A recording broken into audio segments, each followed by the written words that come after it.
And we're live. Roll up, everybody. Gather, come and join. One man went to mow. We're doing it again. It is that time of the day again. I am here and I require your presence. One man went to mow. Around 10 o'clock thereabout is usually when the session starts. The session has started now. Let's do that dance one more time. Gather, come and join. One man went to mow. The eagle has landed. Water, only water. Water, only water. Where they see ma. Water, water, water, water, water, water, water, water, water, water, water. Water, only water. Where they see ma. Hapa o naido. Hapa o naido. Hapa you don't come o.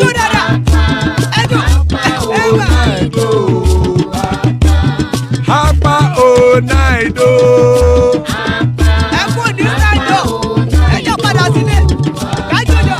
Oro kẹ̀kẹ́ ẹlẹ́mù yé o. Ilé ṣọ́dí àkẹ́kẹ́ rẹ̀ ẹlẹ́mù rẹ̀ o. Bobby master kẹ̀kẹ́ rẹ̀ ẹlẹ́mù rẹ̀ o. Chifu Faila ti kẹ̀kẹ́ rẹ̀ ẹlẹ́mù rẹ̀ o. Eruku lẹ̀lẹ̀ ẹlẹ́mù dé. Eruku lẹ̀lẹ̀ ẹgbẹ́ ẹlẹ́mù dòde ojàre o. Eruku lẹ̀lẹ̀ Ghana ti dé ẹgbẹ́ bọ́ọ̀dù o. Ọmọ ẹlẹ́yẹ ẹ̀yẹ o ó dìlé o. Odúyẹ̀lá ẹ̀yẹ o ó dìlé o. Petrosonama ẹ̀yẹ o ó dìlé o. Petrosodúnkẹ́ ẹ̀yẹ rẹ̀ ó dìlé o. Ẹlẹ́kọ̀ ọ̀run mú ìní o.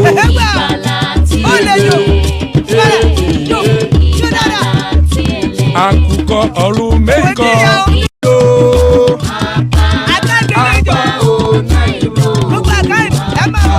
Hapa you don't come o.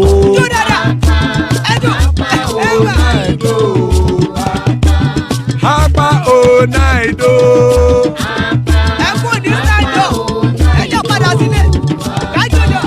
Oro kẹ̀kẹ́ ẹlẹ́mù yé o.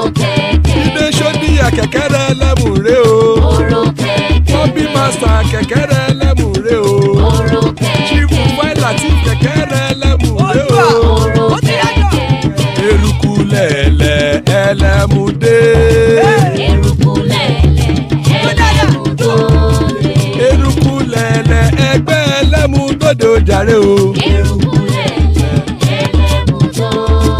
Eruku lẹ̀lẹ̀ Ghana ti dé ẹgbẹ́ bọ́ọ̀dù o. Ọmọ ẹlẹ́yẹ ẹ̀yẹ o ó dòde ojàre o. Lẹ̀lẹ̀ ẹlẹ́mù dé.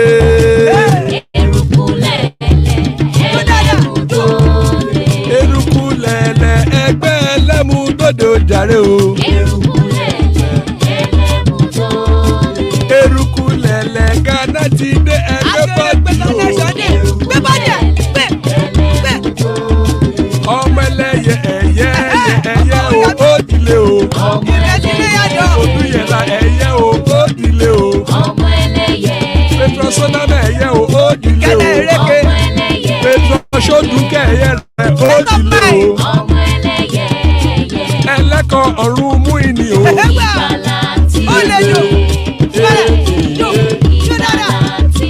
Àkùkọ ọ̀run mẹ́kọ̀.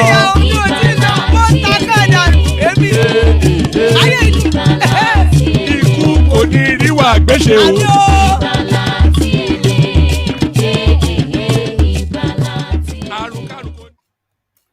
And there we are. Ikú kò ní rí wa gbé ṣe ìgbàlà àti ele. Hey, hey, hey.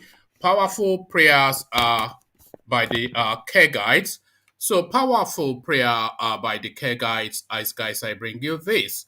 Npower volunteers to drag Buhari's minister Sadiya Farouk to court over non-payment of 5 months allowance.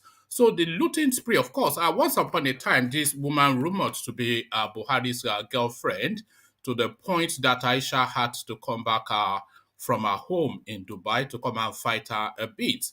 But alas, what is not in question, though, a verilous looter. So the Fulanis, male or female, nothing changes, Npower volunteers to drag Buhari's minister Sadia Farouk to court over non-payment of 5 months allowance. So just another looting Fulani story, you may say. This is a throwback in time just to pad out history. As you know,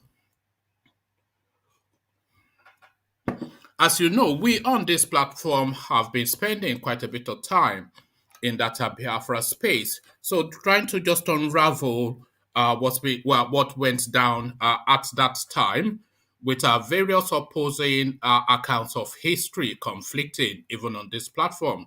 So to that space, I regret advising Azikiwe not to join forces with Awolowo.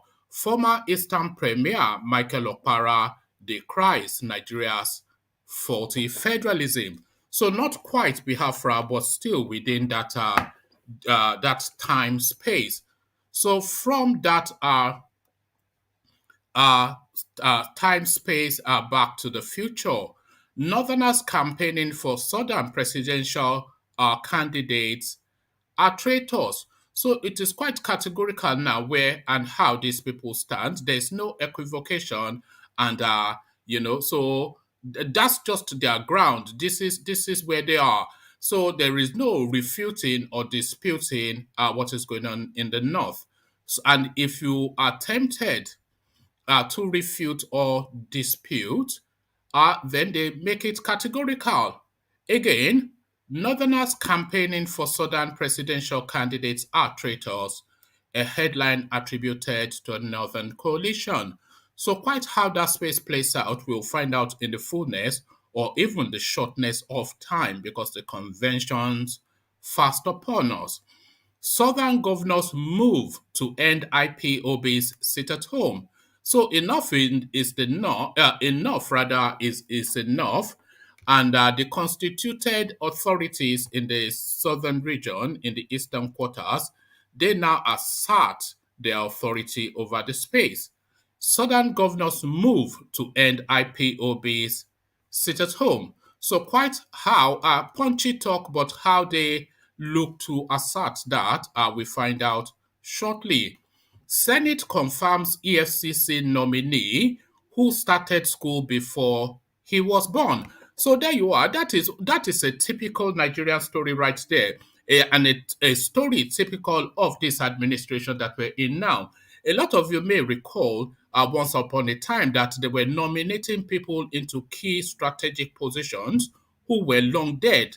So you wonder then what sort of vetting process they put people through in order to find them fit for purpose, not to have found out that that person that they are nominating uh, is already has already died.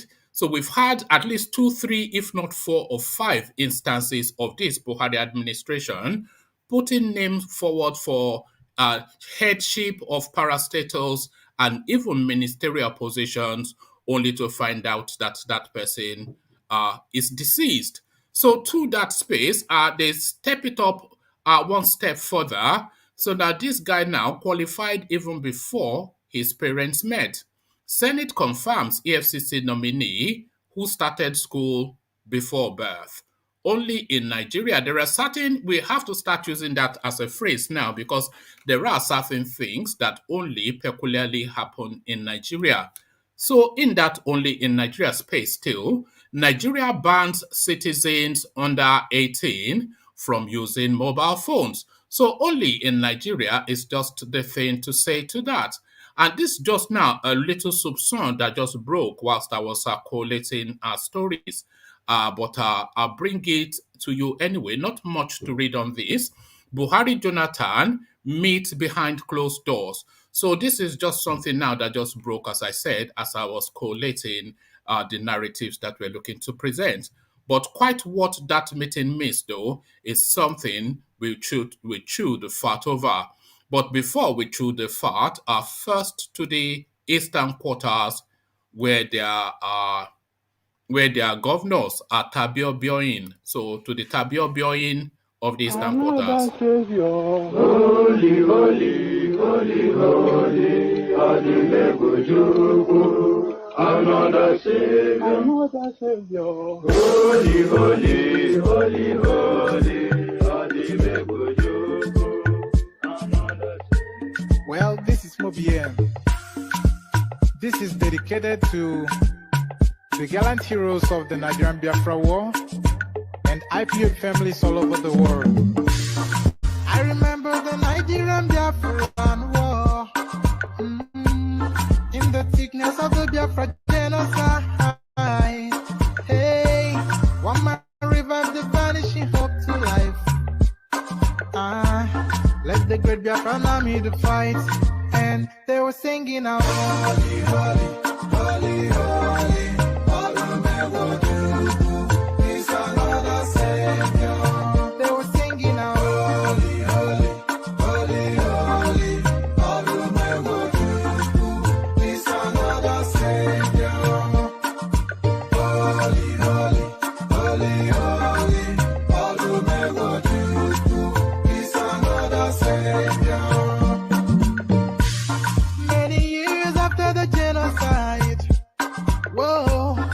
Another great leader has risen up now.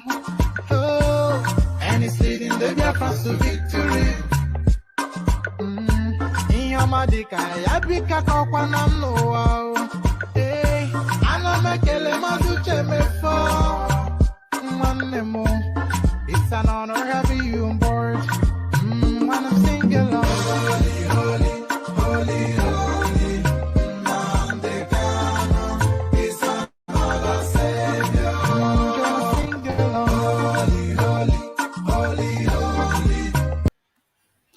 And there we are, Woli Woli. The Woli Woli song from the eastern quarters. Nnamdi Kanu is their mother's savior. Nnamdi Kanu is their mother's savior. As guys, I bring you this.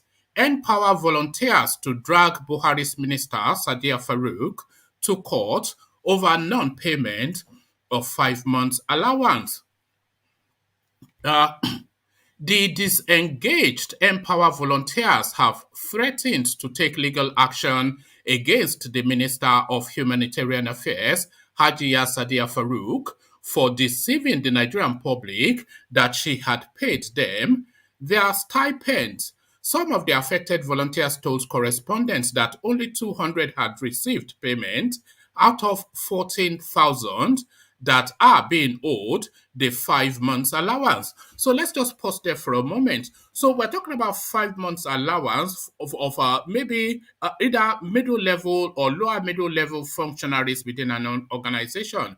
So there are 14,000 people owed allowance. This lady paid only 300.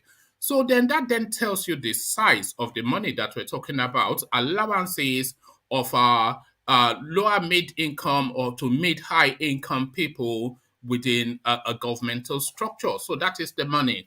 Some of the affected volunteers told correspondents that only 200 had received payments out of 14,000 that are being owed 5 months' salary.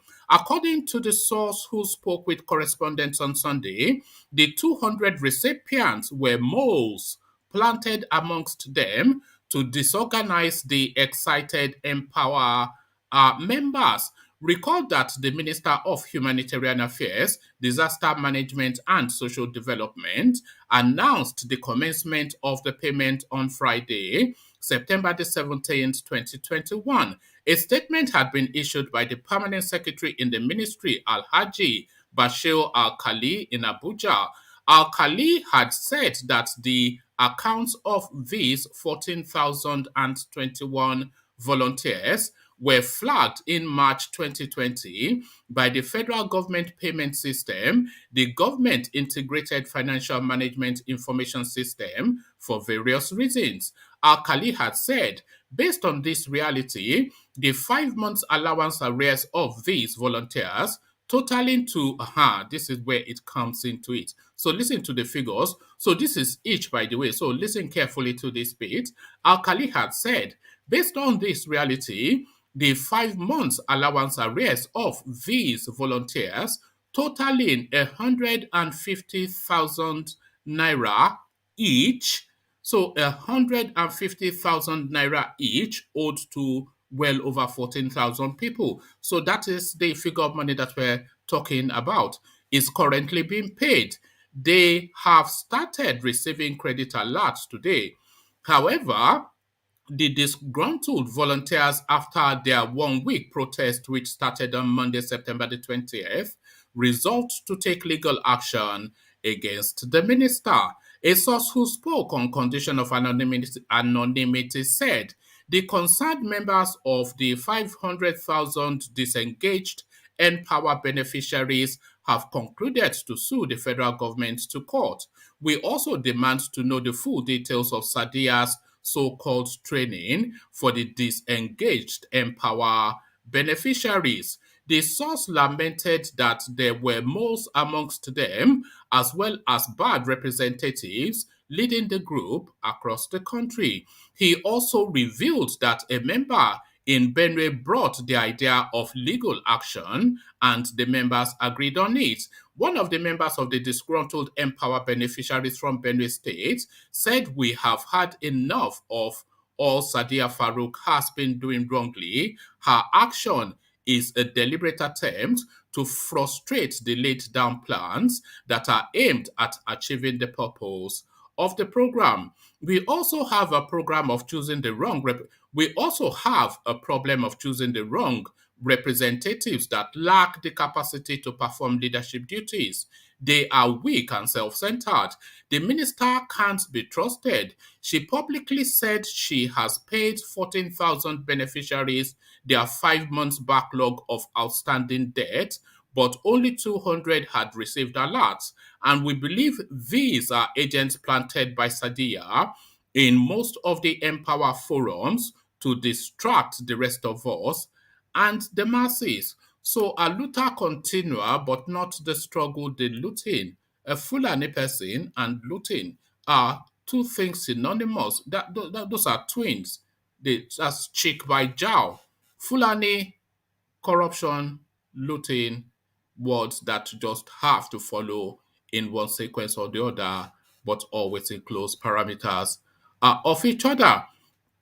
I regret advising Azikiwe not to join forces with Awolowo. So this is a throwback now to days of yore. I regret advising Azikiwe not to join forces with Awolowo. Former Eastern Premier Michael Okpara decries Nigeria's faulty federalism.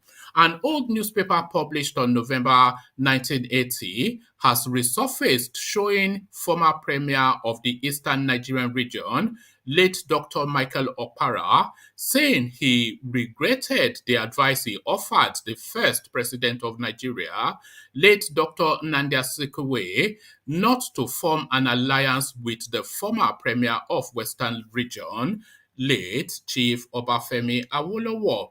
The archived newspaper, The Nation, obtained by correspondents recently, showed how the late Okpara expressed regrets for advising Azikiwe not to join forces with Awolowo. Okpara had developed an interest in the Zikist movement named after Nnamdi Azikiwe, a militant wing of the National Council of Nigeria and the Cameroons, NCNC.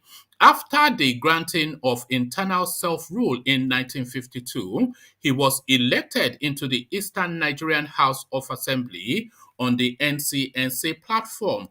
Between 1952 and 1959, he held various cabinet positions in Eastern Nigeria, ranging from Minister of Health to Minister of Agriculture and Production. He was the leader of the NCNC and a premier of Eastern Nigeria during the First Republic from 1959 to 1966.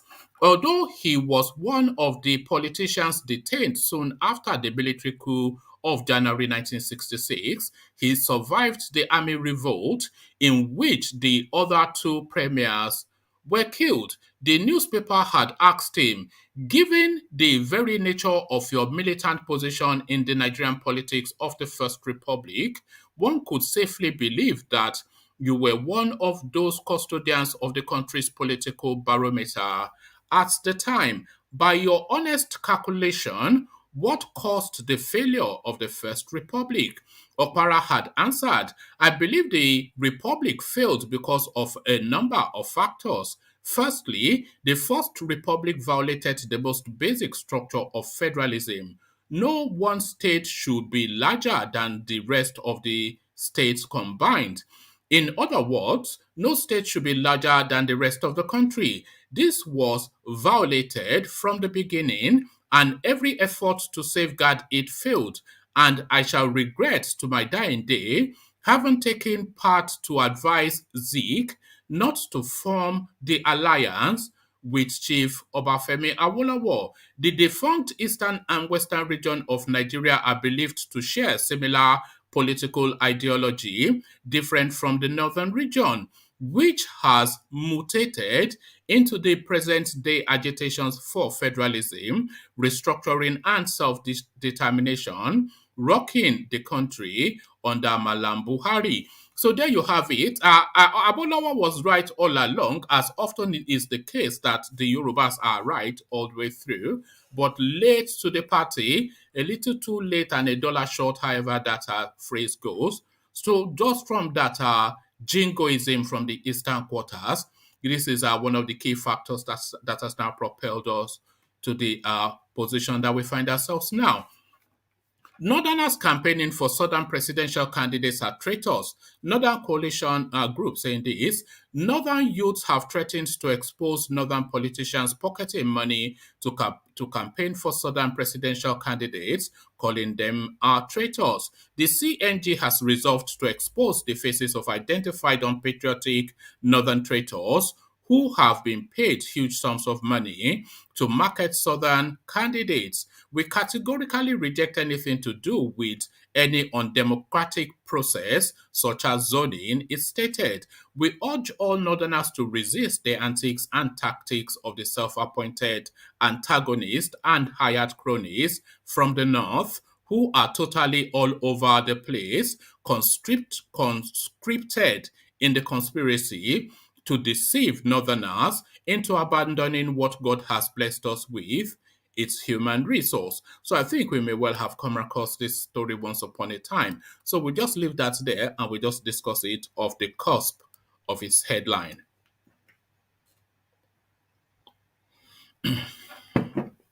To the next, Southeast governors move to end sit at home. So this is now constituted authorities' apologies to Ajimobi, showing the potency of their position.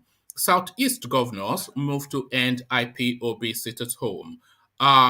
Southeastern governors rose from a meeting in Enugu yesterday and declared that they would do everything to end the sit-at-home order of the proscribed indigenous people of Biafra, IPOB. The declaration was contained in a communique issued at the end of their meeting with stakeholders and made available to newsmen. The meeting was convened by the Ebonyi State Governor David Umahi and hosted by Governor Ifeanyi Agwayi of Enugu State. Reading the communique, Umahi said the governors were worried by the spate of insecurity in the region and condemned the continued sit-at-home order. Umahi, also chairman of Southeast Governors Forum, said the governors, southern leaders and security chiefs condemned the spate of killings in the region. He assured that the regional security outfit put together by the states in the region, Ebu Biagu, would be launched to give it teeth and laws passed in all the states to the effect before the end of the year. The governors and leaders of the Southeast condemn killings in the region and have agreed to join hands with security agencies to stop the trend. We as well condemn the sit-at-home. We as well condemned the sit-at-home order by IPOB, issued mostly by our people in the diaspora who do not feel the pains.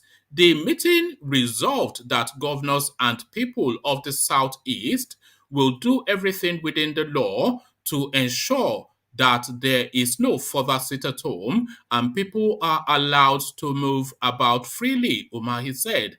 According to the news agency of Nigeria, NAN, governor of Ebonyi State, Imo, and Enugu states, and the deputy governor of Abia State attended the meeting.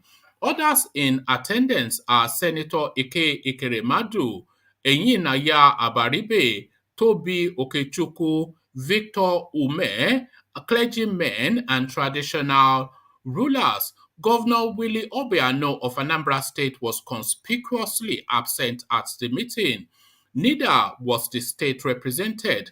Meanwhile, the Inspector General of Police IGP Usman Al-Khalibaba has approved the appointment of Echeng Ewori Echeng as the new Commissioner of Police for Anambra State. He takes over from CP Tony Olofu, who has been redeployed to the force headquarters in Abuja. So recalibration there. Force Relations Officer Frank Mba, who made this known in a statement, said the appointment followed the incessant attacks on innocent individuals and symbols of state authority in the state.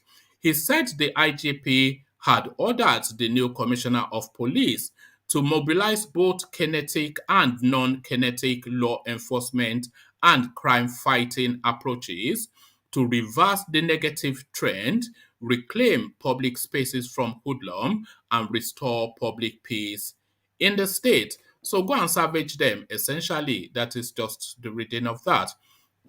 So go and savage them to the ridiculous. Our Senate confirms EFCC nominee who started school before birth. The Senate on Wednesday confirmed nominees for the board of the Economic and Financial Crimes Commission EFCC. This is even as one of the lawmakers noted that records of one of the nominees showed that he commenced his primary school education before he was born. President Muhammadu Buhari had on Tuesday implored the Senate to confirm the appointment of Mohammed and 4 other nominees for the board of the Anti-Graft Agency. In September, the other nominees confirmed by the Senate are George Abang, Secretary, Lukman Mohammed, Anom Adeaze, and Bola Adeshina. During the screening process, Hassan Hadijia, a senator representing Jigawa Northeast, called the attention of the lawmakers to the discrepancies in Mohammed's credentials. Hadijia said, according to the nominee's credentials, he started school a year before he was born. One of the nominees, Alhaji Yahaya Mohammed, according to the record before us, started his primary school before. Oh, God. God. One of the nominees, Al-Hadi Yahaya Mohammed, according to the records before us, started his primary school before he was born, the senator said. This is also an overlap in the sequence. There is also an overlap in the sequence of his educational experience because here he was born in let me take that actually from the top upper paragraph again because that's just tickled me. One of the nominees, Al-Hadi Yahaya Mohammed, according to the records before us, started his primary school before he was born, the senator said. There is also an overlap in the sequence of his educational experience because here he was born on the 29th of September 1969 and he started his primary school in 1968. He was born in Borno. He was in Borno Teachers College in 1975, And in 1988, whilst simultaneously he was in the College of Administration Studies from 1980 to 1981. So there you have it. He was in the Borno Teachers College from 1975 to 1988, and also at the College of Administration Studies from 1980 to 1981. So a super brain. Nevertheless, the EFCC nominee was confirmed after the process was subjected to a voice vote by Ovie Omo Agege, Deputy Senate President. And there you have it. So we've often said on this platform that the biggest problem that the Nigerian state has is appointing people that lack no capacity for the jobs that they are being appointed for. We often cite the example of the Minister of Power, Salem Man, who can barely speak English. The Minister for Electricity can barely speak English. So we fast forward now for that one lacking capacity in language to this one now going to school before he was born. And then when he entered that school, he was attending two rigorous courses at two completely different institutions at the same point in time. So this is just the thing. But then the real killer, the first killer is that this guy started school before he was born. But the biggest killer the biggest killer that tells us that we will never escape from this thing is this last paragraph.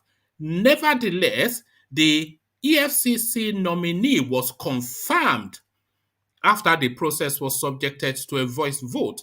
So somebody that went to school before he was born, and when he got to school, he was attending 3, 4 courses in 6, 7, 8 institutions all over the place.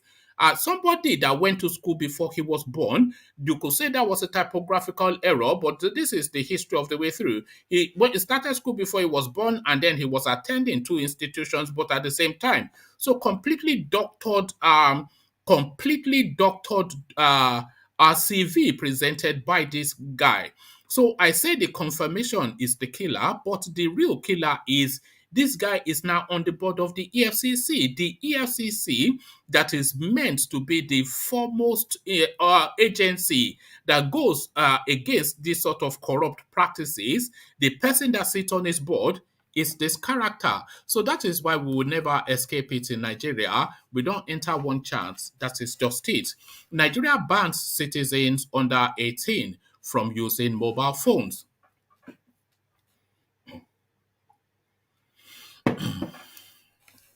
The Nigerian Communications Commission NCC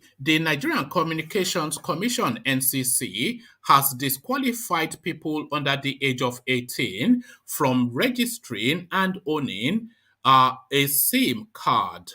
The commission announced the new regulation during the public inquiry on 3 regulatory instruments on the rulemaking process in Abuja. The regulatory instruments include registration of telephone subscribers. Let me take that from the top again. The Nigerian Communications Commission (NCC) has disqualified people under the age of 18 from registering and owning a SIM card.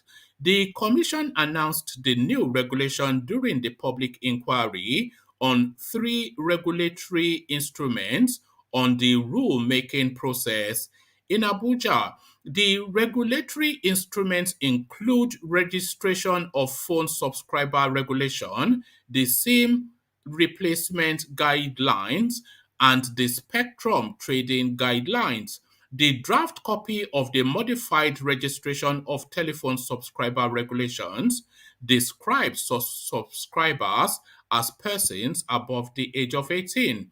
In the modified regulation, the NCC insisted on 18 years and above for anyone who wants to own and register a SIM card. In Nigeria, subscribers mean a person not below the age of 18 whose subscriber means a person not below the age of 18 who subscribes to communication services by purchasing a subscription medium and entering into a subscription contract with the licensee, the commission said.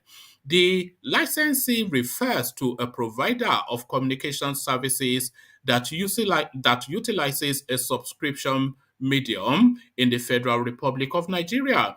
The regulations were made in line with the powers conferred upon the Commission by Section 70 of the Nigerian Communications Act 2003.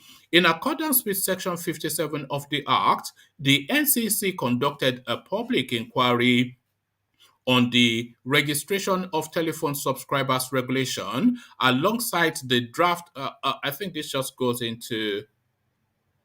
Okay, the upshot of it is just that people under the age of 18 are not allowed to own phones in Nigeria. So TikTok, we're slowly going back to the dark ages. So still that backwards trajectory, the last headline. Buhari Jonathan meet behind closed doors. The president, Major General Buhari, retired on Wednesday, met with former President Goodluck Jonathan. The meeting was held behind closed doors inside the presidential Villa Abuja after the meeting of the Federal Executive Council presided by the president. The former president arrived for the meeting at about 4 p.m. He did not speak to State House correspondents at the end of the meeting. As of the time of filing this report, the presidency also did not disclose the agenda of the meeting. So good luck, Jonathan, back in play. What is his name? Tinubu being called Mr. President in London. Everything up for grabs. Everything up for grabs. I like Koko, I see you. Ovie Whiskey, I see you. Good to see you, gentlemen. But to you, Ovie, or unless you are Ovie, are you there?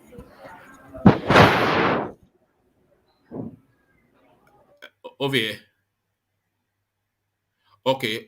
Whilst Ovie calibrates himself, let's go to Ajanle Koko, who hopefully is ready. Ajanle Koko, are you there? Yeah, I'm here, one man. Brilliant. Good to hear from you, as always, Ajanle Koko.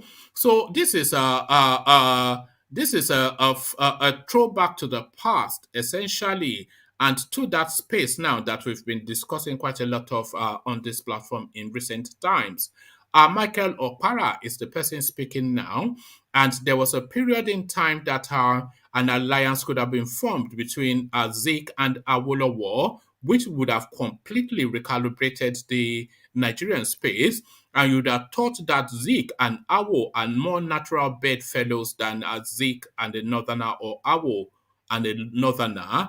But Michael Opara advised him to the contrary, much now to his own chagrin. Your thoughts, Ajanle Soko? That's just a throwback to the past.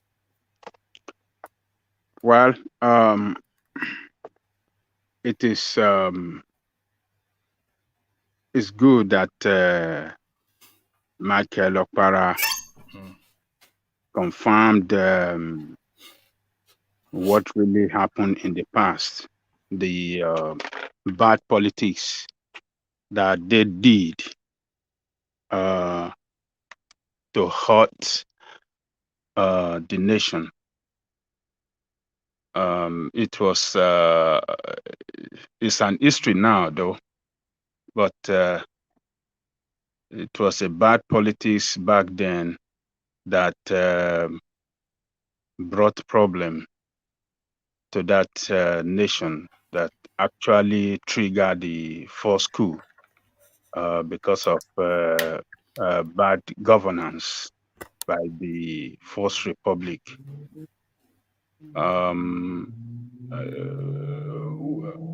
If they didn't do what they did as a confirm it, maybe Nigeria wouldn't have been where it is today. Maybe we will have emerged as one of the greatest power in the world. But the bad politics they did then really set us backward as a nation. I don't want to totally blame Okpara, though in that statement he regretted that he advised Zeke. I believe he was not the only one that advised Zeke. Um, Others might have advised him uh, too. Ajale Koko, just to interject with just two points for a moment.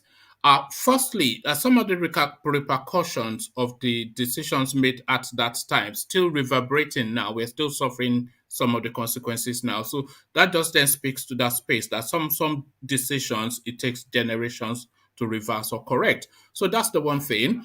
But also, it just speaks to that space also. When they say somebody is a leader, that leader actually, the decisions that he takes are not essentially his sole decision. They are decisions that collectively the close people to him have advised as the direction to follow. So this is now what this Michael Okpara was speaking to, saying don't trust the Yorubas, etc., marching out to his own chagrin. Ajale Koko. Well, he advised him not to form alliance with Awo, but Zeke himself was an elderly person. He was older than Awo. He was more experienced in politics than Awo back then, because before the formation of AG, Action Group, Awolowo was a member of NCNC. He was in the youth wing of NCNC. So it wasn't that Azikwe did not know him or have not done anything with him. Actually, when Azikwe was a leader in NCNC, maybe as one of the leader, rather, when Herbert Macaulay was still alive, Awolowo was a reporter, following them, asking questions, trying to do stuff and stuff, was, a newspaper reporter. So, but, I don't want to blame Okpara alone. We want to blame the entire leadership that surrounds Zeke, including Zeke himself. Zeke, the proposer of Awolowo back then, when all the party could not meet the electoral requirement, they didn't win enough seats, rather, in the parliament to form government. Awolowo proposed to Zeke, to NCNC, to Zeke as the leader of the NCNC, to be the prime minister. And prime minister in that arrangement is the head of government, while he, as the leader of AG, will be commissioner for finance.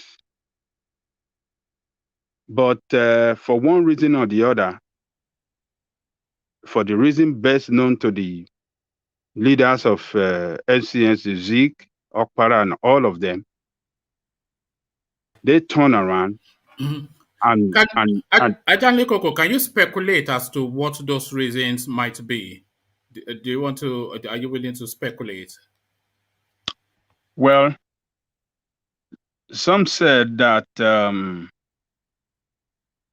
colonial masters got some secrets or Ezekiel embezzlement of public fund when he was the premier of the East. What was it And not some government related bank, Eastern government related bank, that he actually took some loan off and wrote it off or something? I can't recall that story fully, but yes, yeah, yeah. yes, that's one of it. And some other public fund that he mismanaged some kind of way, and then the colonial master used that against him and advised him to go and form government with Balewa. I mean, with Sadwana party. I think they call it Northern People's Congress or something like that. So that was one of the reasons. And another one was that he felt that merging with the North will put them in a better position to dominate the Northerner in the government because they had more educated people than the North back then. So them having more educated people, we, give them that opportunity to have dominance in governmental position over the northern partner. So those are the two reasons. So he felt that Awolowo's is not a person that they can easily dominate. He felt that Yoruba are well-educated people and that they won't be able to manipulate the Yoruba people. Action Group, because Action Group had a well-educated and well-experienced and people that are well-prepared to govern the space, considering the achievement of Awolowo in the West. So he felt threatened that Awolowo, being a person that came after him in politics, his achievement in the West has become a The standard. a standard and a record that if he allowed that partnership to hold and to take place, Awolowo must dominate him in the future, and he doesn't want that. And because of that, he went ahead to join hand with the Northerner, and kick Awolowo aside, not minding the bigger position that Awolowo offered him to be the prime minister, while Awolowo will be finance commissioner. He went ahead and gave the Northerner the position of prime minister, and he became the ceremonial president of the country. So All right. it was unfortunate that they did that, and they were both the NCNC and the Northern Party formed the government, and they were both at the federal level running the government together, while Awolowo became the leader of opposition party. And after 2 years in government, they came up with allegation against Awolowo that he was planning coup. They rope him up and they slam him in jail for 10 years. And after then, a serious problem emerges in the West. There was wet here, there was all this problem, riot and the rest of it. And, before the coup came, before the Insecurity coup came, and that was that started the bad journey for that country, and led us to where we are today. Oh, all right. Thank you, Adanle Koko. A good account of our history there.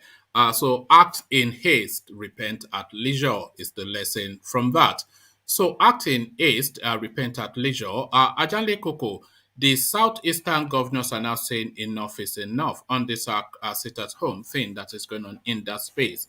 They have met and vowed now unanimously to crack. Well, I say unanimously, there was one person missing, Anambra State, but almost universally to crack down on it and put an end to it. A lot of traditional leaders were there too, as well as the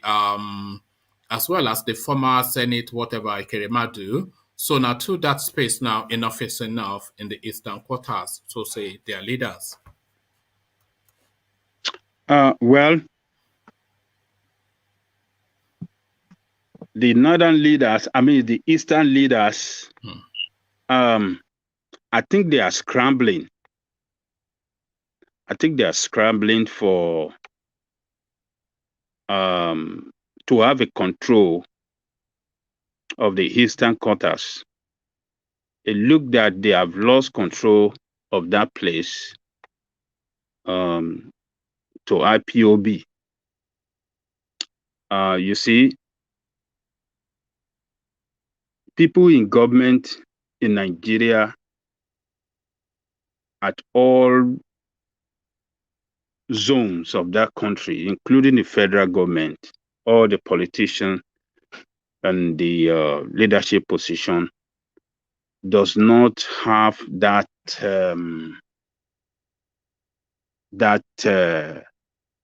ability to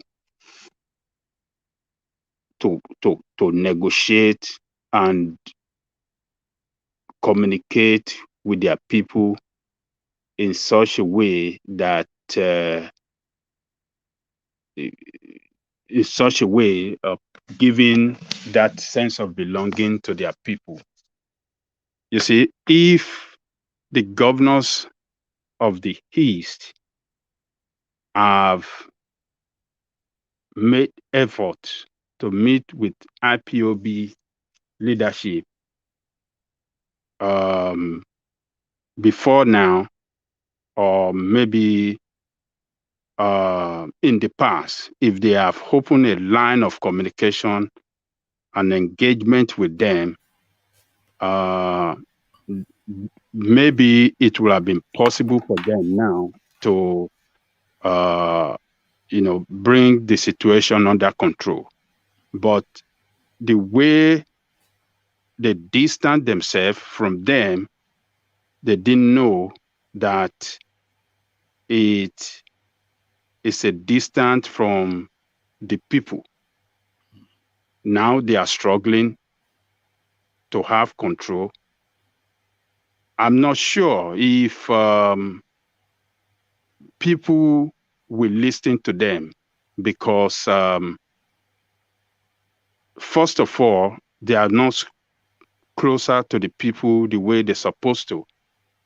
We have governments that are not closer to the people. They don't listen to the people. They don't feel the way the people feel. The situation, the bad situation, the bad state of situation in the country. They don't feel it like that. They have the gap between them and the people are so wide, and they fail to condemn the federal government when federal government was tagging IPOB as terrorist group. They didn't make effort to push back, to let federal government know that, well, these are people down here. They are not terrorists. Let us engage with them. Let us talk with them. They didn't make that effort, but rather of making that effort of engaging with their people, they follow the federal government irrational decision of labeling them terrorists, of attacking them, of using the security apparatuses within their control to molest them, to kill them, and kill innocent people, and paraded innocent people as IPOB, as terrorists. They have caused a serious injury in the heart of the people. So for them now, Ajahn Lekoko, do you think they are playing a game of high stakes, the Eastern governors, just like big wins and big losses? Because they have now come out just as a body now to say enough is enough and they are putting an end to the sit at home. So that is now horns locked with IPOB.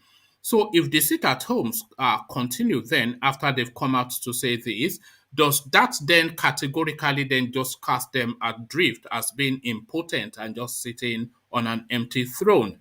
So if they are saying we're going to put a stop to it and IPOB tells them to sit at home and the people still sit at home, does that render the Eastern governors impotent? definitely they are very irrelevant to the people now, and they have seen it, and they are trying to come up together now to say, oh, let us do something. We're going to do something to stop this sit at home, because the persistent compliance of the people to sit at home have rendered them useless. They have made several calls. They have, they make several calls telling people, go back to work. People did not listen. They have lost it completely. They have lost it completely. You cannot get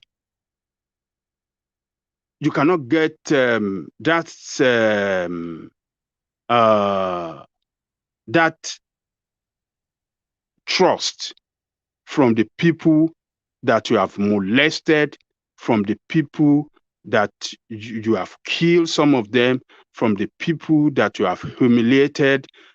You cannot get, they can't trust you.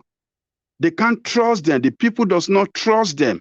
The people have seen them as a sellout. The people have seen them as agent of Buhari that have sent military to that space to kill their people. People have seen them as, as irresponsible government. The people have seen them as people that are not capable to make peace with them. People have seen them as, government that does not listen to their plight. So all this scrambling they are talking about now, what are they going to do? Just to tell them, go back, and they think people are going to go back. People will not go back. People will not listen to them. And the only option they have is to use force, is to carry military or carry soldiers out to say, okay, we have soldiers, we have military, okay, you are safe, people walk around. And whoever that they see, like IPOB or they suspect as IPOB, they will kill them. That is the option they have. Yeah. And when they kill anybody that is suspected as IPOB, that is going to escalate the problem. So they have missed it completely. They have lost it. They have, when they're supposed to come out and stand up against the federal government, that, no, federal government, this is our people down here. We want to negotiate. We want to talk to them. They didn't allow it. They didn't stand. They didn't push back. Do you think even if they put the military out, it's going to work? Because people are just sitting in their house. I mean, if I'm sitting in my house, are you going to force me out? It would be interesting to see how they're going to run that. No, what I'm saying, what I'm saying Ajale is that, Koko, please, No, uh-huh. I agree with you. I'm seeing your reason, but I'm just saying I want to see how it's going to work. You know, I'm not Yeah, disagreeing with you at all. yeah, It's getting yeah, that's interesting. the Like you said. fundamental aspect of it. What are they going to do? Are they going to come and force people out to come and yeah, go that's out by what they are force? planning to do. This is Eh? becoming interesting. You know. That's what they are planning to do. You don't read the paper. They are now saying that it will be illegal to stay at home now. Well, I don't share. Oh my. The whole place is messed up completely. You see, I blame them when they saw the governor in the north going into the bush to negotiate with the real criminal. They were taking money to Boko Haram. They were taking money to bandits. The federal government did not call those people terrorists. They saw it, and federal government was calling these people, their own people, that just agitating, or rather, let me say, the people that are exercising their right to self-determination. Exercising their right to self-determination. And if you want to talk about ESN, they formed ESN to, prevent their people from being attacked, since the government has failed to protect the people. That is what they did. They set up ESN as a security body to live in the bush and prevent their people in their various villages from being attacked and killed. That is what they did. They're supposed to have, stood up and negotiate and talk. They know them. They know where they were. They know where they're supposed to. They fail, but rather follow this criminal administration, partner with criminal administration in attacking their people, in killing their people. The people saw it, and the people lost confidence in them. And I don't know what they are going to do. It's very hard. You can't force people to come out by force. And that is the only option they have, the option of force. And if they adopt that option, that will further escalate the situation. So they are really in a big mess. They are really in a big mess. All right. Thank you, Ajale Koko. Thank you, Vil. Ajale Koko, let me take you now to this is just it's the most ridiculous of things, but then only in Nigeria would it happen. So just this headline alone just tells you, it fills you with a sense of dread of what's to come. Senate confirms EFCC nominee who started school before birth. So, I mean, just to that, Ajande Koko, I mean, what is going on now? I mean, they will nominate somebody that is dead for a position. Snakes will swallow money. Baboon will eat dollars, and now somebody went to school before he was born. Only in Nigeria, Ajande Koko. Look, oh man, this is the most ridiculous information that somebody can can come to public space. I don't know. Maybe it was typographic error on a CV, or why that should happen. Somebody with all this kind of conflicting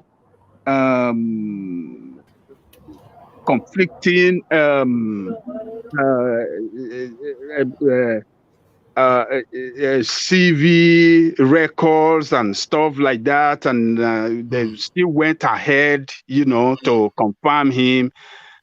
I don't get it. I mean, it's not really clear to me. I don't know what to say about that. That will be. Only in Nigeria. That's the thing to say. Only in Nigeria. I can't get it, but Well, Adele Koko, you suggested that it might well be a typographical error, and that is the yes, first thing that anybody will think, oh, that was a typo. So yeah, you would have thought that was a typo if that was the only incident. But listen to this.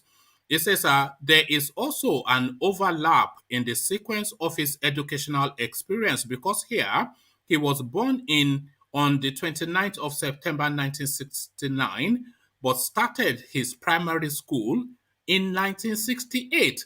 So you could say that is a typo, but that doesn't look like a typo because the 68 itself it tells you that that's deliberate. But then it goes on.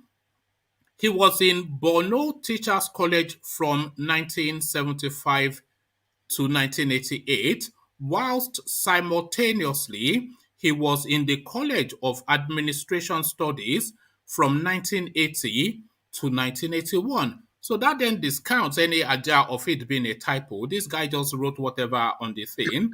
But the real killer, this is the guy that is going on the board of EFCC to stop fraud. But the real killer, the Senate confirmed him. Absolutely unbelievable. yeah. That is the real killer. That's the worst aspect of it. And for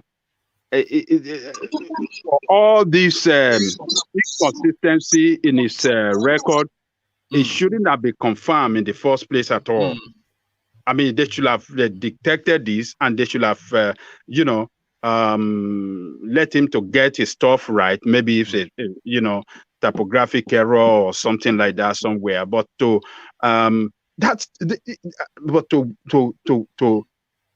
them to confirm him tells me something that they don't check record. They don't check nothing.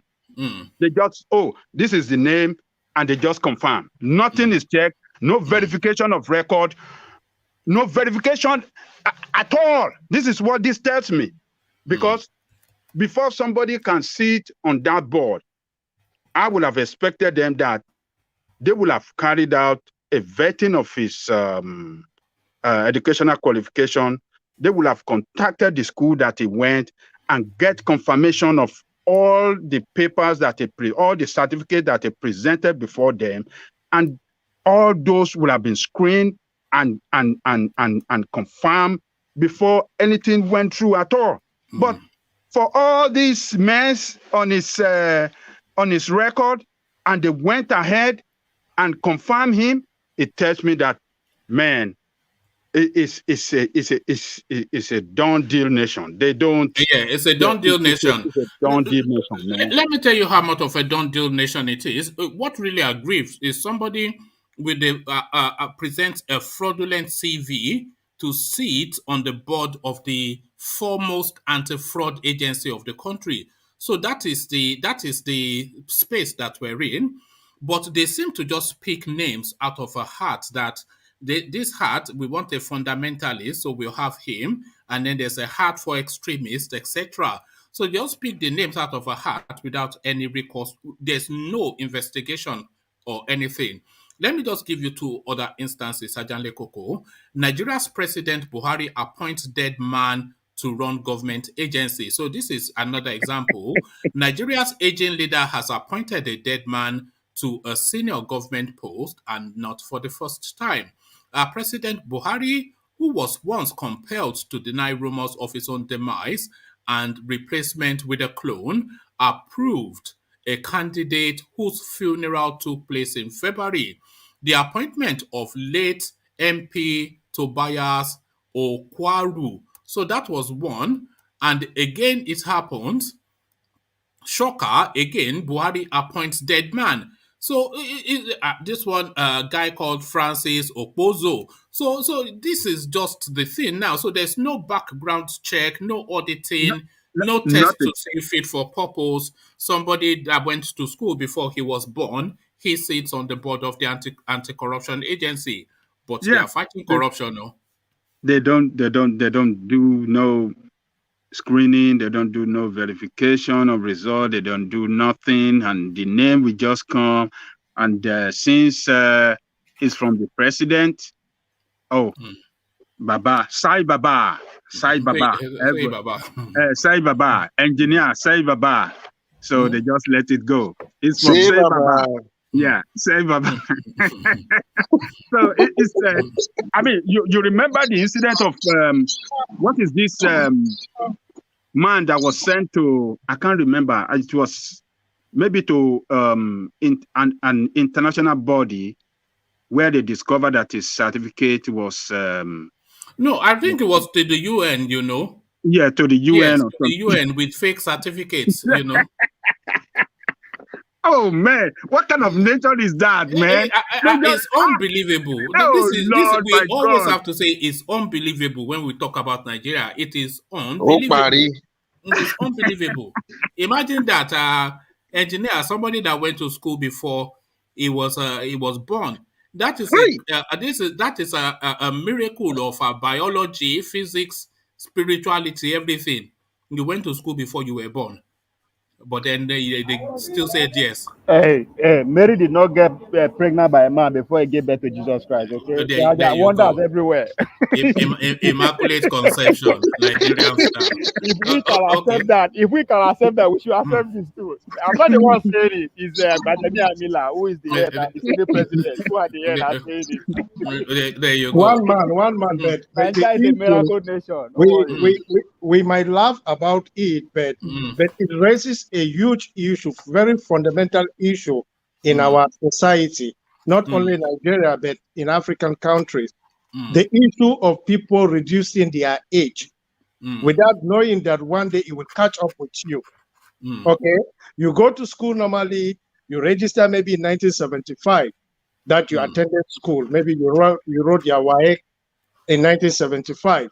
Then maybe somewhere along the line, you get a job or you are trying to apply for a job. Then now you cut your years down, forgetting that you already have your credential with the exact years. So you see, this thing happen over and over, over and over.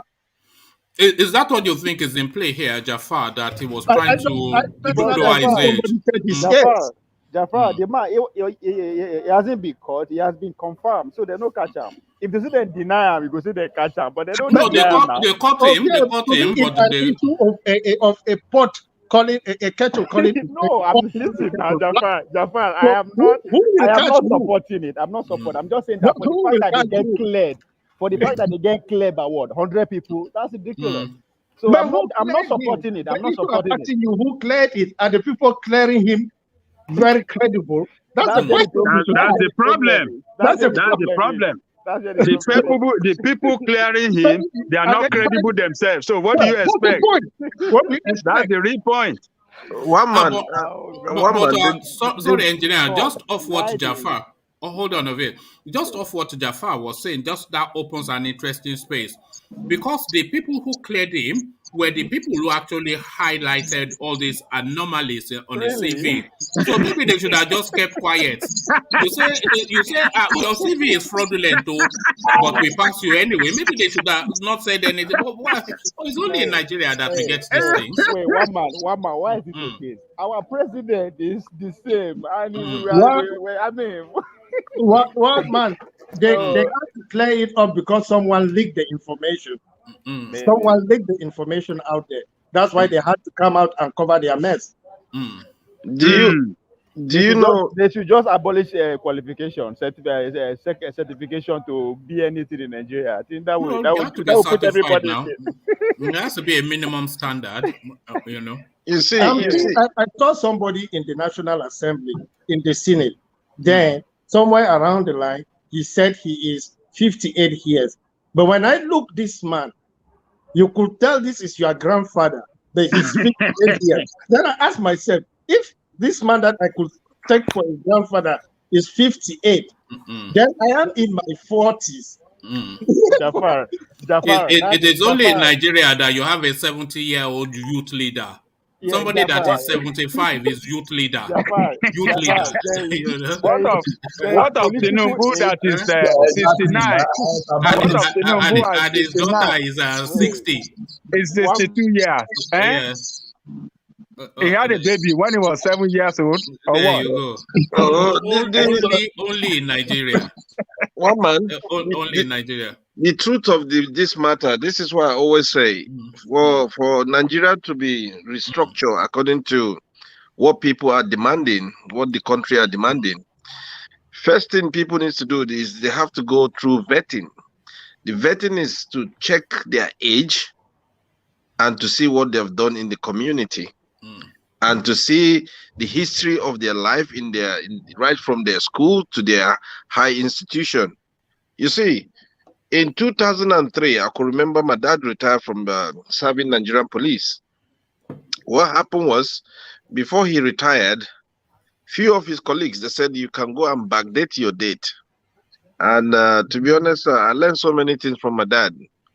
My dad said he can't do that because he wants the junior officers to take the position where he is. And he's not somebody that will be there because of, to go and backdate his, his date of birth or whatever. That's completely, it's like he's not a uniform man serving that country. So he just made it bold and clearly to the stage the commissioner of police was so shocked in Port Harcourt then. He said it clearly, he has never encountered a police officer that he came and come out publicly and said that he already served the country and it's his time to resign, to retire. I mean, so it's just unfortunate that we have people in that country that are just there. Engineer, engineer, there is a real age, a sport age, there's political age. So and there's football age. There's football age. So what you are saying is political age, okay? Buhari has one. Tinubu has one. Everybody has one.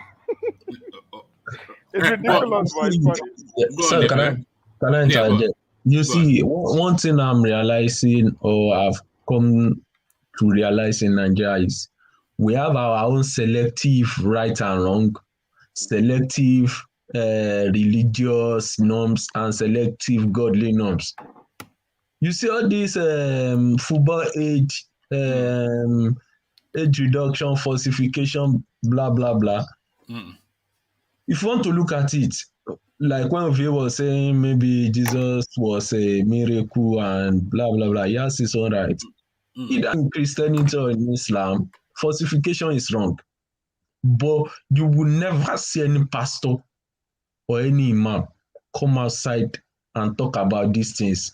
And virtually everybody is guilty of this thing.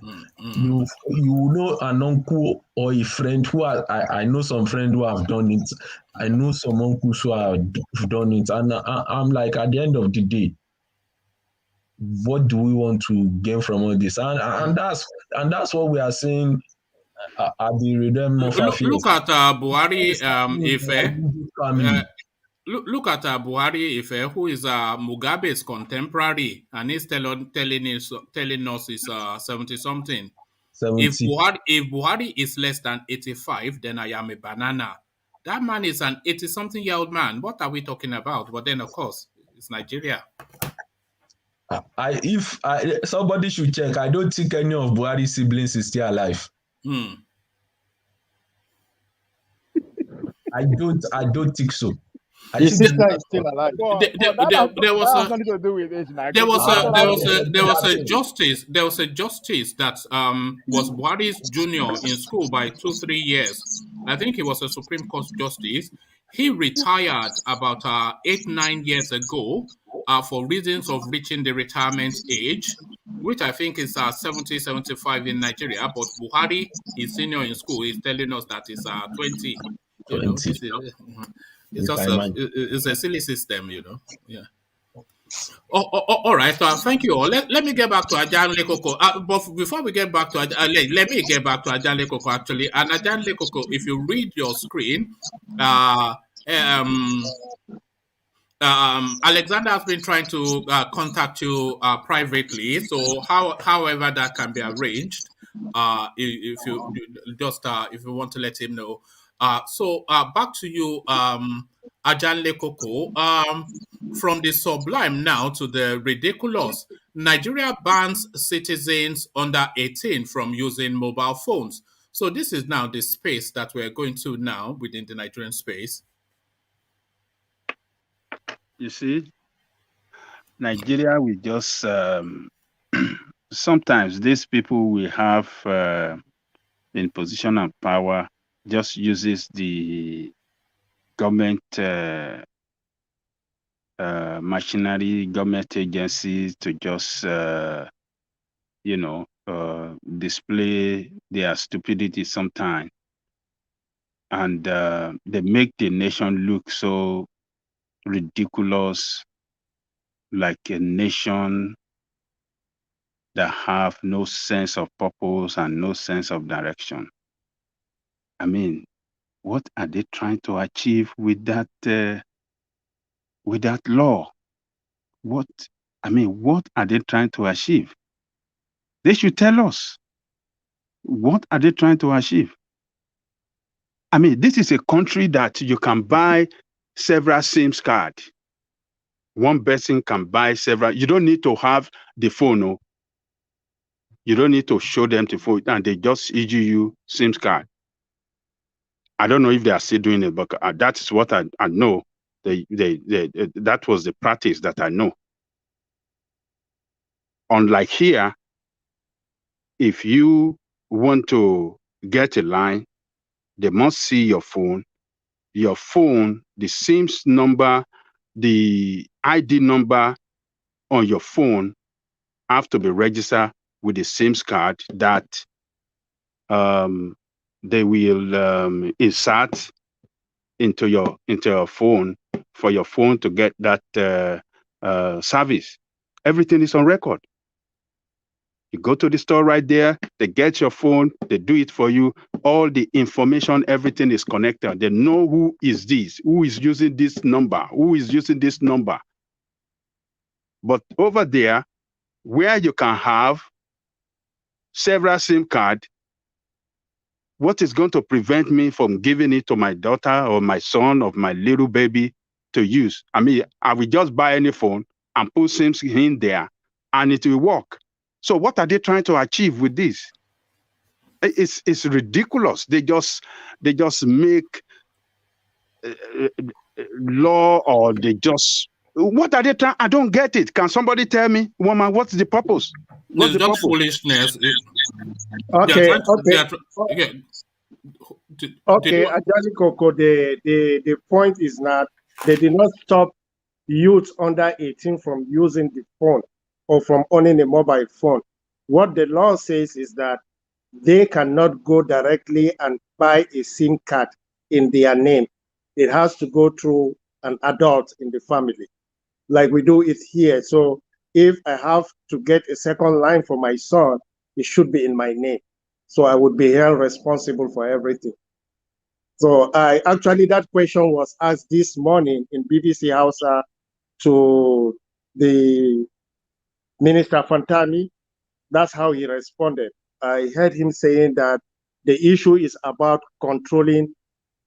It is part of the war against terrorism that they say, okay, they have to know who is using what, because it appears some of the bandits now are trying to use these boys from the street to go get them SIM card, as many as they can. So that's the politics behind that decision. I think that law has been in place before, isn't it? That underage cannot just, or a minor cannot just walk into the store and get phone. How does it work before? It never worked. Everybody could, like you said, one person could get as many SIM cards as they can. So for the past 2 years now, they have been trying to make sure every SIM card is registered directly. All the names cards are registered directly to individual, the way it is done here.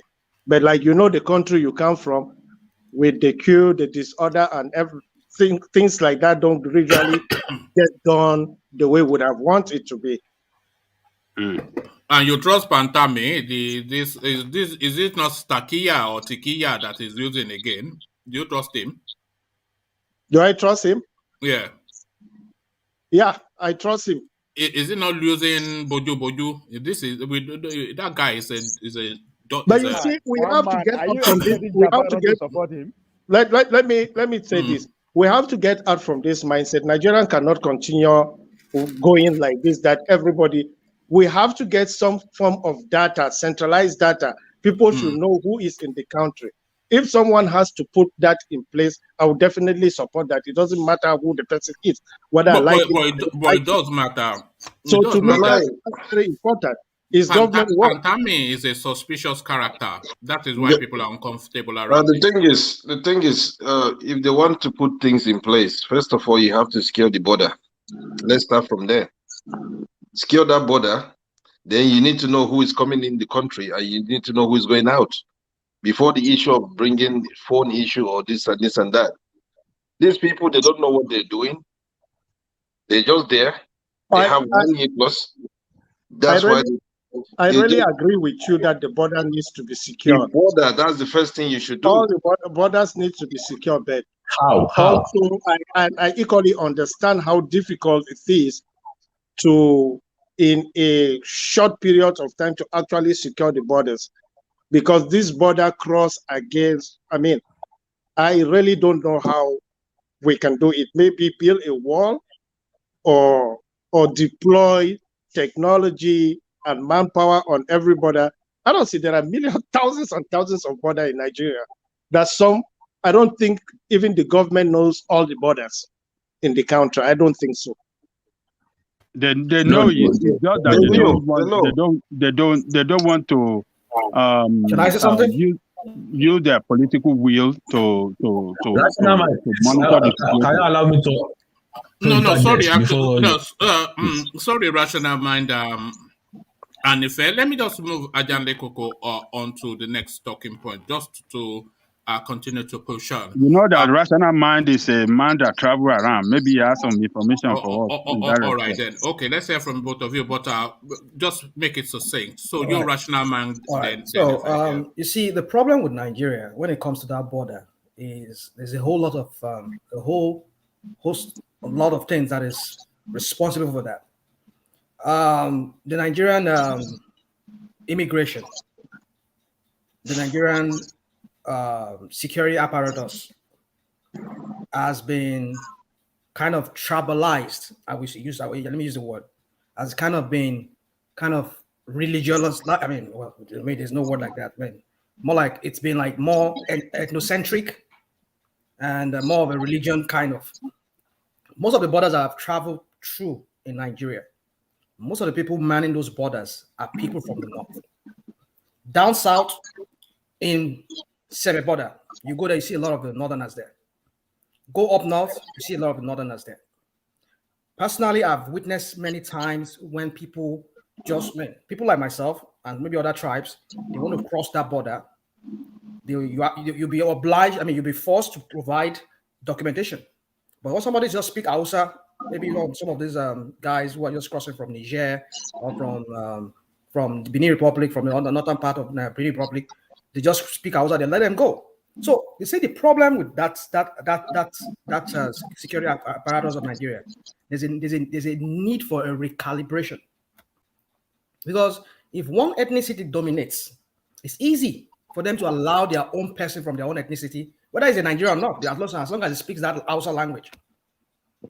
So you see, we can go on talking about this thing about even the amount of wall. The people that are manning that border is the most important thing. They need orientation. They need to be. I can't provide a solution to that right now off the bat here. But what I'm trying to just say is that, you see, the problem still boils down to some of the people working within the Nigerian immigration or security apparatus.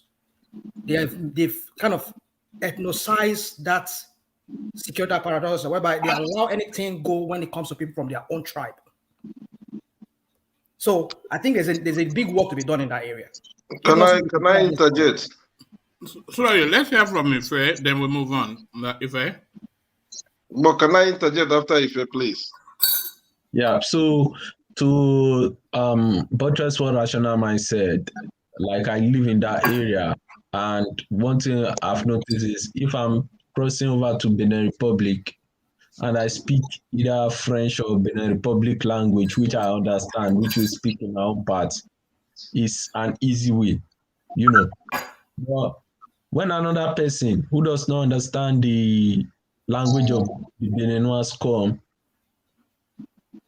the way they treat the person, I'm like, and are we Nigerians? So when I came to the UK, I started thinking, is it possible for Nigerians to give anybody who is above 18 that ability to own an international passport? And if that's possible, I think this issue of border crossing will cut it. Maybe they make a policy whereby if you're in Nigeria, you cannot hold a dual African, what would we say, citizenship.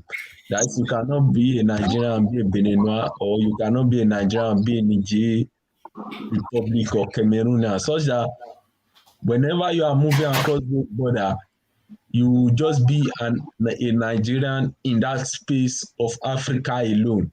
They may allow for other other international countries, but just for that space, so that whenever anybody is 18 by law, he has the some fund, because now they are making emergency fund for gunshots.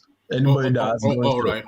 So I think that will help the situation. All right. Briefly from engineer, and then we must move on. Briefly from engineer. Okay, just a quick one regarding what Rational Mind said. If you go to the northern side, the only language they speak is Hausa. If you come to Lagos, the only language they speak is Yoruba. So it's something that we need to understand. It's just a normal thing in that country. If we have border today in Lagos. No, Lagos, they speak broken, now broken language they speak now. Everybody they love for Lagos. Anybody who lives in Lagos don't hear Yoruba. That means I'm not sure that person is a Lagosian. That's the first thing we need to understand. Okay. Do you know the passport office was all dominated by the Hausas? Do you know? The thing is, what we need to understand, if you go to the northern side, they do speak broken. They have different languages there. But they use Hausa like in terms of the broken. And that's why people from there, if you go there, you will learn the Hausa quickly.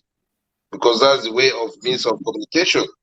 And if you look at it, most of the people there in that position, that charge, when they're charging things, they are not 100% educated in terms of hearing the English.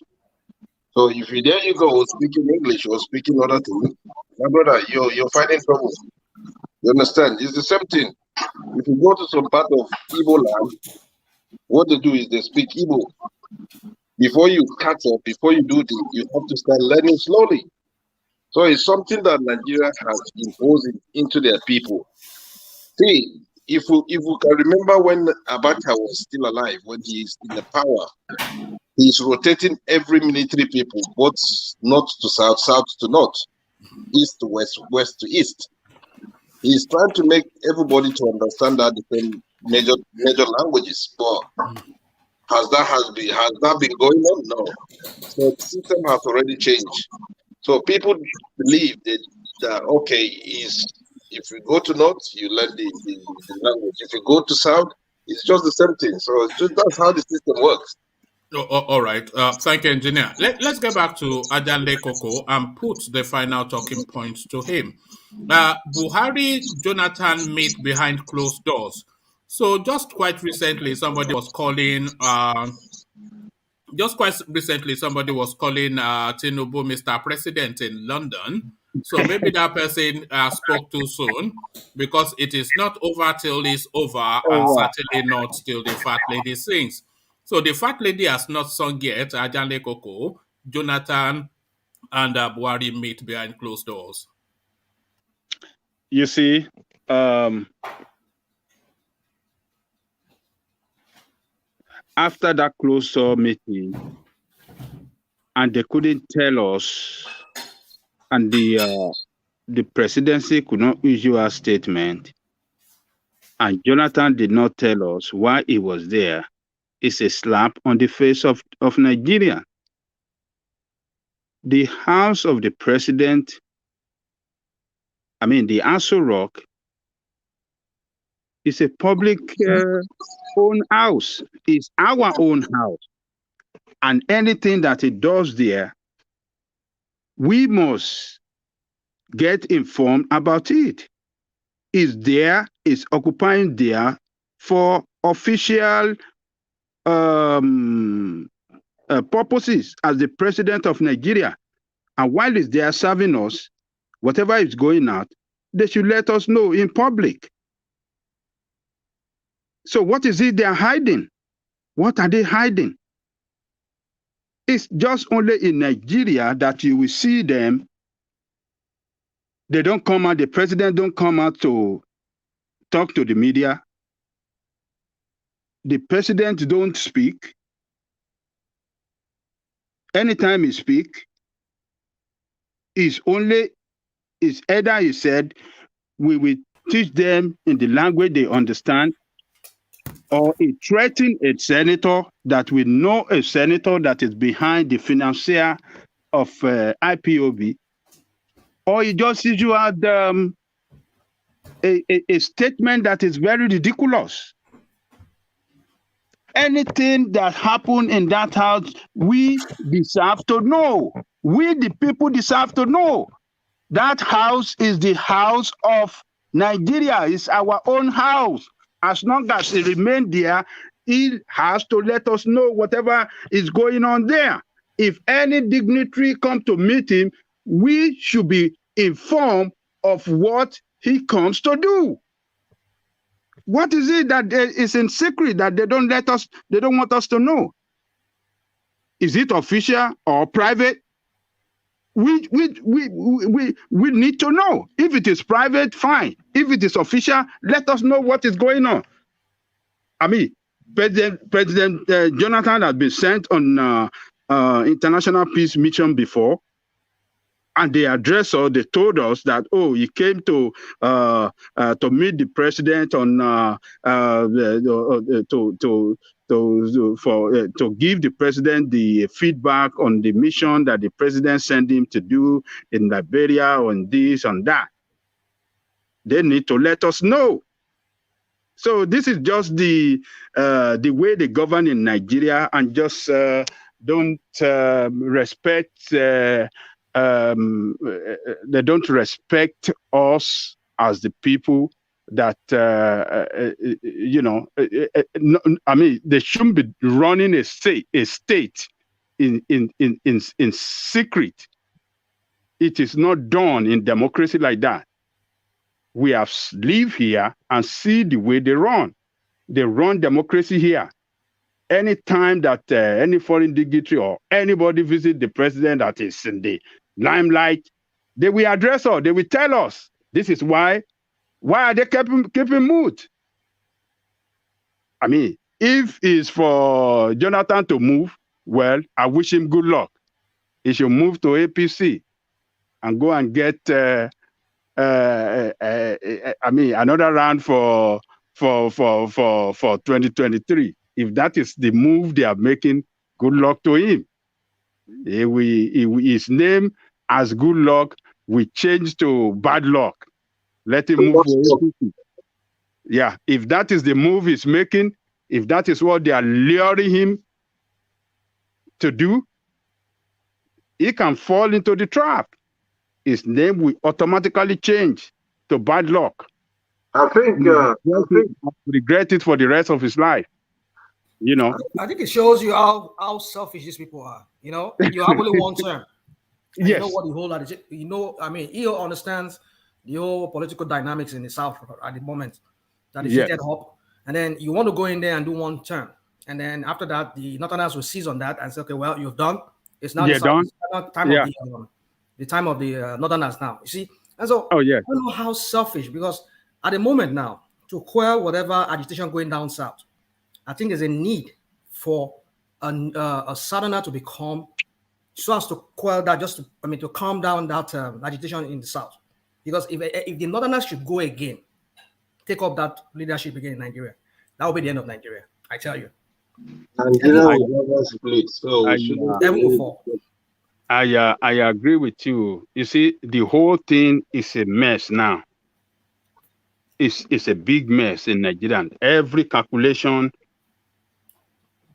all the option that is available, it's a big mess. If Jonathan moved to APC for that position, that will aggravate the Yoruba nation and and Biafran nation. If Peter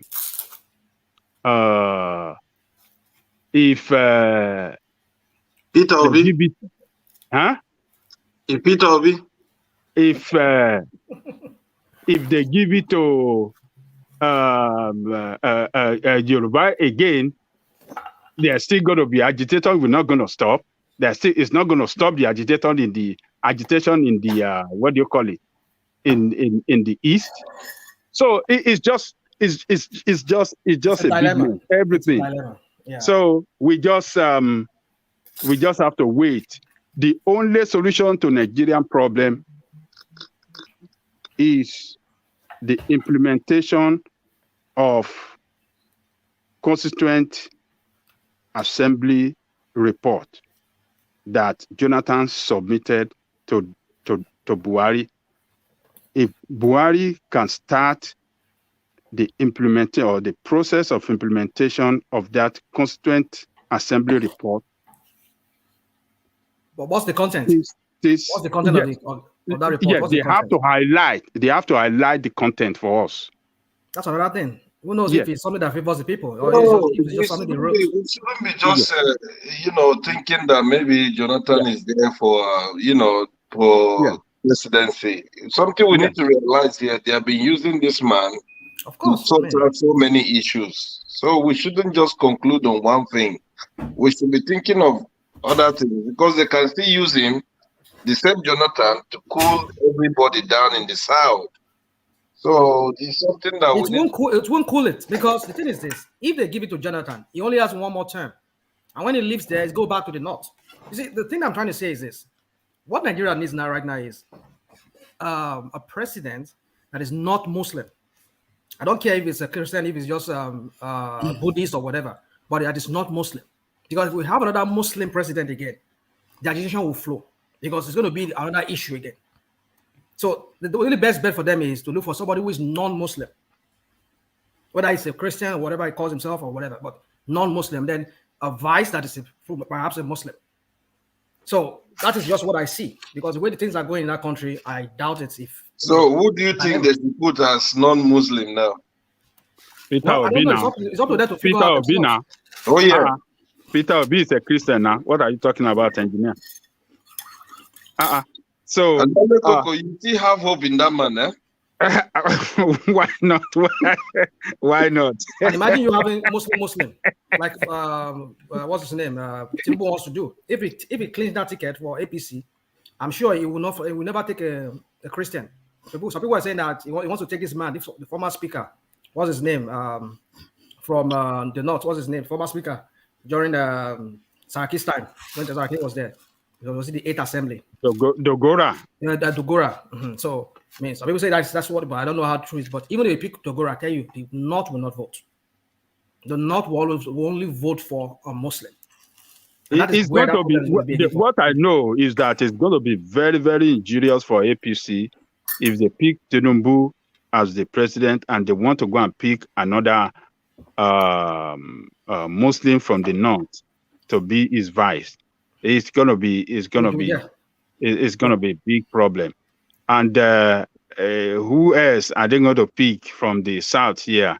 If it is not Tinubu, I don't know. Yeah, it's unfortunate in APC, I don't know. Yeah. But we have to wait and see. They have a lot. They have the vice president, Professor Osibanjo. Oh, that's another. You're right. You're right. That's another one. I think I will agree. Yes. They have Governor Fashola. He has made a Muslim. Fashola is a Muslim. Osibanjo is Tinubu part 2. I'm just giving you the Osibanjo become president, that's Tinubu that is ruling as well. If you go to the south, they have the Minister of Transport, Amechi. Amechi is well respected among them. They have this young lawyer. If you want a young person, lawyer, how do they call him again? Festus Keyamo. Yeah. Festus Keyamo. They have their big bone in the southeast. Okorocha is a good candidate for them. Okay. So my problem is even the PDP, but the APC they have people. Osebanjo, Well, Osebanjo is Tinubu point two. They are the same. Tinubu and Osebanjo, either of them are the same. If for Basijo, if Osebanjo win, now Tinubu go the road, vice versa. So The thing is, what Yeah, we but need, one. Ovie, there is no way you can take Tinubu out of APC. No, It's that's like what I'm saying. No, Tinubu what has I'm to agreeing agree with you. What I'm for saying more is than that 50% Tinubu in one. that party. No. What I'm saying is that Oshibanjo candidacy is also Tinubu candidacy. That's what I'm saying. At the same, you are two in one. Yeah, you're right. Taking Fashola. the thing is, what we need in that country, whether it's a Muslim or Christian or native doctor, we just need somebody that has that head to control the country. Who will determine the head? Now you, I be the elite. That's This the point. is It's the political what party that will happened. determine This it. is what happened now. The political I, parties. I, They During only present to us what they feel is right for us. And during Jonathan, they made it clearly that there was a killing, blah blah blah, and so forth. Because from the north, some part of the Muslim, which they said it clearly, oh, during Jonathan there has been killing, this and that. Now, a Muslim man is on the seat now, controlling everything, and the killing has become triple. So at the end of the day, whether it's Muslim or Christian, we need someone that will just come and fix that mess. No, that's If it's you a want Fulani man that is coming. whether it's Muslim or Christian, or he's from Yoruba or Igbo, or he's from the north, then we'll have a long way to go. well, the problem we have in that country now about these two political parties, I don't see any one of them driving us to anywhere, as far as I'm concerned. Ajale Gogo, when you say I us, don't do see you any belong to one the of party? them driving us to anywhere. They are driving us into the ditch. That's the way I see any one of those two parties. so what's going on with the They third will, force? they will, The they will, third force they they're will talking about. slaughter us. They are going to slaughter us. These two parties. I have told you my own recommendation. Let's look for smaller parties. If that party across that nation, look for smaller party in your local government in your state. That is the only kick these people out of power.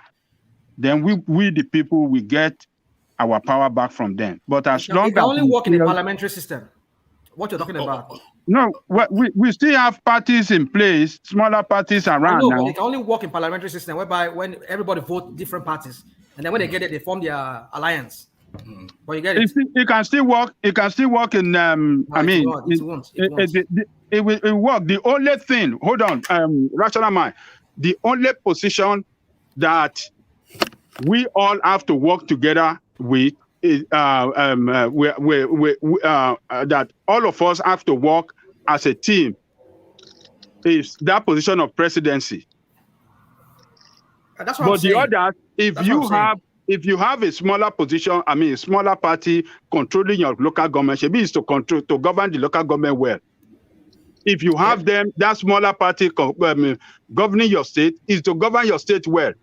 It's only presidential position that we all meet that, okay, among the 3 of us, among the 7 of us, among the 10 of us, who among them are we going to support?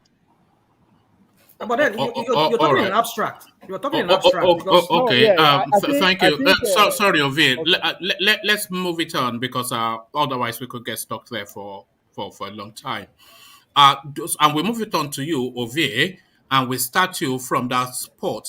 Thank you, Ajale Koko. And by the way, Ajale. Yeah, Mr.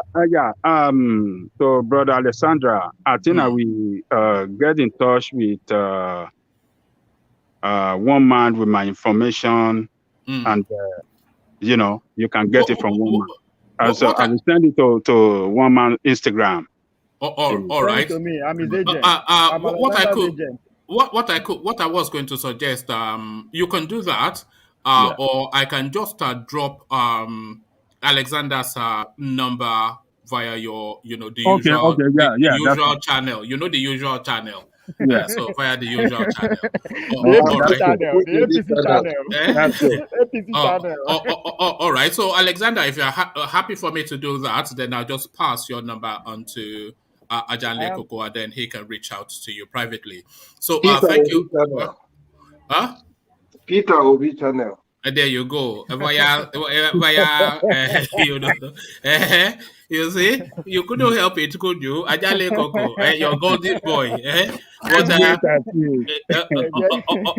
all right. Thank you, Ajale Koko. So to you, Ovie, just that spot that Ajale Koko just left, Buhari Jonathan meeting behind closed door, just today even. So not quite fait accompli yet.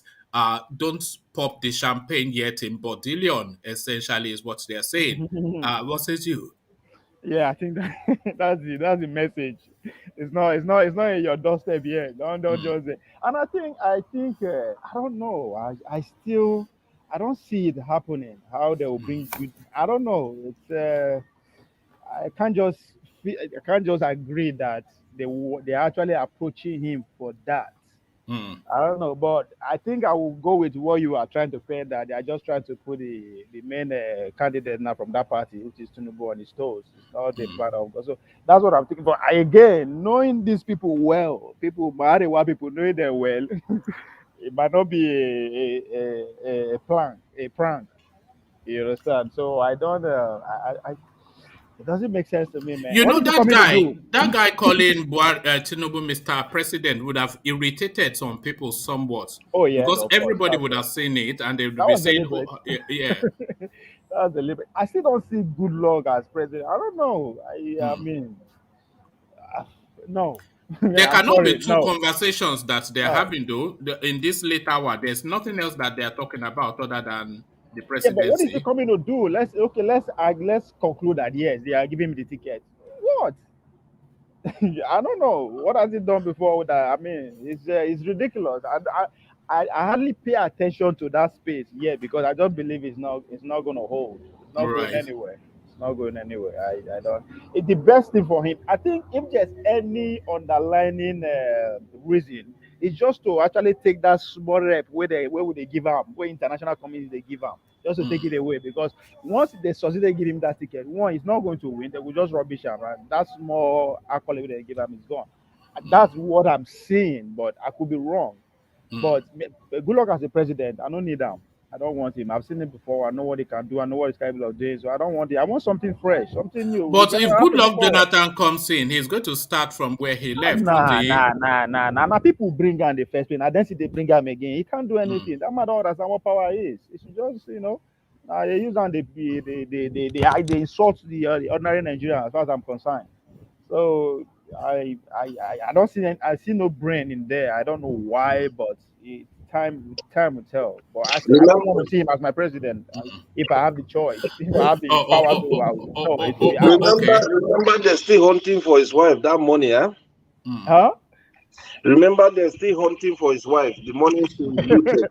Well, those ones will come to play when the campaign proper began. But Exactly. it's ridiculous. They are taking us for a ride. So, guys, we the people are being insulted. That's what I see here. I mean, for what? This is a man that every Nigerian believes that he has performed below average, below par. Everybody. No, not every Nigerian. I rate him highly as do a lot of people. Compared, but even at that, I no. Okay, let Jafar come in. Jafar, you wanted to say? Yeah, so I read one of the dailies today that there is a planned meeting between Goodluck Jonathan and Kwankwaso with the acting chairman of the APC sometime this week. So I don't know if the meeting between the president today and the former president has anything to do with that. So I'm just throwing that out there. All right. It will be an insult. Jonathan should be careful, It will be. I don't understand how. So Japan is setting the machinery in motion for Jonathan to move to APC. So if they bring him, I believe so. I think he has already made a decision to move. That'd be so ridiculous. That guy will just destroy his So political. my question Now, is this to you, Ovie. Ovie, a Jonathan AC, a APC ticket plus a PTP Atiku ticket. Who are you voting for? I want to see something different. I'll go for Atiku for that singular reason. I want to see something different. I've seen Jonathan. I know what he can do. I know what he can. So let you go. I want to see something different. Let it be bad, but I want to see something different. But again, if if they bring him to PDP, what are they going to tell Tinubu? When I'm using Tinubu now as his people that he brought. What the consultation are they going to give him? What are they going to tell Usa Okorocha, the Abga family? Right? What are they going to tell the PDP who are still in there? So I don't know how they want, You cannot because answer what they will these tell are power Tinubu. blocks. These are power block in that party. That what are you going No, to no. appease person like Tinubu with? Ovio, So I should I agree. tell Yes. you they will tell Tinubu? Yes. The same language they told him in the first tenure of Buhari when he did everything and he went on exile in Sao Tome and Principe. What people do, I believe you, they can do it. But I don't. Again, I would be very, very happy to see his reaction, because I know whether we like it or not, come 2023, Tinubu will change things, either by him becoming the president or him denying the ticket. But I don't think he will just go and sit down and say, okay, I will take it that I have lost. No, I don't think he will do that, because this are like final stretch for almost a lot of them. Him, Atiku, mention them. These are their final shots. And that's why all this killing and whatever you are seeing, everybody is getting their final stretch. So if you bring Well, it to a party that there are so many power block, everybody hold his own side. But Buhari himself, okay, yes, he has the followership that he's bringing to power. But every other thing, whoever becomes the president of Nigeria in 2023, that will signal the end of just so many political heavyweights that we have in that country. So that signals the end of Buhari. That signals the end of Babangida, Obasanjo, etc. Hold okay, on. okay, okay. Only because this person is going to have an 8-year run, possibly, almost certainly. And I don't really Yeah. see them still in, hold on. I don't Okay. really still see them in 8 years. God grants them whatever, but I don't really see them, a lot of them long gone before this guy's tenure expires. So, It's true. uh, but, Yes, yeah, go on on. that I will have to agree that the natural course we take them out. I will agree. But if they Yes. see they are alive, they breathe. Even if they did their sick bed, people like the Babangida, they still get power. Even if they sick bed, but Mm, if natural cause death take them away, yes. So, but whoever is coming, I don't. Whoever is coming, is he going to come through their hands? The way the nation is, because now only us, when I mean us, we the masses can change the status quo, and we are not ready yet. We are not ready. So now them go see the shuffle within them. They either get a favorite and less favorite. That's what is going on. So yes, natural they will take people like Babangida and the rest out. But aside that, inside they are still breathing, because they still, what gave them control is not because of the position they had before. It's the wealth they are controlling within the Nigerian space that actually feed people. That's what they are holding on to. That's their power. That's why they can just sit down and say, "Hey, let this be," and it will be. It's because they are responsible for millions of family well-being. Indirectly, they have most of the multinational companies that I see in Nigeria. No, it's not owned by me and you now. It's owned by them. So that is actually the power, not necessarily because they see them for position or office. No. So natural dead, yes, I agree. But others aside that, they are still very much in control. Even all these boys now, they are boys now. So it will be now only Tinubu. Who can we say is Tinubu Godfather in a way? At this point, maybe he was before. I don't think the person is still alive. So he has able to, immerse himself with that. So he is a power, power holder until he dies. no, So that's what I'm saying in that space. So APC is something that either is going to blow up on all our faces, in their faces, or it's going to go move on to the next phase stronger. That's what I'm saying. If they succeed, it's going to go stronger.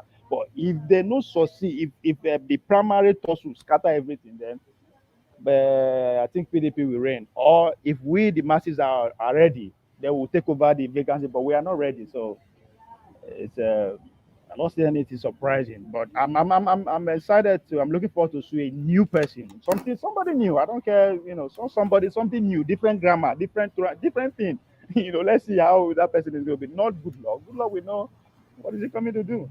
Oh, Even the oh, oh. article himself, I All mean, right, they have his. you've made the point. Thank you, Ovie. Okay.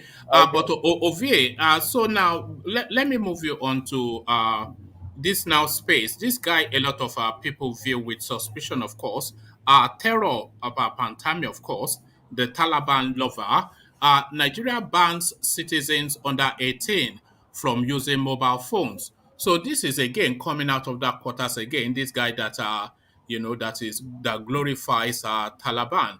So Pantami now, again, what are you making of that? As far as I'm concerned, he's a terrorist. I don't care how anybody want to pen him, but it is what it is. Is our minister 18 years?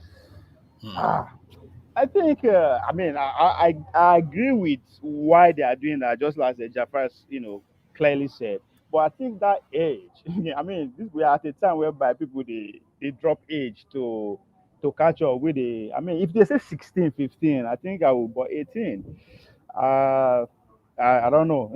It's too at 18 years. Somebody's in the university. You want them to make You a you wish know to you enter know you university know at before I get phone 16 or they can get married.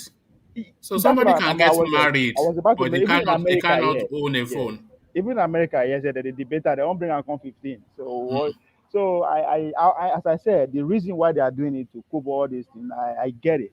But mm. that 18 years, man, that's a grown. I mean, them. Okay, now I'm using the word then, quote unquote, not for say how they profile them anyway. I mean, the northern space based on their religion. They can marry at the age of what 13, 12. We they see back in the days where Zafaragona they married 13 years old.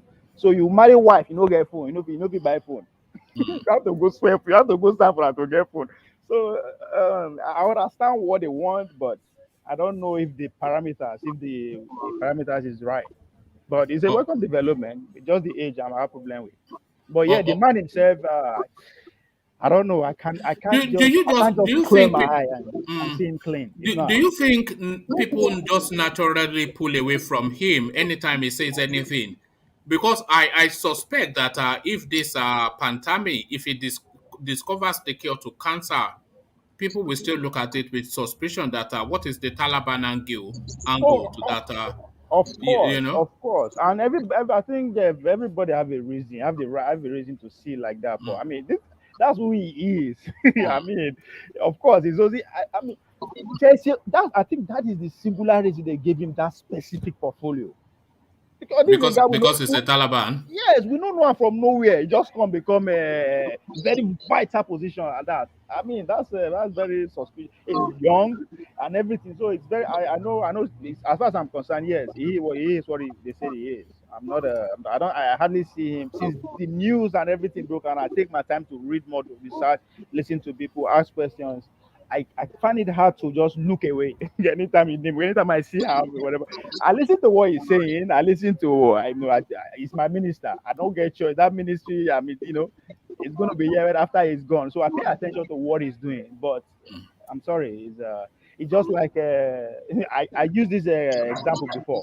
What is happening in Afghanistan now is what is happening in Nigeria. The Taliban are leading Nigeria. The headsmen are leading, the Taliban are leading Afghanistan, while the headsmen are leading Nigeria. It's the same. There's nothing anybody can tell you about it. They're all the same. They have the same ideology. They operate the same way. Just that some are more experienced than others. The Afghanistan people, they are more experienced. That's just the difference between them and the others. Either they call them others, bandits, terrorists, whatever. They are the same. They kill. If you kill, you are a terrorist. I don't care. So yes, I see them are the same. Taliban and Afghanistan and Nigeria, we get the same leadership. I think All right. yes. Thank you, Ovie. So, Ovie, let me move you on next to now this. Only in Nigeria is it a possibility that somebody started school before they were born and then they are in two higher institutions both at the same time, pursuing just a high intensity diplomas. So this person, of course, appointed the irony that icings the cake, appointed into the anti-graft agency. So this guy now, educated before he was born, now on the board of the FCC. I think as funny as comical as it sounds, I think we should be serious about. I don't want to focus on the man now because he brought himself to the final stage. We have some of the most educated people in the National Assembly, educated of all sorts, Ivy League, Harvard, Yale, London School of. They are all there in the house. Those who no go school at all, they're there. So it's balanced. So for him to scale through, the problem is the National Assembly, not him. Obviously, the man sit down, think and well, put his resume together, say, yes, I'll defeat these people. You understand? So if that place, if that final destination is not crooked, you know when people come up for your house with those kind of credentials in the first place. But because you know where you are going to present them, I mean, so Imagine that happening in America. What it we're can talking happen. about. No, it can happen. It depends on who.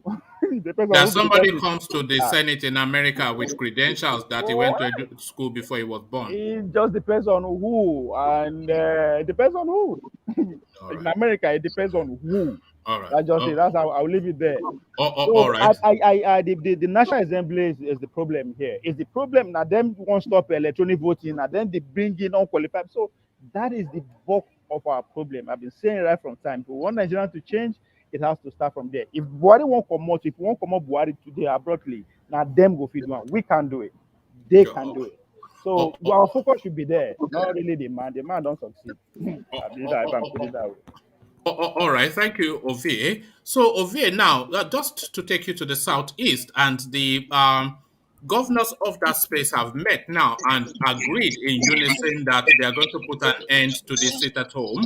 So, they're now going to give that directive now that the sit at homes must end. So, that then puts them in direct conflict with IPOB. But who is going to win the day? The governors say the sit at homes must end. So if the IPOB then tell people to continue to sit at home, and they do, does that then finally put the final nail in the coffins of the governors in the East as executives of their states? That's if they obey the governors or if they carry on sitting at home. If they carry on sitting at home, if the governors say that they are putting an end to sit at home, but IPOB tell them to sit at home and the people do, does that then render the governors of the East impotent? Yes. Yes. That means Nnamdi Kanu is the southeast quarters president or governor if we want to give up. If they succeed in sitting at home without giving a touch to what the governor is saying, yes, Nnamdi Kanu is the president of that region. However title you want to give them at this point. And for me, I don't think they should obey the governors. It's a do or die affair. Something has to be done. Change has to come. If not for the whole place, but that region, something has to be done. Now, I think at this point, they don't say, okay, federal government, say una stop, but una pass or we don't leave una. But in our own small space, we run them, and we are running things. I think that is the idea. I support them, but again, it's a fight. Just like when the civil fight broke up, and now with the Nigeria coming, Mossad and whatever, they should know that now fight, then they fight. So anything will happen from this end, because these governors will do anything to appease the center. They will do everything. So my people should be ready to just sit at home, just like what Ajalego was spending. I don't know how they want to enforce that order that they should come outside. They go bring military and mopoko. You won't come meet me for my living room, they watch TV, or maybe light no day, and they drink Gary. You say, make a commode. Go do waiting. I don't want to go out. So in a way, I'm with them at this point because they are giving orders. Instead of you to sit down with these young men or whoever they sit down with them and say, come on, I understand your pledge. I know what you want, but this is it. I mean, let's talk. These are your children. They say, oh, they are our children, our children. Then talk to them as a father. They're not fit. They are giving orders. I'm curious now. I'm actually interested to see what is going to happen on Monday. I urge them not to obey the governor. We're going to sit down for hours. Let's sit down for hours. And as I said before, the Yoruba people still join them. It's just a matter of time. Either now, before 2023 or after 2023, we will join them. All of us will join them. It's just a matter of time. I agree with you. It's just a matter of time. It's a matter of time. And that's before 2023 or after, we will join them. Look at if the political permutation backfires to the Yoruba part. Everybody will start with that. And you know that they come out for Lagos and spray them with bullets, right? Okay. Say, okay, today we don't go come If outside. if Tinubu does not get the ticket, then the Yoruba nation will declare Yoruba nation. That's just it. But That's again, just it. again, I think it depends on who they give the ticket to. If they give it to a minority, I don't see which alarm they won't raise. Because I think that is the game the Arewas are playing. Is that the meeting going on with Jonathan? I mean, you can. It might not be Jonathan again. It might be anybody from that region. It could be from my state. It could be from those small states. So, are you going to fight because they give it to my state? Let me tell you what will happen, Ovie. Yes. The Eastern space, the IPOB narrative is already in situation, and that will almost certainly carry on no matter what happens in 2023. Yes. So now, if the ticket, and especially the APC ticket, if it doesn't come to Yoruba land, if it's retained in the north, then the Yoruba land would immediately declare itself independent, and then they would merge with the IPOB in their struggle. But if it goes to another minority sect, but not to Yoruba land, but comes to the south, the Yoruba land will ratchet up the Yoruba agitations. Do you understand? So they will not declare fully, but they will spike it up. Then it will become almost like IPOB. If it doesn't come to Yoruba land, there will be trouble. That's just it. Yes, you know why it's not going to, hold like that if they choose to go that way. Pathetically, let's say they give it to somebody from unless they give it to an Igbo man to counterbalance it. But if they give it to South, then forget it. Yes. Just to follow your narrative, the Igbo have question mark already based on what is happening. The same goes to the Yorubas. They have the same question mark. They are also agitating for self whatever. That is the same thing. The Nigerian state has put them in the same bracket. The Yorubas and the Igbos are looking. Who is the Nigerian state? Because you are saying the Nigerian state. Federal government. Who is the federal government? The center. The Nigerian government. FULANIs, No one make us say FULANI. If I say FULANI, go say they are going to say the Nigerian government. Okay. Who is the Nigerian government now? So the issue, guys, the issue about the agitation is all about who becomes president in 2023. Is that why? Are we trying to reduce the agitation to that? Sorry, let me address that, Alvin. The agitation in the southeast is not about 2023. They are just fed up because they feel they've been badly treated for too long. The agitation in the southwest is a combination of the politics that is in play that, look, we are fed up too, and we are not going to bear another Fulani man for another 8 years. So if the power comes to the southwest, then they will peter down, but if it doesn't come to the southwest, then that convinces the southwest totally now that we have no future in this contraption, as they call it in the east.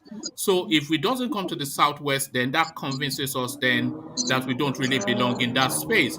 And if we don't belong in that space, then we seek to leave. So that's just my own personal view. I'm not speaking for anybody. Yeah, I think your view actually, in a way, speaks to what Jaffa is trying to say. That the heat we are seeing is because of 2023. Because as you said, if they give any of them, it will pipe down. So no, it's always about power, Okay. So, but it's just it's just so funny that Yorubas will actually sit and look Nigerians in the face and tell them that they are marginalized within the Nigerian. That's where I'm going. No. The Yorubas can never. But if there's any tribe that bastardize this country, it's the Yorubas. No, hold on. That's not even where he was going. So, hold on. Let me address what Jafar was saying. Jafar is saying, and a lot of people say this, that the last person to be claiming marginalization is the Yorubas, and I agree. The Yorubas cannot honestly claim that they are marginalized by everybody. The vice president, all of the key choices, the front runner for the presidency, there was never a time that the Yorubas did not get at least a good share, if not their full share of Nigeria. So we cannot claim marginalization, I don't think. Ajale Koko, are you marginalized? Jaffa wants to come after you if you say you are marginalized. Jaffa will come after you. You know my position. My position. If we are talking, or if we are talking about, power rotation to the south, in the spirit of fairness, it is not Yoruba to raise up their hand for that. It should be Igbo. Yoruba have had it, South have had it, It's only Igbo that have not got it. So what's our problem? What is the but greed? if the opportunity presents itself, should we not take it? And the opportunity Which opportunity are you looking for? Which opportunity? I like that. What kind of greed is that? What kind of greed is that? It's not greed. Oh, okay. How will which kind of greed makes is that? Okay. Let me give you a hierarchy, Ajanle Koko. Because if we are speaking against the North, we are speaking against Buhari for this thing, that means we want to do the same thing too. If we are pointing for presidency. Have not ruled the country yet. No, what I'm saying, Yoruba have had it in the name of Obasanjo. Jonathan have had it. It's only the Igbo that have not had it. So what is our problem? Okay. Why should we say it should be for us when we know we have our brothers that have not had that position? Hold on, Ajanle Koko, let me put something to you and set aside your reasons for fairness. We know that fair play, you want it to go to the Igbos. But which one would make you sleep easier out of this hierarchy? So sleep, in terms of how you sleep easier, take it 1, 2, 3. Would you sleep easier under another Fulani president? Would you sleep easier under an Igbo president, or would you sleep easier under a Yoruba president? So let me answer that question just so you know the direction that I'm going. I will sleep easier under a Yoruba presidency because I know the Yorubas, they are Omoluabis. So I will sleep easiest under that. I will probably sleep uneasy under an Igbo presidency, but I will sleep. But if the Fulani guy is as Buhari that we've just seen now, then I would not sleep at all. So that is my hierarchy. What is yours? Well, I will sleep easy under Igbo because we have not had them before as the president of that country. So if Igbo bring out a very good candidate that is tribalized, that we know that is competent, why won't I sleep easy? But I will sleep very uneasy under a Yoruba man that I know that is very, very corrupt. That is very, very corrupt. And I will sleep very uneasy as well under a northerner that is pro-Buhari. A northerner that is pro-Buhari, I will lose my sleep completely. I won't have no sleep. But I will sleep comfortably under an Igbo man that I know that is a detribalized and he is a competent man for that position and is not corrupt. And you are convinced that such a person exists, a detribalized Igbo man. You are convinced there's one. Obi is the one I know. Obi is the one I know. Okorocha is another person, but Okorocha is very corrupt. That man looted the whole state before leaving. I lost confidence in him completely. Okorocha is another detribalized person, but for that corruption I saw in him, he just lost it, man. On my side, he just lost it. Yeah, but your Yoruba man that is very corrupt, that you people are championing, Tinubu. Oh my God! I don't know. Maybe I just have to look. No sleep at all. No sleep at all. All right. Hold on. Yes, we go on to Ove. You ask your question and then round off, and then I'll come to Jafar, and then I'll take engineer and then come to Jafar. So Ove, just say what you want to say. The civil war between Nigeria and the East. What will you say? how will you say that affect Nigeria? The civil war? Yes. No, we've done a lot of the civil war now. You know that space always leads us to trouble. You want to No, get as us in no, into trouble. in general, as in did you see like it make us stronger and or it set us back or just not It's always a just the setback. A fight 3-year is a war that setback. millions of people died. That all was certainly So a setback. Yeah. for that reason, I think the Eastern Quarter give them 100 years before they should be thinking of the president of Nigeria. 100 years. Okay. So they are not even in play yet at They should all. not be in place. I mean, you want to leave. I mean, it's just like your son wake up and say, "Daddy, I won't go." You know what? Like begin beat you, like begin fight. Do you think the Easterners should apologize for that period in time? To the Nigerian state. Mm-hmm. Well, I think that will go a long way to say, okay, we could consider them to give them the leadership. You can't, you don't. Yes, if they, I mean, apology. The deed has been done. They just have to serve their punishment. 100 years. Anybody, So will raise anything else or sexual as it is now. 100 years. Any So, tribe. one man, if I may just say this, you see, that's the mistake we keep repeating over and over in Nigeria. The same question you just asked, do we think the Easterners should apologize?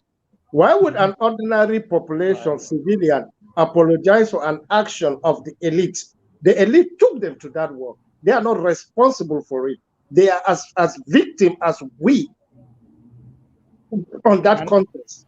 And at the least, they ask for presidency. So, They should give them power. my issue when I ask that question is that, you see, in as much as they may have legitimate grievances, their grievances, some of them are germane about their marginalization. But when you bring 2023 and put it ahead, what it does is that it undermines those legitimate grievances, and it makes it difficult for anybody to even sit and talk about it.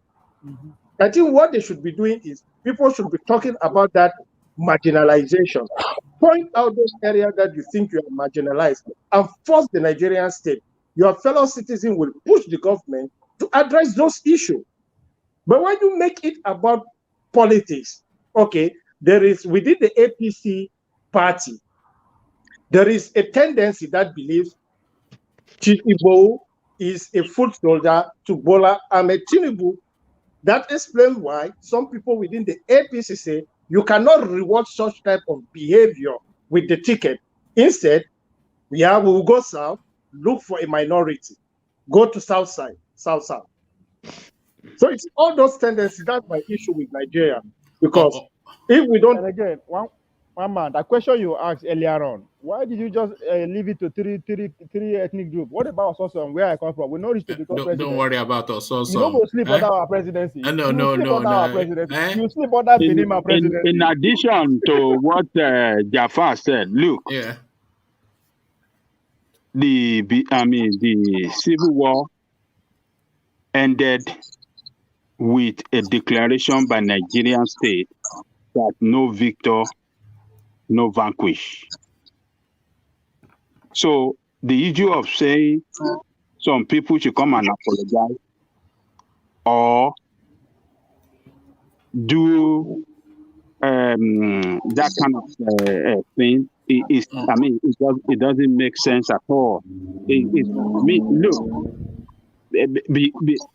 as long as we don't see ourselves as one people, we want to look at some part of us as, oh, this is not Yoruba, or this is as long as we continue with that, there's not going to be peace in that country. And that is what that is out in Nigeria now. That is what this administration has done.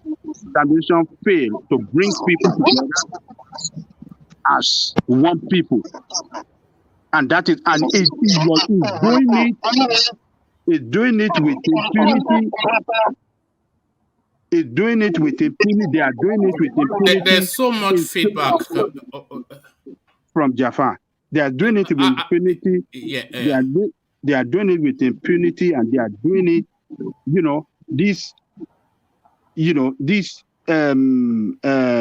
what do we call this?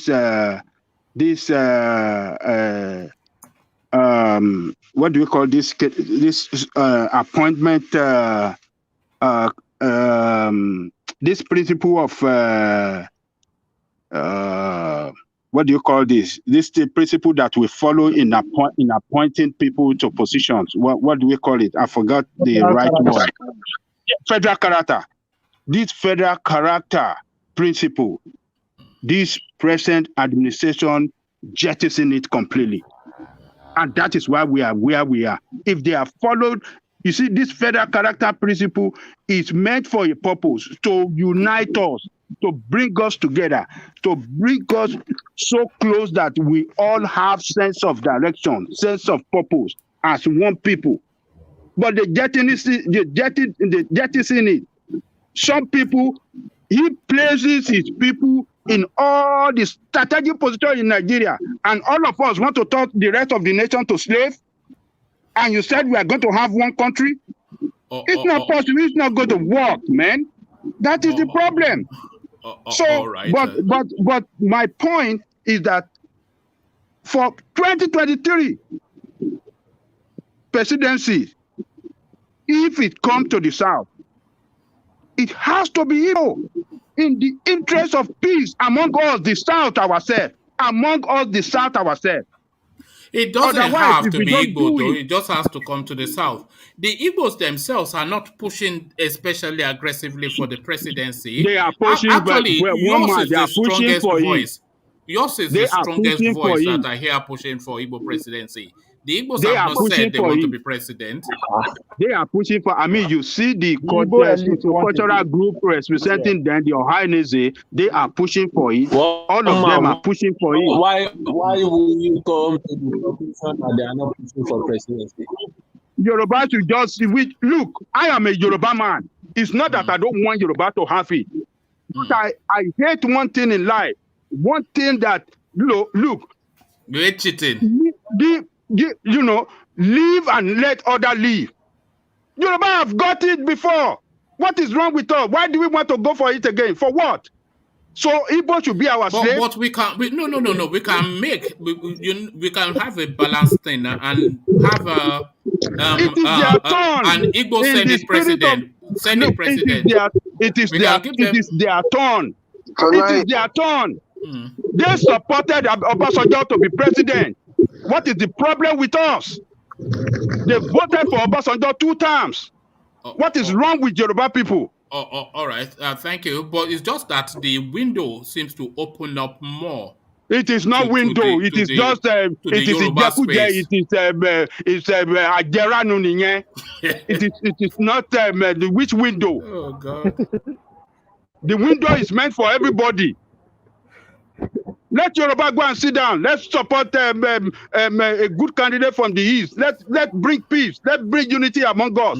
If we support them now, the next time they will be behind us. But if you stab them in the back, they will wait for you too in the future. If you're still going to have that goddamn country in the future, anyway, I'm not sure. All right. Thank you, Ajale Koko. Ajale Koko, I've sent Alexander's phone number via how you sent me those clips. Yeah. I got it. Yeah. Oh, okay, brilliant. So thank you. And thank you, V. Let me go on to Jafar, who hopefully is still with us. Unless you have so engineer, yes. So come in, engineer, yeah. 1 man, kilo day. Sorry, I just lost there. Go on. This is you see, when we keep talking about, we are busy lamenting, chanting, shouting, whether it's Yoruba or Igbo or this and that. Let's be always focusing on House of Senate, House of Rep. They are the people that will determine who will be our president in that country. So if you look, all these people in the House of Rep, House of Senate, whatever they call them, we have Igbo, we have Yoruba, we have Fulani, we have Hausa, we have different tribes there. But the question is, these people with all the things happening in Nigeria, has any of them come out and say, okay, you know what, let's resign and see how the country will be fixed? It's impossible. They're just there making their money. If they bribe them, they will come out. Let's say I, ZZ, that's it. So sometimes if we're saying whether it's from Igbo, from Yoruba, from this, we are just We are just chanting. Let me be honest to you. We are just chanting, filling up the space. But when it comes to reality, these people, they know who is going to be the president. For my own view, I can see a vice president will come from the Igbos. Then the Hausa man will become a president. The Hausa man will clarify people to say that, listen, I'm not a Fulani man, I'm a Hausa man. Igbo man will be a vice, and the Senate will be Yoruba. The reason why I'm saying this because the Igbo man that will come, he will be the one that will take the Hausa man, go to the southeast to make peace, to make everybody. They will use that Igbo man to reassure people that okay, after vice president, will later give you the presidency. So this is how they will play the politics. But when we keep saying is this and this and that, I'm telling you, we just chanting because these people know what is going on in that country. And the way things are going, trust me, like I said, these people have 1 year plus. They can come out and start talking every cook and bull story. That's what they are capable of doing. They will be saying things that will divert people's attention. They will be saying so many things. I must be honest to you. This is who Nigerian elites they are. They don't have time. They have limited time. So they will do anything to make sure that the big man, Baba, has finished his tenure successfully. That's just my say for now.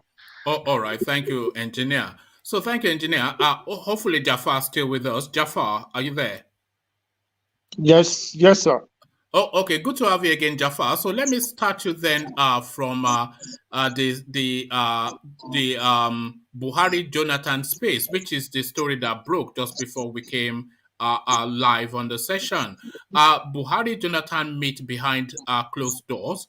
The two of them keep mum after the meeting. So nothing from Jonathan, nothing from Buhari. So speculate as to what exactly they might have been meeting for. Buhari Jonathan Jafar. A sitting president and a former president, they could have a lot to discuss, which might range from national security, foreign policy, economics, whatever. There's a wide range of issues that the two could discuss. But if they choose not to make a public statement, I think we should just leave it at that. And it will not be proper for us to speculate. But having said that, taking into account or into consideration the body language of politicians, right? With the olive branch being extended to Dr. Goodluck Jonathan to move to APC. So it creates room also for speculation.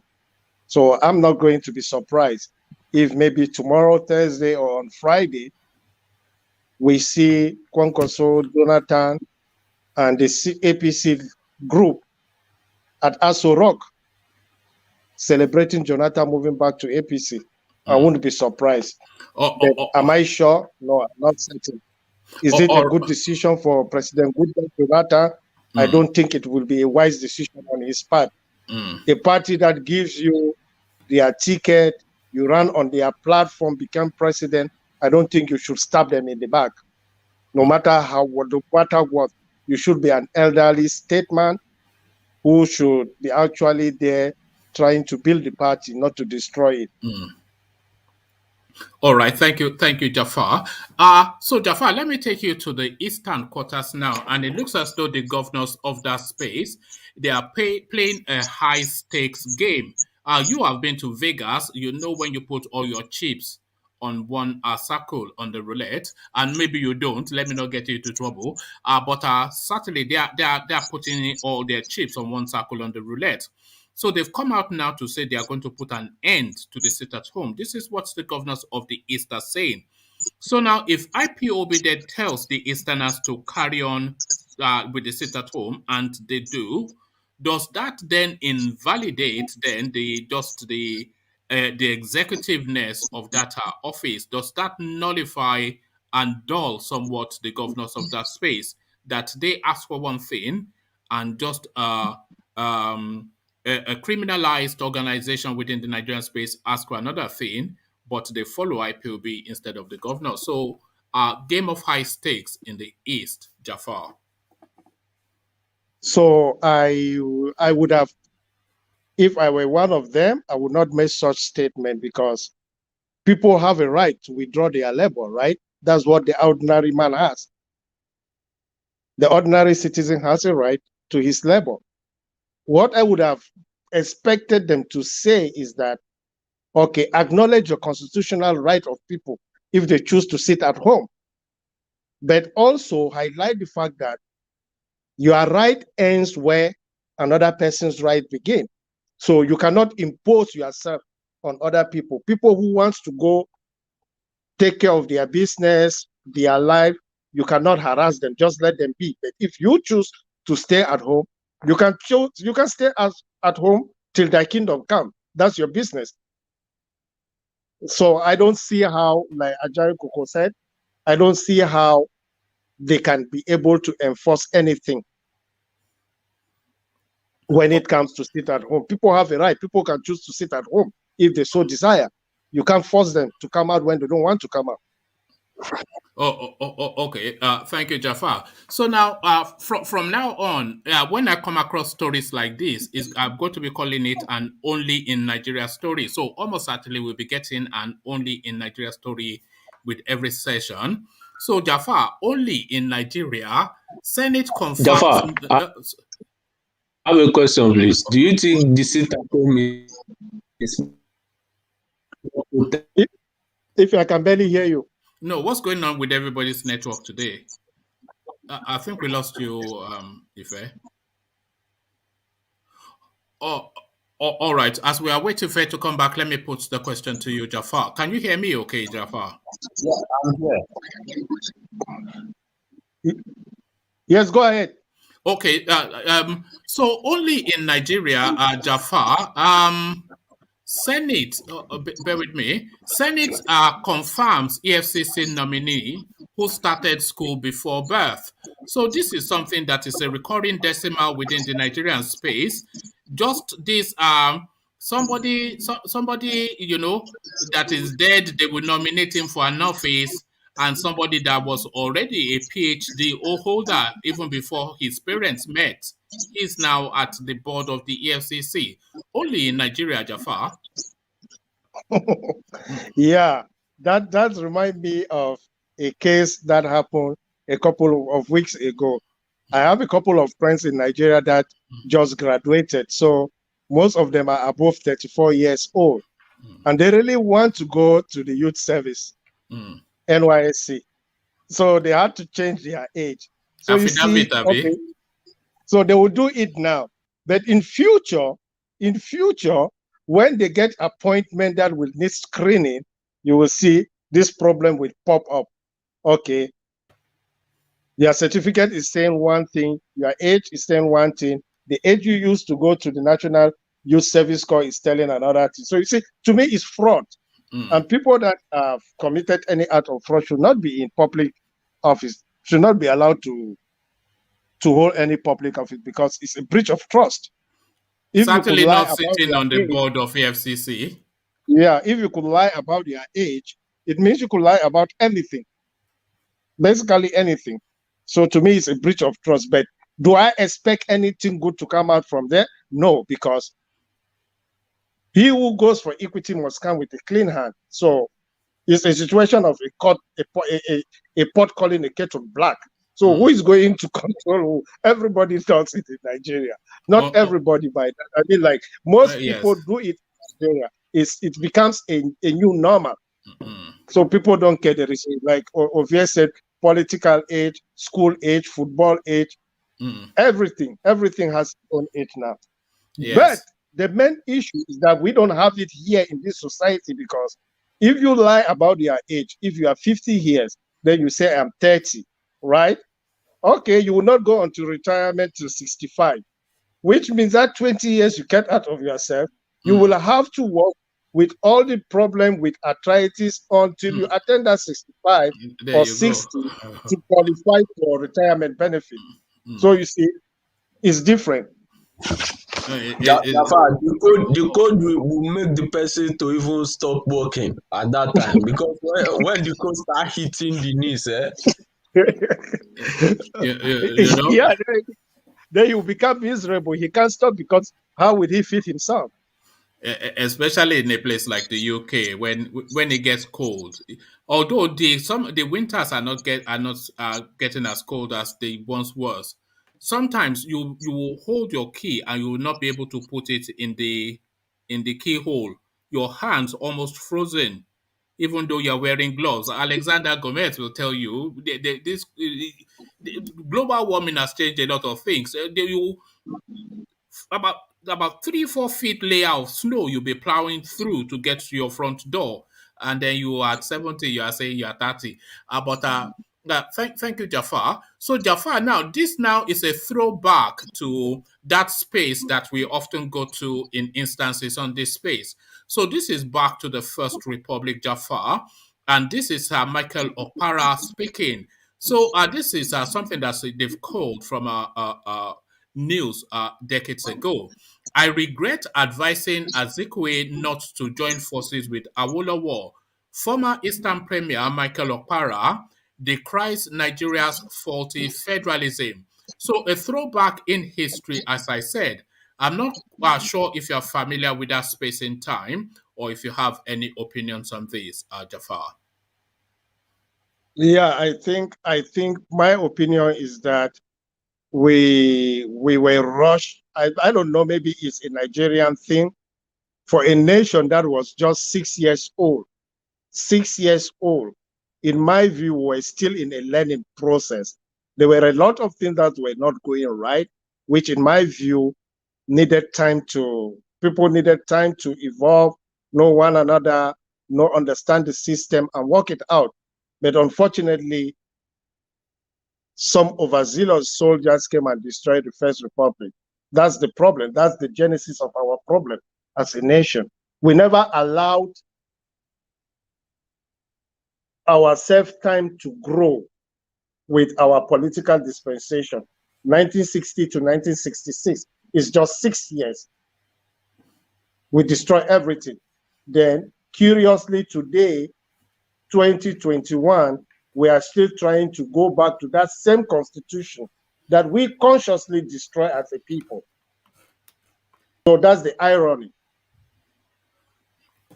All right. Thank you, Jafar. So you were trying to... Jafar, you said we consciously destroy as people. I don't think it's we the people that destroy it, but the military. Yeah, that's what I'm saying. We allowed them to do it. Did we not? We didn't allow them. They brought gun and put gun to our head to surrender. What power do we have? You don't have power to fight against the gun. They were not as strong as they are today back then. They were very strong. They were very brutal back then than now. They were very brutal.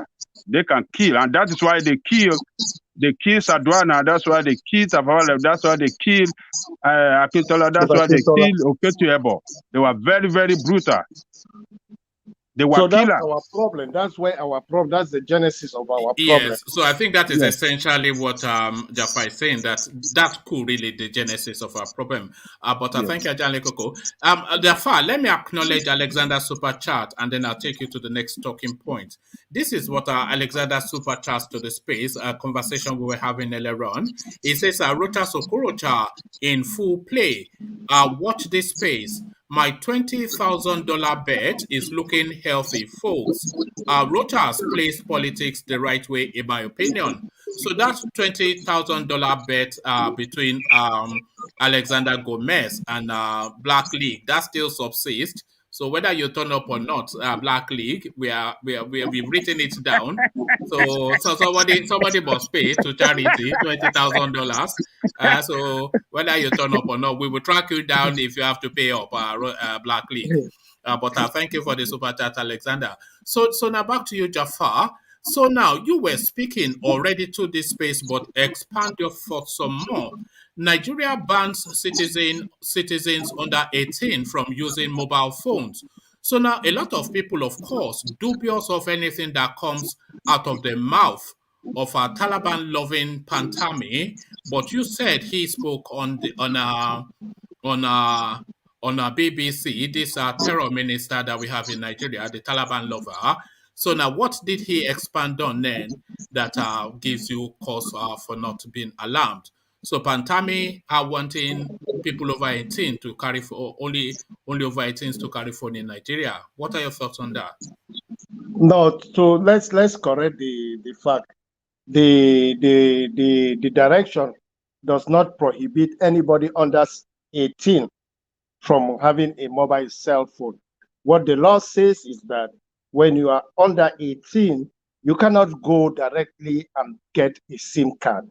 You have to go through a parent, or except in the cases that you are an emancipated adult.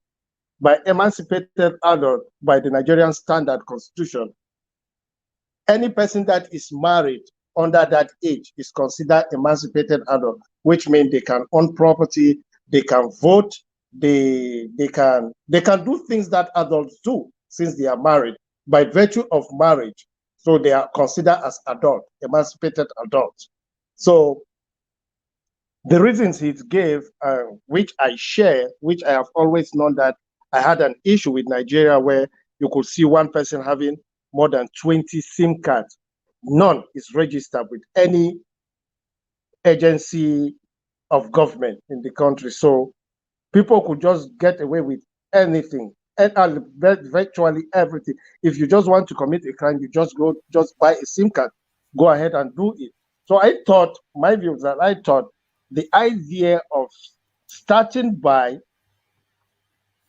identifying the number of SIM cards in the country, attaching them to a name was something noble, which I think as a country we needed to encourage.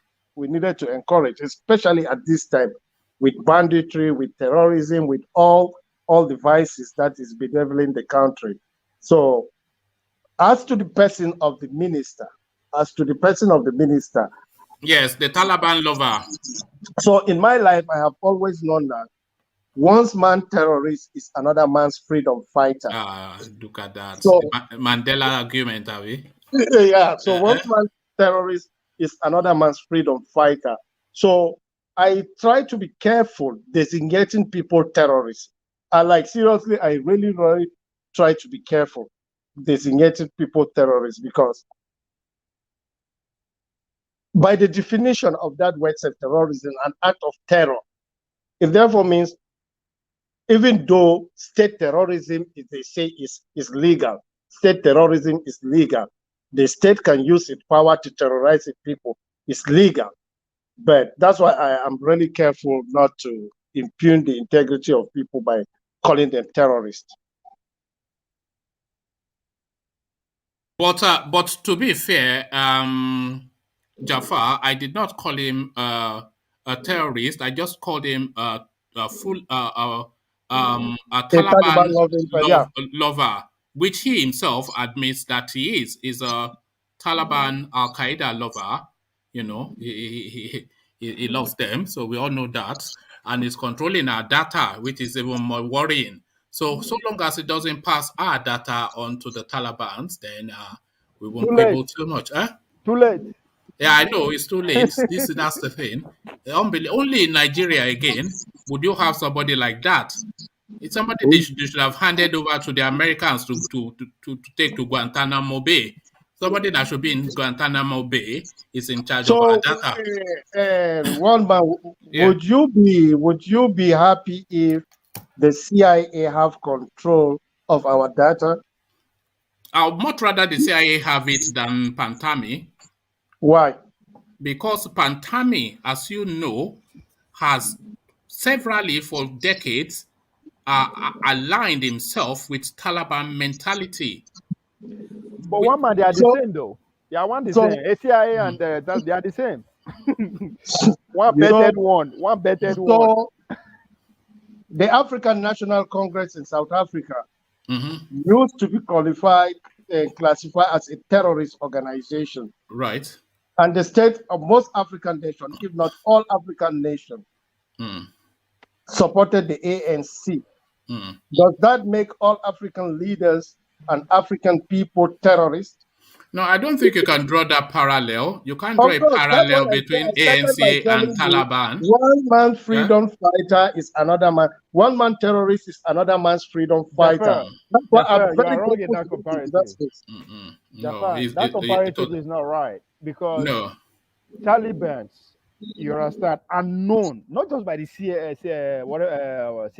I mean, what are they called? The Taliban here that Patani sympathize with.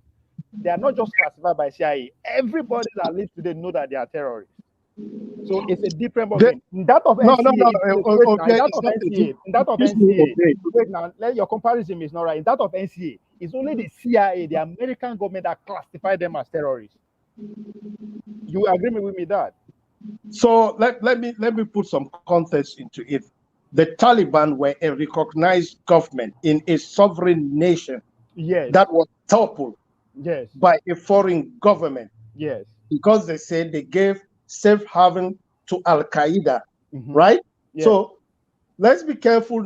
Let's not miss these two things. Let's not miss Al Qaeda, which is a terrorist organization that is responsible for the atrocity of 9/11, right? And a legitimate government voted by a people.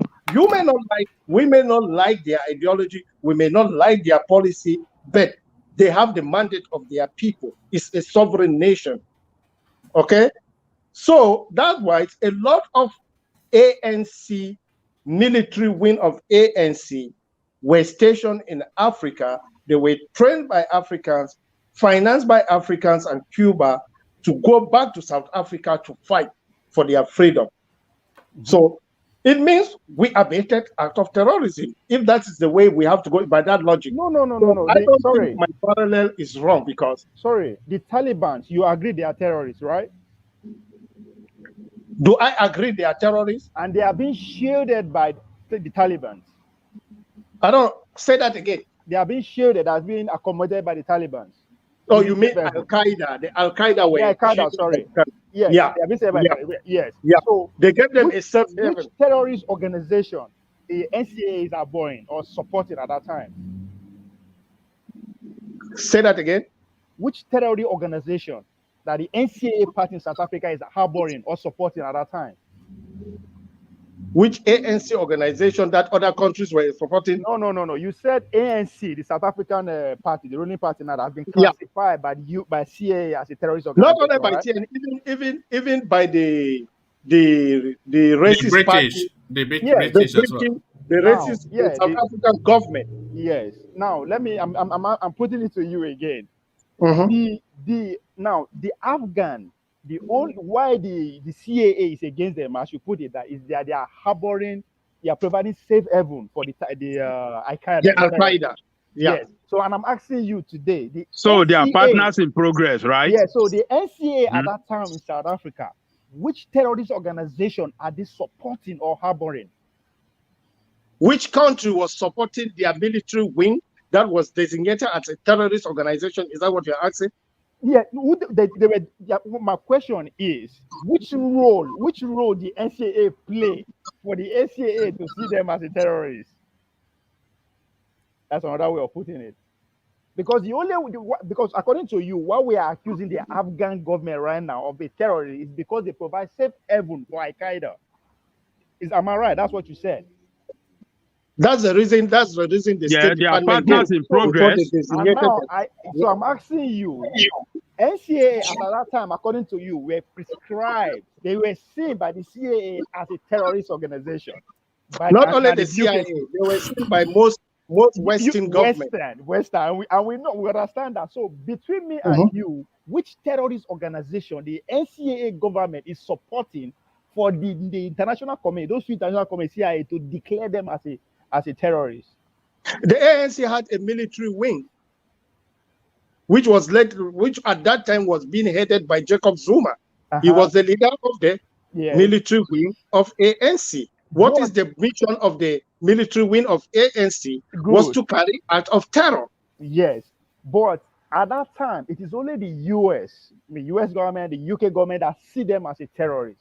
But in this case, they have to protect their own interests. But we, as black people and third world country, we understand they are freedom fighters. Yes, we never consider them as terrorists. They are freedom fighters. So, will you consider Al-Qaeda as a freedom fighter? I don't. So why are you not comparing the people who gave them safe haven to that of South Africa? The fact that I don't does not mean the next person will not. Maybe that's why I said one man terrorist is another man's freedom fighter. I'm finding hard to comprehend your comparison of Al-Qaeda. The comparison, let me explain to you. Let me just explain to you. The comparison is that one man's freedom fighter is one man terrorist is another man's freedom fighter. When the Western world decided that ANC was a terrorist organization, to them it was a terrorist organization. But to the rest of the world is not. Yeah, they were viewed as freedom fighter. Likewise, Al-Qaeda is not viewed all over the world as terrorist organization. Exactly. The word there is all over. The Taliban. All right. Thank you, VA. But Jafar, the thing is, even the Americans have put this. Imagine the Americans have put a Nigerian minister on a terror watch list. Pantami, of course, on a terror watch list. So that is what we have. Well, unfortunately, the State Department denied that. Sorry. Yeah, carry on. I said, unfortunately, the State Department denied that. Well, I don't know about that. It's not a question of yes or no. We've seen it now. There's video, there's evidence that this man is a sympathizer. So we don't need anybody to clarify it for us. We know. Even he has not denied it. He said he didn't. He said he was a young man then. Yes, and he said he apologized that he acted, foolishly as a young man or something like that. We don't need any DSC, anybody to come tell us. We know who he is, but he should have his right on. He has his back on, so that's fine. Nothing we can do about it at this point. You see, Jafar, the concern that you hear from a lot of people is that somebody that has openly, severally for decades, associated himself and championed the cause of extremism is now in charge of the personal data of Nigerians. So this is a cause for concern for a lot of people, a cause of concern. But you are not here to defend Pantami. So Pantami, if you are there, you are welcome to come on the platform and have this conversation with me. So I like that. I would definitely make sure that message gets to him. No, that's an open message to you. So you come and have that conversation with me. Yeah, it's once doctor, and then that professorship that you got from Igbo land too. I would like to discuss that as well. So plenty to discuss, and a civilized conversation I will have with you, Mr. Minister Sir, if you turn up. One man, Mr. Jafar of VA and everybody, you see, this is the problem we have in that country. And that is why we continue to blame Buhari for this problem. You see, I haven't seen this. I mean, a president, we expect a president, to act appropriately and do something that can bring peace and bring, progress in the country. If he had taken out this guy from that position and replaced him with another person, this fear that we have now, we won't have it.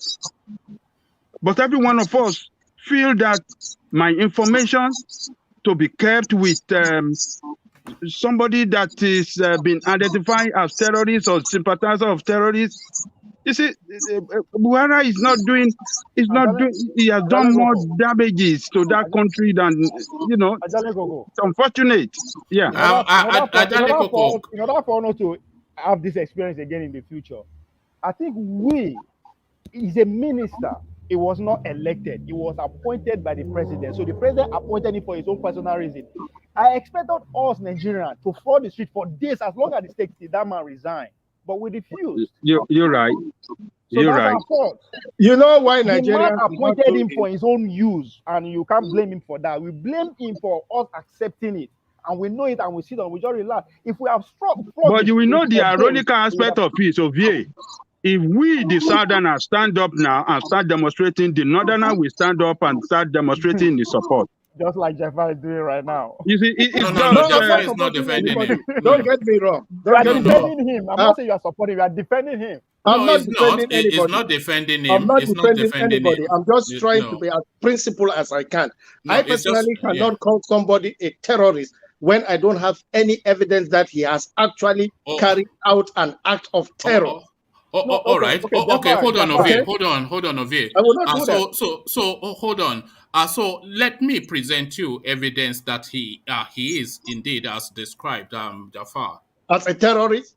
Yes, listen to this. Haƙƙi ne akan shugabannin musulmai, haƙƙi ne akan malaman musulmai, haƙƙi ne akan 'yan siyasan musulmai, haƙƙi ne akan ma'aikata gwamnatin musulmai, haƙƙi ne akan jami'an tsaro musulmai. Dole su tsaya su ga an bi kadun jinin 'yan uwanmu da aka zubar. Dole su tsaya su ga an bi kadun 'yan uwan jininmu da aka cuta. Jinin alade ya fi shi daraja. Duk da yaran nan 'yan Boko Haram sun yi laifi, amma kisan da aka musu adalci ne. Ka duba yadda ake kwantar da mutane, yadda ka san aladu ana harbe su. Idan sun yi laifi me yasa za a extrajudicial killings? A kai su gaban hukuma mana a hukunta su. Ka kama mutum yana kwance kana kashe shi. In ba musulmi ba ake wannan, mutanen Neja Delta sun yi wannan, sun kashe jami'an tsaro, sun saci mukamai, sun kashe turawa, sun yi kidnapping turawa, amma kun karbe su, kun bude musu ministry, kun sa musu minista, kun ba su albashi, suna daukan salari ba sa aiki. Laifinsu bai kai na waɗannan 'yan Boko Haram ba. Amma me yasa za a yi haka? Me yasa ake selective justice? So there we are. A Taliban sympathizer, and hold on, Ovie, please. A Taliban sympathizer, an Al-Qaeda sympathizer, a Boko Haram sympathizer, but not a terrorist. We leave it there. He's not a terrorist. Let me move you on. So, no. Let Jafar respond. One man. No, He spoke. Let me respond. He spoke in a Hausa, and I believe Ovie, you understood perfectly well. He said he was speaking about extrajudicial killing, the rule of the law, right? That's what he was talking about. People should not be summarily killed. They have to go through the rule of law, which is the genesis of Boko Haram. That's where the problem of Boko Haram started. When the Yar'Adua government arrested Sheikh Yusuf, and he was summarily killed in police custody by the Nigerian state. No justice was not done. The Nigerian state killed a preacher that they used and dumped. Then they killed him, destroyed his school, destroyed his mosque. Justice was not done. So we are paying the price of impunity. We don't follow the rule of law. So personally, I don't see anything wrong in what he said specifically about that statement, except maybe I don't get the context well. Let me tell you what is wrong. Let me tell you what is wrong in that presentation. He didn't speak as a third party. He used the word mu. That's us. Am I right? Mu Musulmai. Exactly. It's mu. It's us. It's using us. It's including himself. It's not speaking as a third party. And again, when he narrated what the Niger Delta did, that they killed Igbos, they killed white, they killed everybody, but still they were still given a ministerial position in government. No, he didn't say they were given. They said they created a ministry for the Niger Delta affair. So there was a pattern to solve the problem. There was a rule of law. That's what he's trying to say. He was talking about the double standard. Good. Now, them. Let me speak as Pantani now. We be Boko Haram that they destroy instead of creating the same ministry for us. No, that's not what he said, Ovie. You are taking it out of context. Let's go back. I'm not taking it out of context. He used the word including himself. If you could give me a minute, let me explain you exactly what he meant. He said this type of behavior, this selective justice, can only be done to Muslims. by Mu Musulman. He was referring that this type of treatment can only be inflicted upon the Muslim because we are not going to stand up for it. Jaffa, I want to ask a question. Can you make Jaffa, wait? As at this time, when he was speaking about this video, has Boko Haram been identified as a terrorist group internationally? Hell yeah. I really cannot know because I don't know the date when he was speaking. I don't know on what occasion he spoke. I know Boko Haram has already been identified as a terrorist organization. Yes. So now, with the comparison with now the Conference for Jihad report has now given me another perspective to Salafi and Wahhabism in Nigeria. It has been in Nigerian space even before independence. So extremism in the north has been there, but it was being managed. Jafar, again, those people in Niger Delta, how are you sure that they are Christians? Those guys in the creek, how are you sure they are Christians? Because that's a good point. Because you see, I personally, if I was the one speaking, I would not usually bring religion. Because he included himself. Religion has no ethnic coloration. Okay? But the main point I'm trying to say is that we should consider the major point he is speaking about, extrajudicial killing in Nigeria. No matter how bad somebody is, submit them to the judicial process. That's the rule of law. If Nigeria has to be a state, a civilized one for that matter, there must be a rule of law. Jafar, my problem... You might not like them, but you have to give them their day in court. I can handle Hello, Jafar. Let me add something. You see, either you like it or not, something is wrong in Nigeria, especially the northern space. No, I won't say especially the northern space. Wait now, let me land my point now before you interject. I'm not saying the South is not inclusive. You see, when you mix religion and politics together, this is what happened because the guy that you highlighted, that you used before, had a big followership in his own as an Islamic cleric. So to now get his followership, the politicians used him to win election. They gave him some appointment at some time, and they promised that they will implement some Sharia law. When they did not implement it, that was when he started moving back, and they saw he was a threat. Then they have to eliminate him.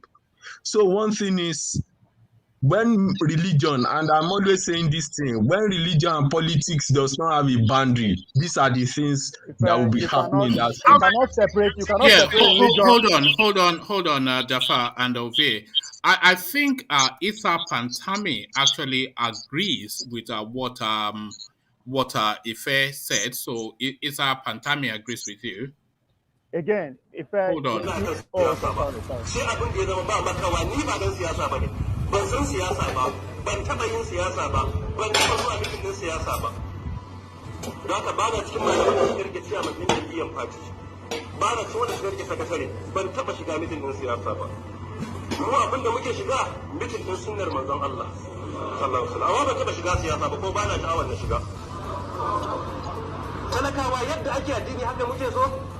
Talakawa yadda masu addini suke shiga siyasa ana ba su matsayi, haka kuke so a yi addinin? Haka kuke so a ba masu addini kudin siyasa suna rabawa? Haka kuke so a rika ba masu addini su daina karantar da Qur'ani? Unbelievable. That is the guy in charge of of your document, of your data. You know, unbelievable. Trying to say about religion and politics. Sorry, we're losing. Hold on, Ove.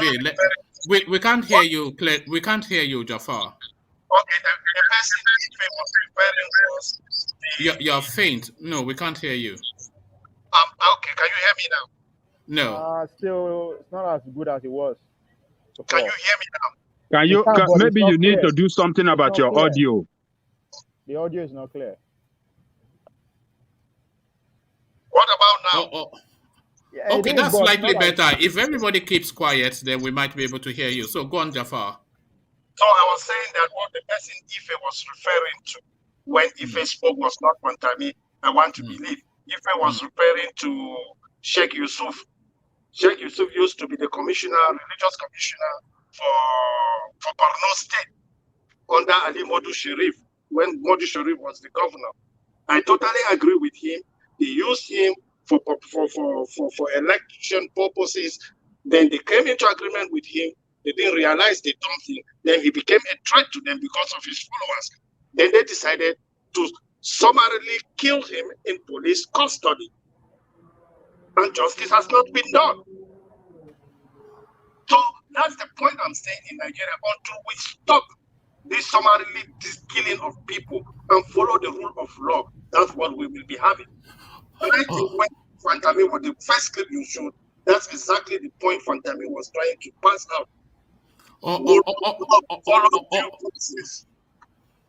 All right, you are very faint, but Jafar, let me ask you a final question on that space, and then I want to move you on, because you are not Pantami and you are not really obliged to defend him. But the final question I will ask you is that somebody as controversial and as extreme in his views as he has said publicly, and there are public records of his views, somebody like Pantami, should he be a minister in Nigeria one? And should he be in charge of a portfolio as sensitive as the one that he occupies? So should he be a minister, and should he be in charge of Nigerians' data? Somebody like Pantami. I don't have any problem. I think anybody in Nigeria can be minister, because ministers do not formulate government policy. They are just there to follow the guidance of the president. Our focus should be on who appoints them. Mr. Jafar. Yes, sir. You said they are not there to formulate government policy.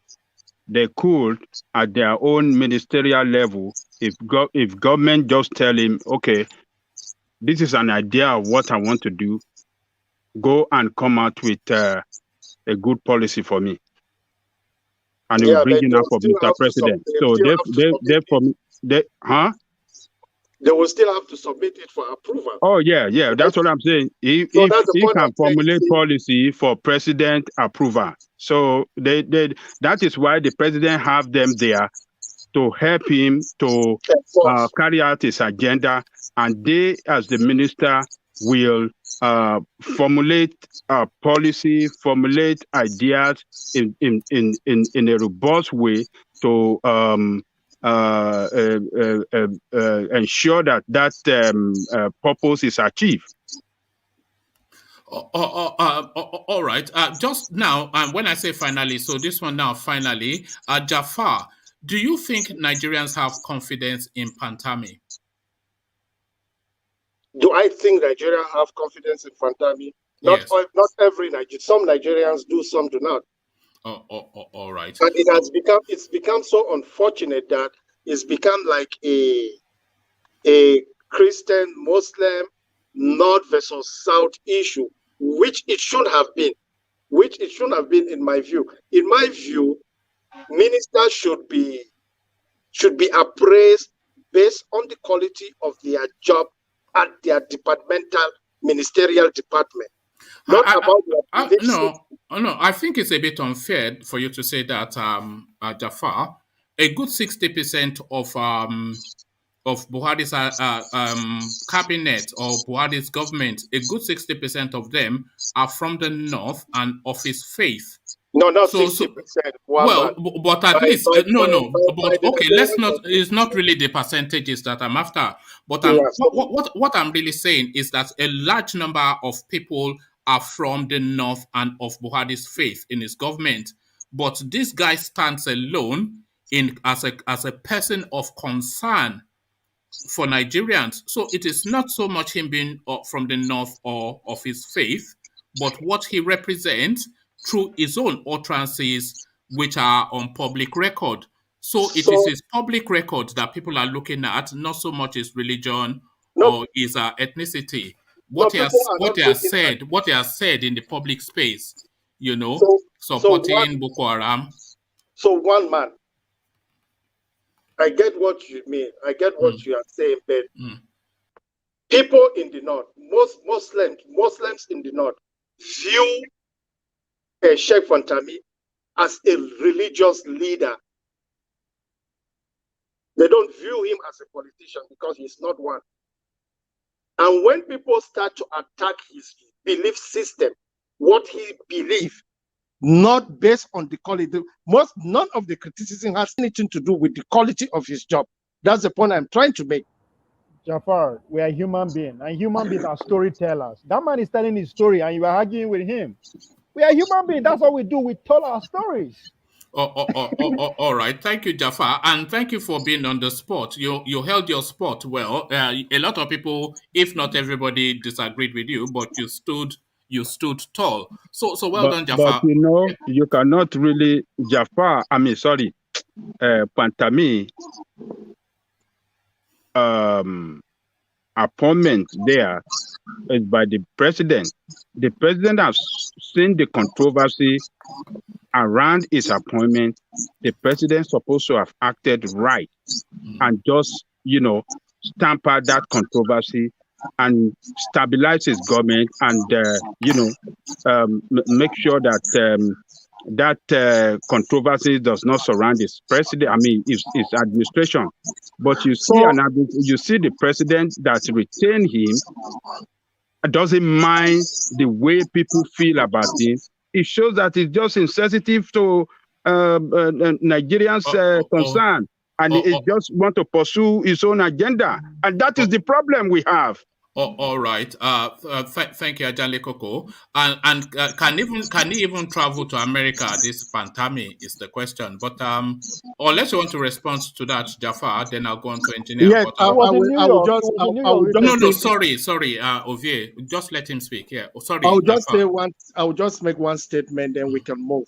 So, for the president to have removed Fantami could have been a political suicide on his part in the north, because the general Muslim population in the north had the perception that this is a gang up against the man. He has been criticized not based on the quality of his work, but he's been criticized and he's been demonized because of the views he has, maybe probably as a preacher or as a young man. So if Buhari could have dismissed him from the cabinet, the general population, his constituency in the north, may see that he is pandering to the South and the Christian Association of Nigeria. So the Nigerian people did not help Buhari in making a sound decision by this demonization and character assassination on the man. I don't know, probably maybe he had thought of it, then his advisor may have like, they would not be a nice thing politically.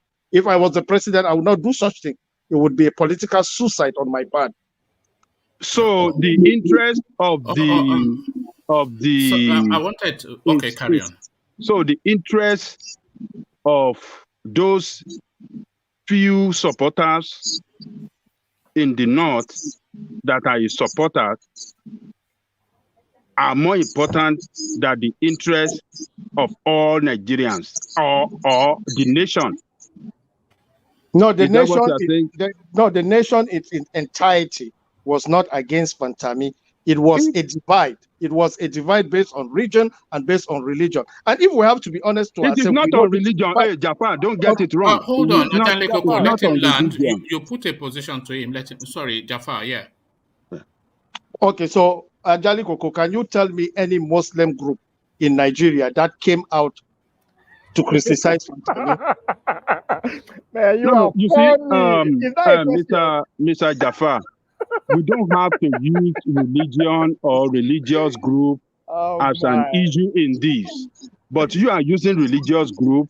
It's religious group in the north, the supporters of Buhari in the north. We have to, religious group.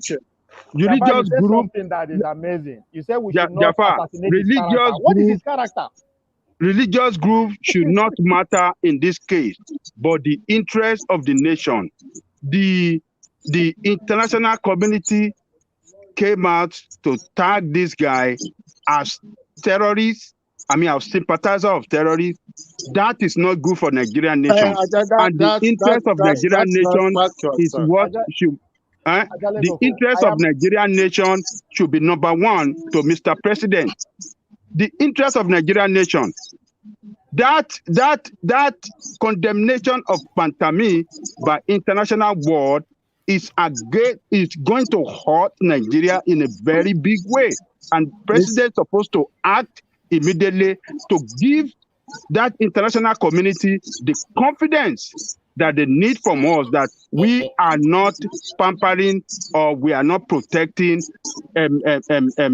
terrorist sympathizer in our nation. Okay. I mean, can he even travel to America? Is the question, Pantami. Is it to that space? Because I wanted to move on from that space just to. Moving straight to me. Okay, go on. My question is, what is his position in that country? What is he? Minister of what? Minister of Communications and Digital Economy. So he essentially is the one collating the data. You know that NIN thing that they are doing. They are doing biometrics of Nigerians and collecting their personal data. It is this Boko Haram lover that is in charge of it. Okay, good. He is minister of this and collection of data and the rest. What do we need to realize here? If they appoint you as a minister, you do your job, don't bring religion or don't bring anything to your administration. If you are being appointed as a minister of communication or this and that, I believe you have to communicate with every Nigerian citizen, not for you to divert things in the name of religion to your own life. Sorry, there's just so much interference in the. Hold on. Funnily, it's coming from engineer who is speaking. Can I say something, one man? Sorry, let engineer land his point, and then you say something, and then I'll move on. Yeah, land your point, engineer. But we are getting a lot of interference from you, though. From me, I'm not sure. No, it's it's from you. The background. Maybe you have another device. Maybe you have another device on the go. It's coming from you and Jafar. So if I mute you and Jafar now, you see? Is it me now? Yeah. Yeah, but land your point. All right. Ovie, make that quick point, and then I want to move on from Jafar to engineer. Although we're getting a lot of. It's to what Ife was trying to say that time that we should stop mixing religions and politics. Religion is the first mainstream political party in the world. If you don't know now, religion is the first mainstream political party in the world. Christian and Muslim religion. So you can't separate the two. I'm sorry. No, sorry. Sorry. No, sorry, please. Let's not open that space. Church and state. Church and state, that's just a global thing. Church and state. Take that Islam and state, Buddhism and state, religion and state is just a staple globally. So, one man, if you don't mind, just give me 1 second. Let me reply to engineer. Engineer, everything that is being tagged against this minister were things he has done before he became member of the government. So it has absolutely nothing to do with mean? How will you say that? Minister of Communication and Digital Economy. Jafar, that is ridiculous. So I'm just trying to engineer ask a question. I'm just trying to reply to him that everything, no matter how outrageous what he has said in the past, was not said while he was minister. Jafar, I think we are all living, we all living in United States. We are living in advanced world. You know that people, for what they have done while they are in secondary school or in college, do you know they use it against them when they are appointed for government position here, and they use it against them, and that will deny them that position for what they have said while in the college for their bad action, bad for something wrong they did in the past. You know, they will bring it out against them, and they will use it, and that will prevent them from getting that appointment. Unfortunately, Mr. Ajani Koko, the sitting president of the United States, Joe Biden, has once made racist remark about Barack Obama.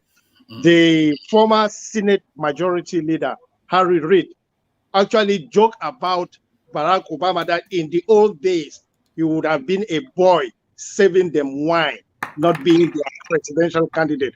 Presently, you have members of Congress, senators, and members of the House that have made racist, homophobic, and all sorts of denigrating statements. Okay, so what you are saying is that we should leave that guy alone, being to continue passing our details on to yes, that's what you are saying. And we should encourage, hold on, and we should encourage other people that have done wrong thing in the past. We should allow them to govern us, and then, that's not what I'm saying, sir. What I'm saying is that we should be able to hold our leaders accountable based on the assignment we assign them.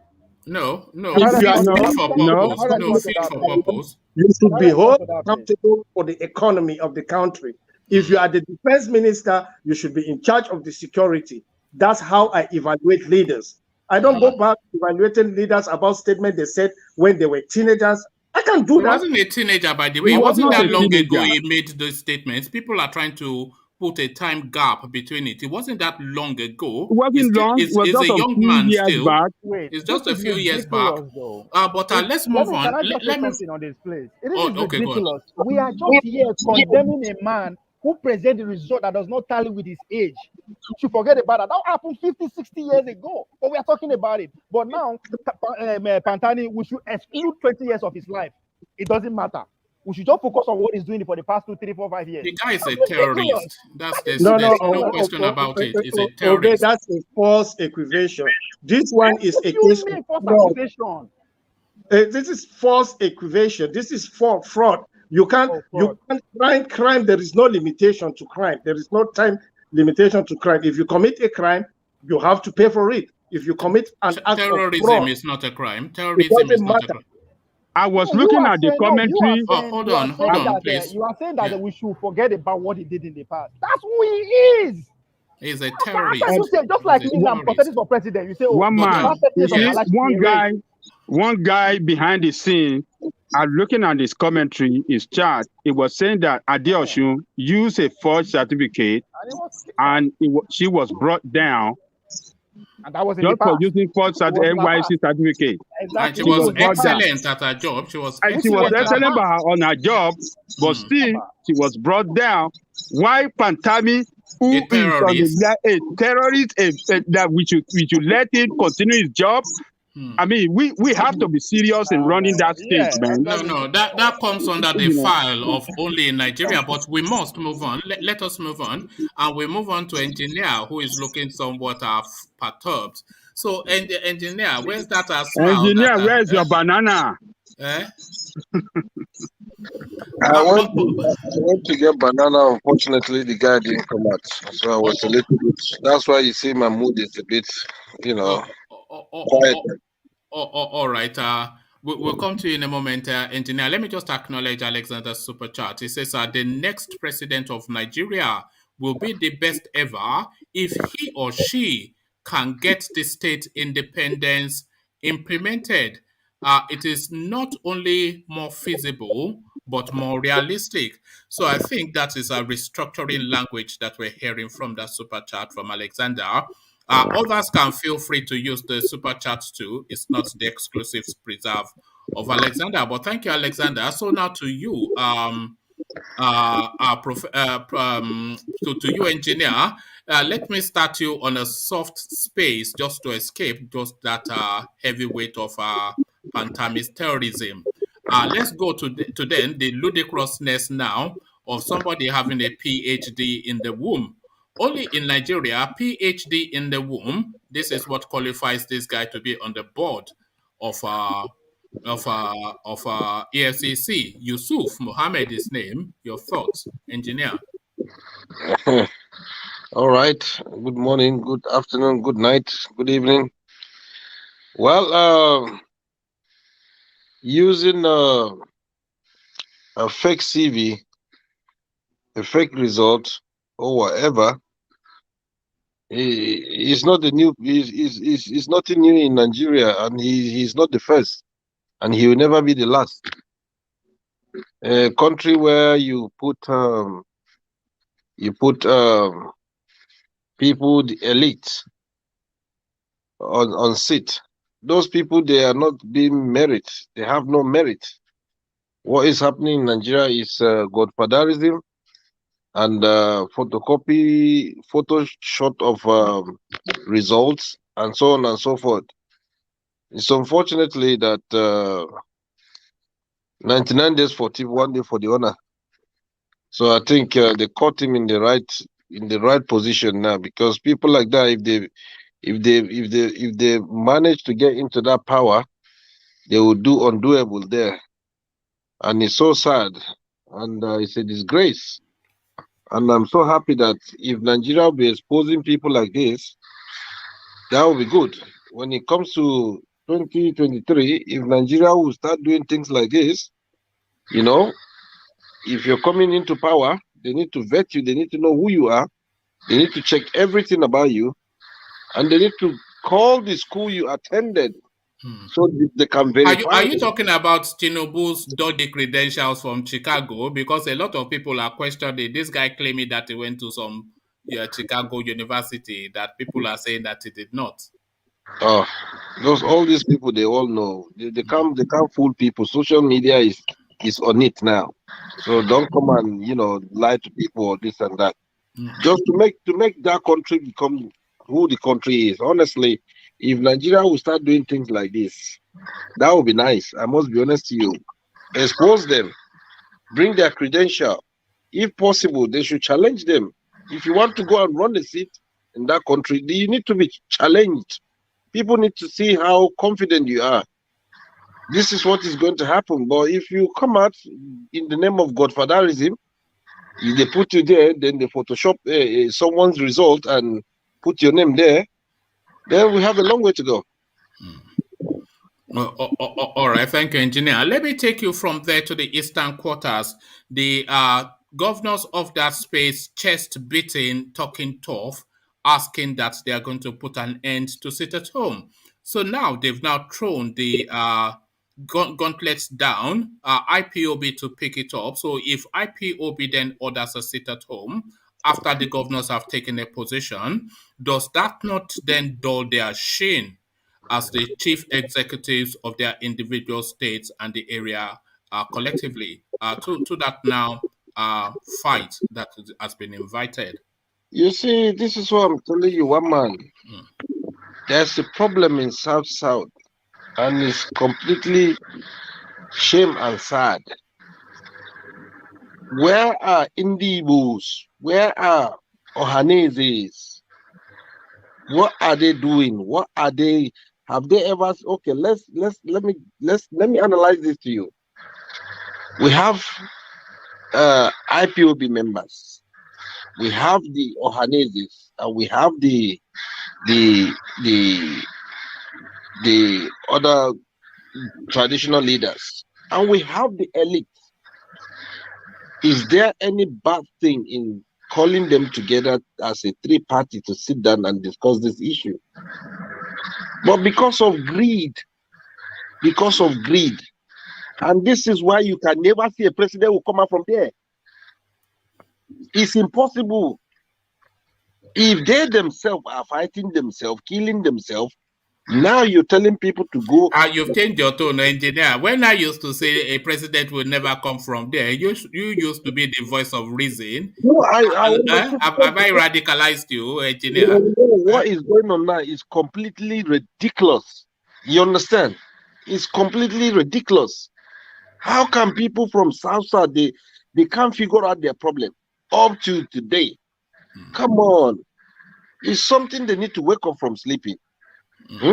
We have traditional leaders. We have the elites, the government, and we have the IPOB members. Is there any crime for them to call the IPOB members? Sit down, let's dialogue. You are our blood. We are your blood. We are your brothers. We are your fathers. Is there anything stopping them from that? And engineer, just to that question that I was asking of you earlier, should the Eastern quarters, should they, as a way of healing, apologize to the Nigerian state for what happened in the 6 days? I think something like that has been resulted in it. They paid the amount of money in terms of compensation. No, I'm saying should the East apologize to Nigeria? Well, the East can do it if only the people that created that atrocity in 1960s they're still alive.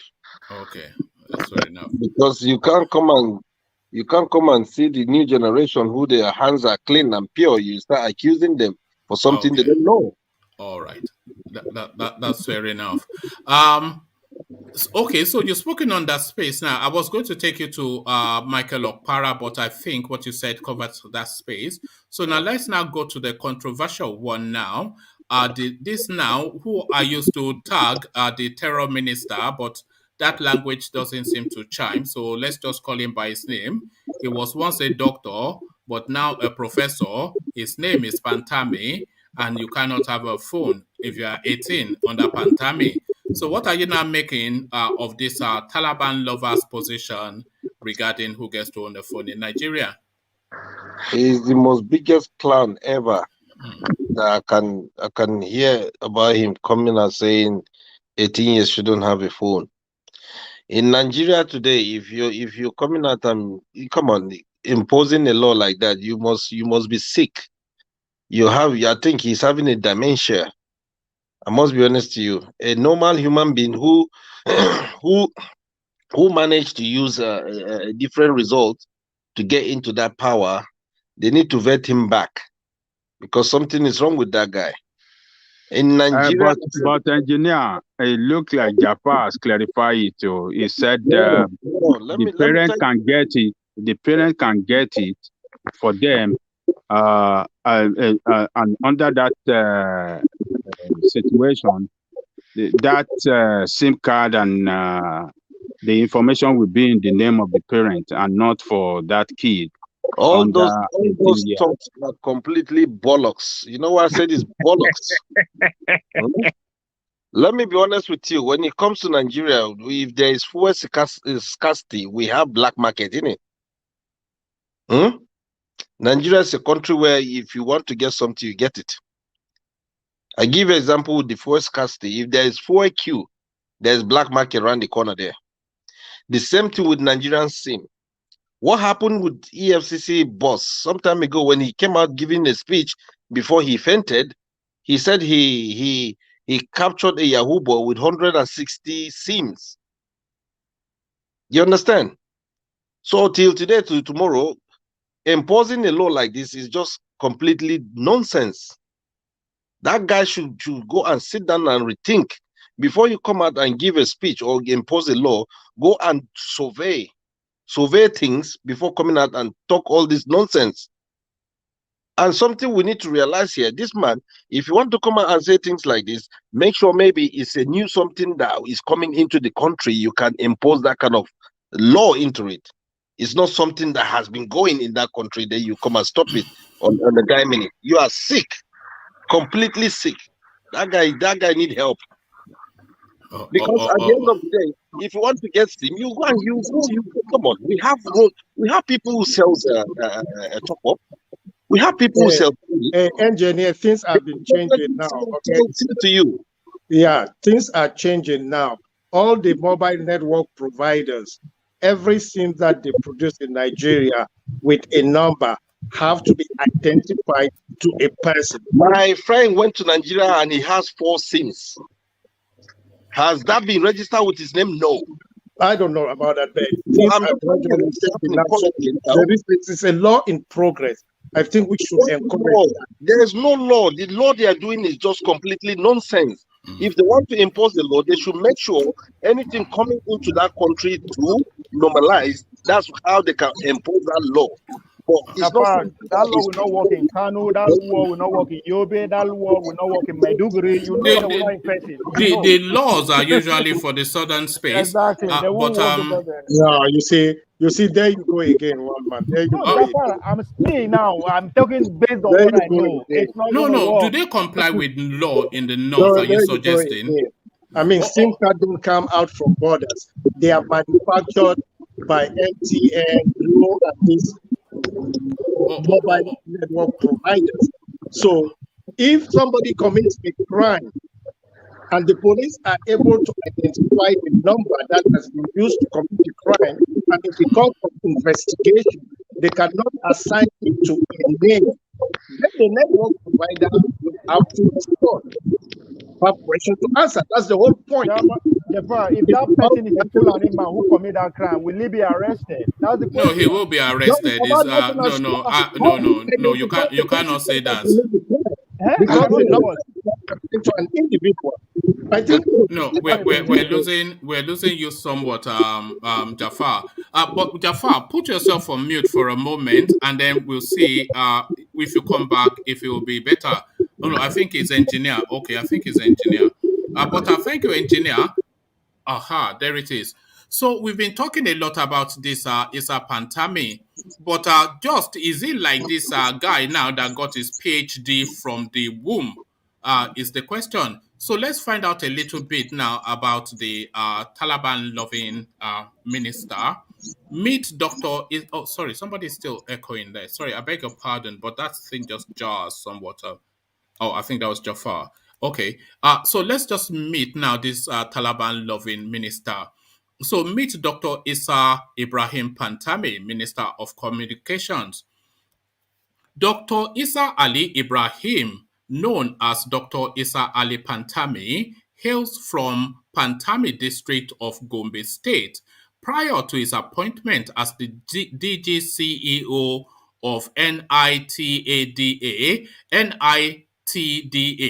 he worked as an academic in various capacities.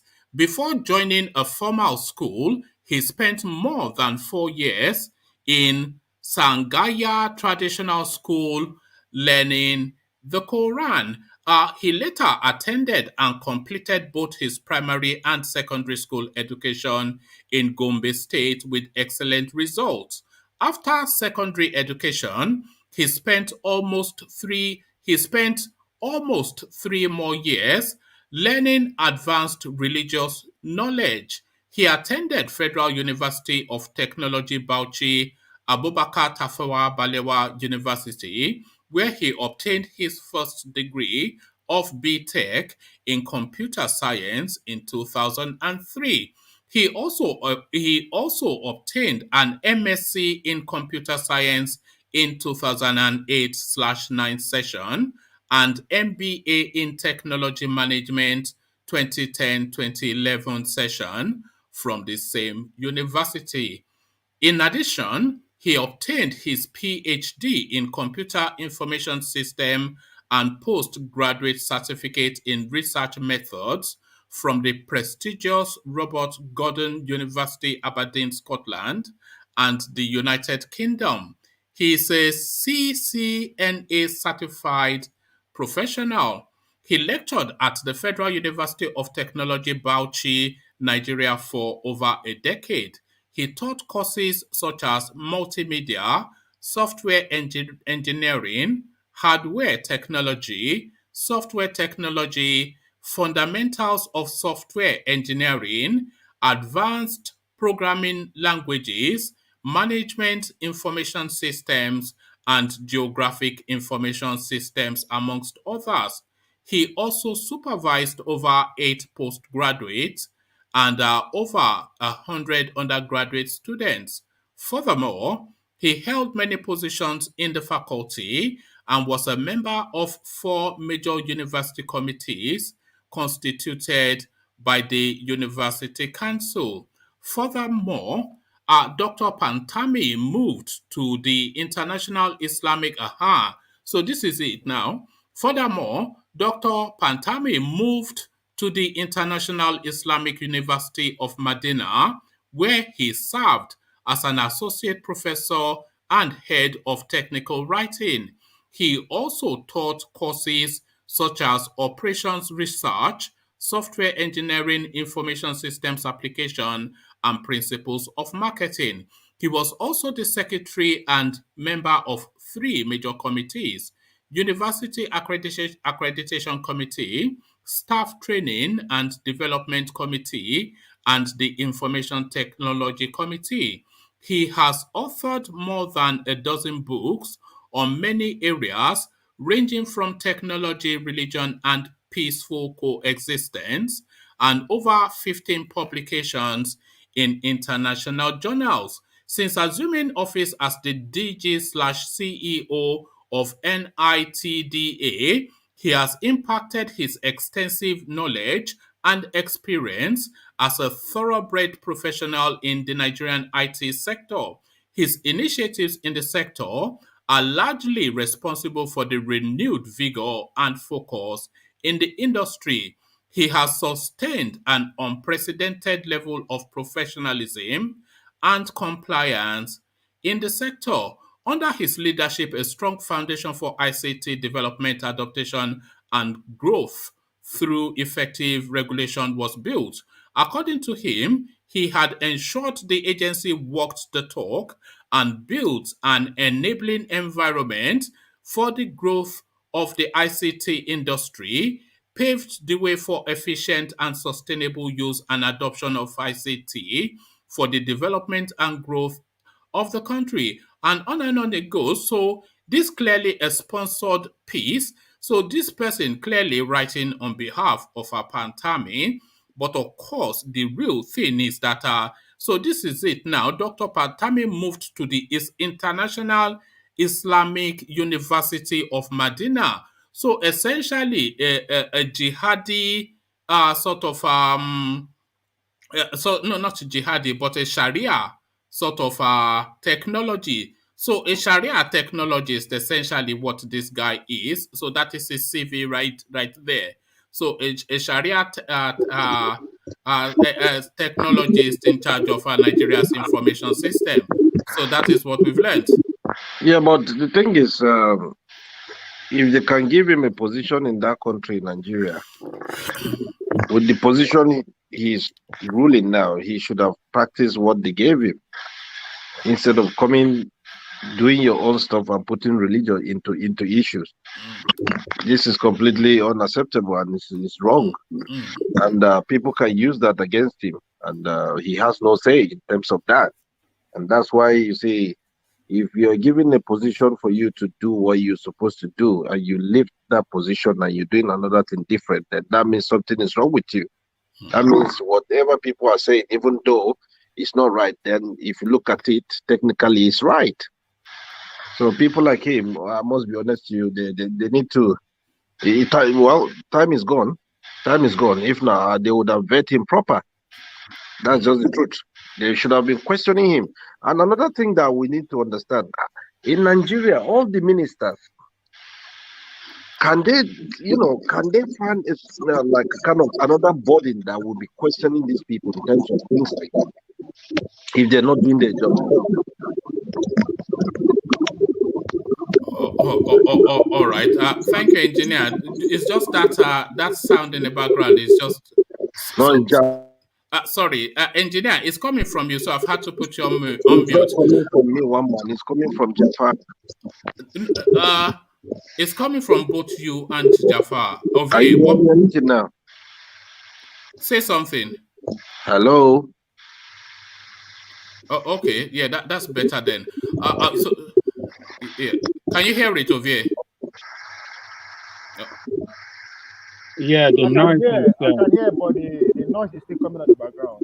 Yeah, Jafar is on mute, so yeah. But thank you, engineer. Let me go on to Ife then.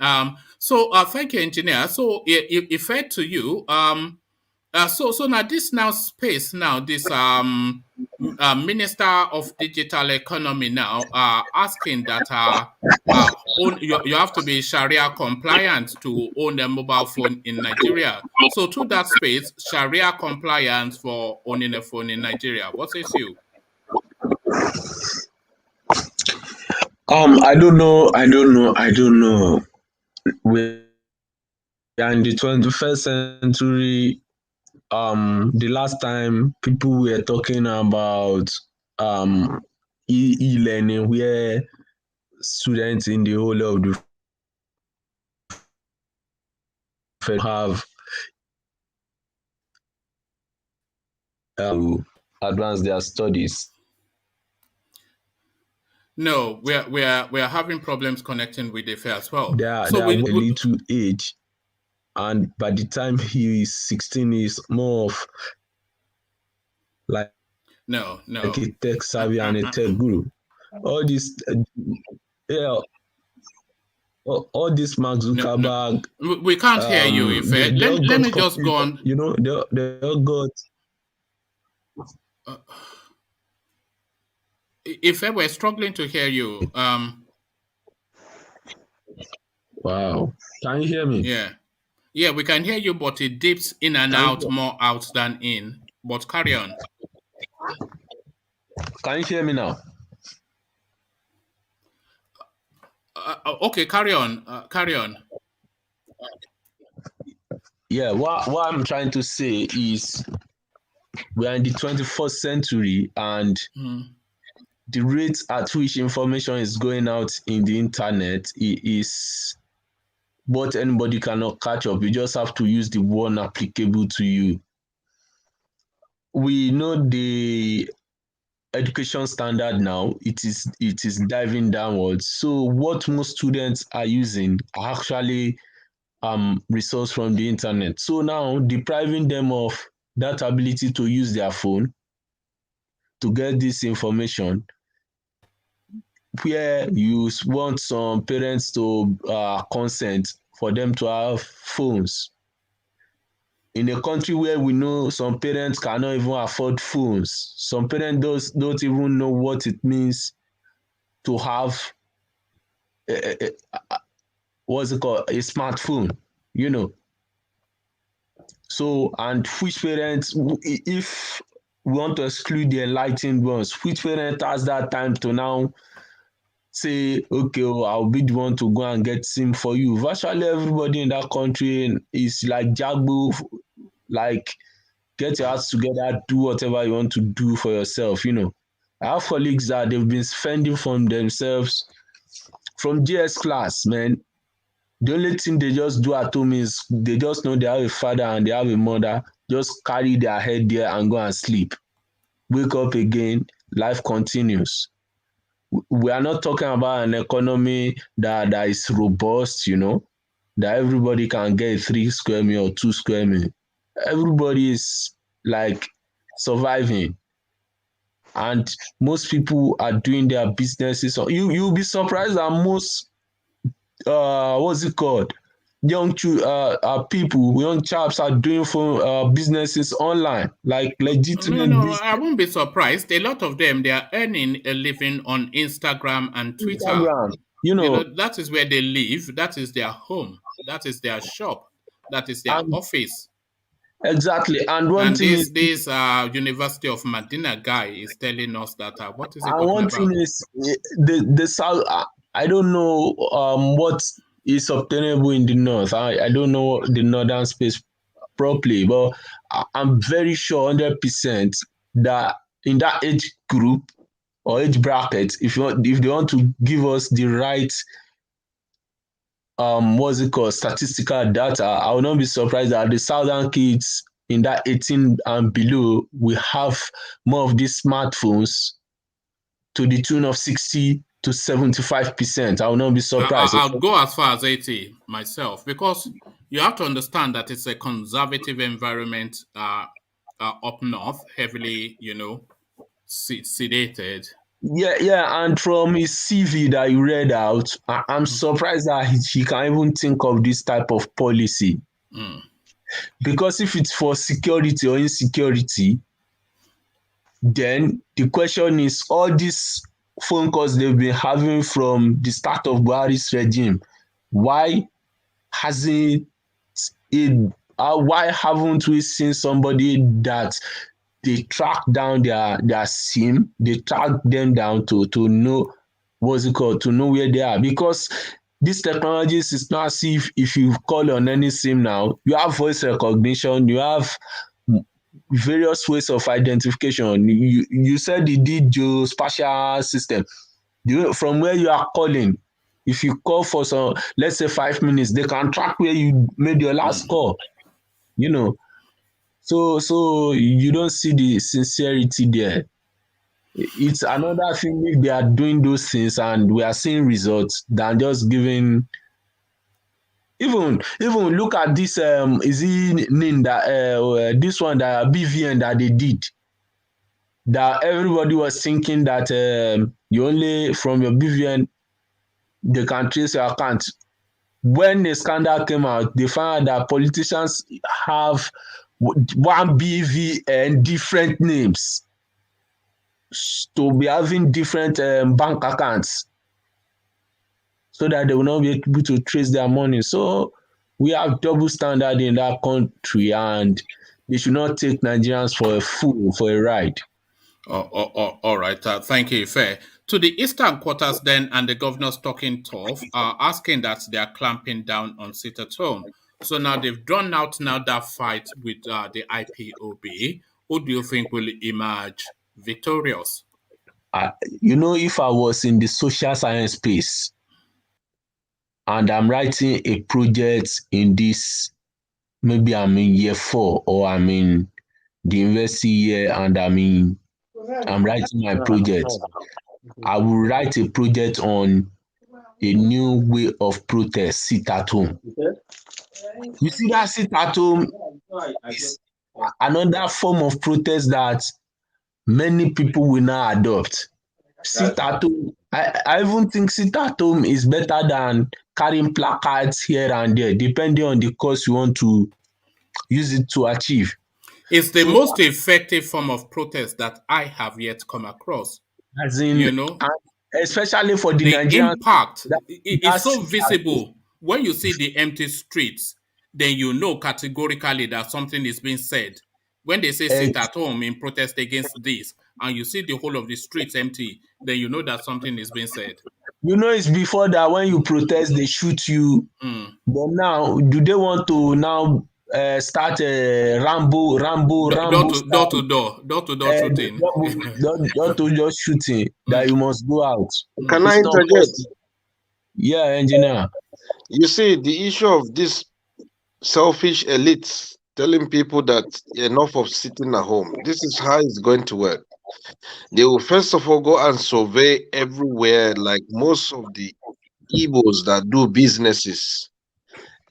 They will survey the area and they will survey people that lock up their shop every Monday. And this is how they will end up starting. They will end up imposing them to open up, or they will lock it themselves. And this is how the genocide will kick in now. Because at the end of the day, if they don't open it up, they will end up locking their shops. And if they end up locking their shops in the name of government, that's where the clashes will start. But the good thing is, it's a good information they give. I must be honest to you, I rather tell most of my friends who based in that territory to just move to Port Harcourt and go and chill there. Leave that space for that man.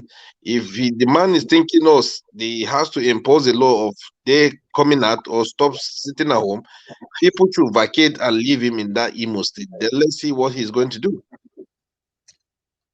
Yeah, and secondly, I think the Igbos are smart. Like, they should start maybe transacting their business more of, this type of Facebook sale we have. They don't see you outside. You are doing your thing from your house.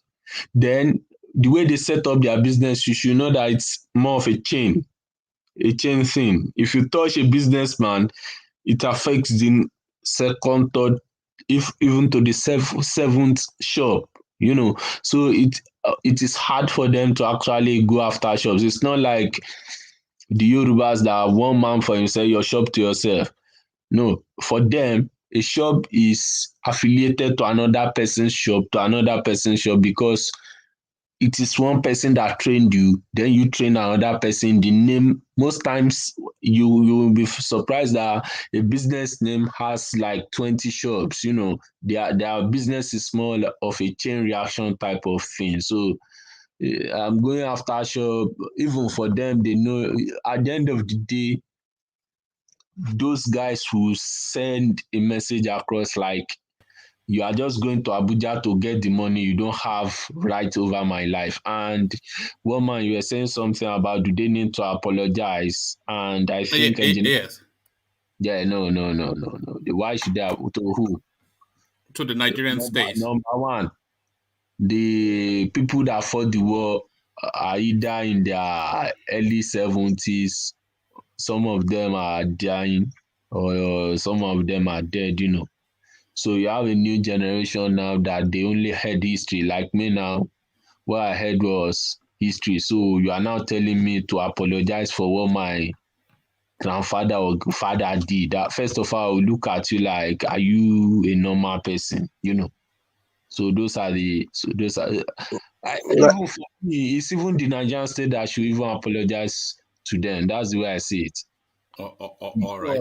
No, the thing is, people with dementia, like the old people who fought that thing, half of them, they have dementia. If they can bring dementia people to go and ask for forgiveness, that's fair enough. But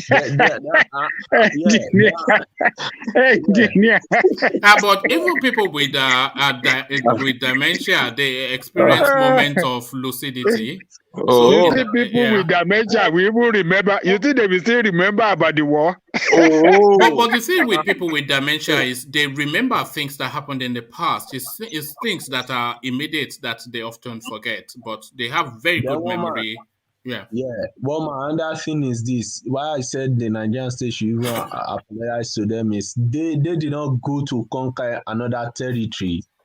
Like what happened during the slave trade issue, that you have some people from. They tried to conquer Lagos. No, I don't know. I don't know what happened. But it was more, from what I know, it was the war was taken to them. Let me put it that way. It was not as if they were defeated from their own territory. So, but I think the whole issue about the Biafra struggle, the IPOB thing,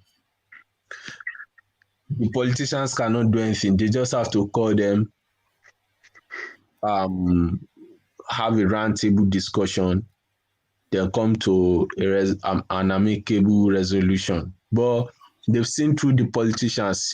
It was the politicians that called them terrorists.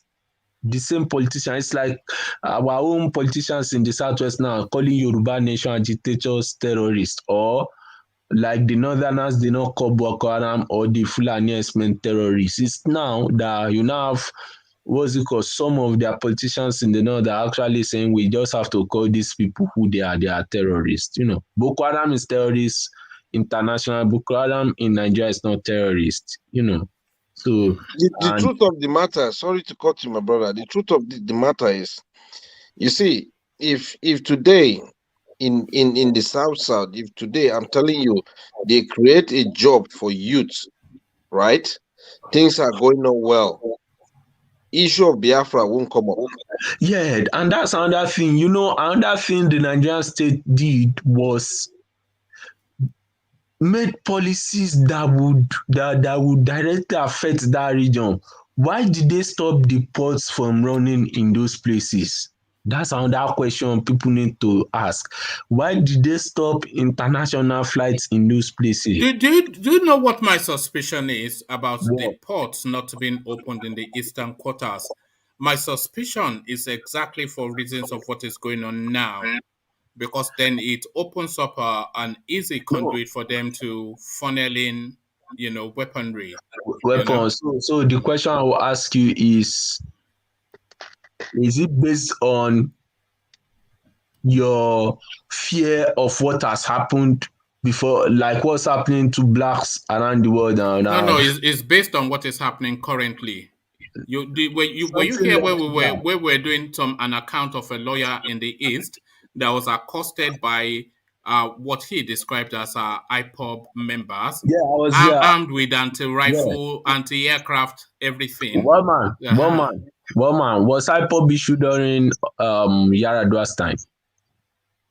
The space has always been agitated since Biafra has always been agitated.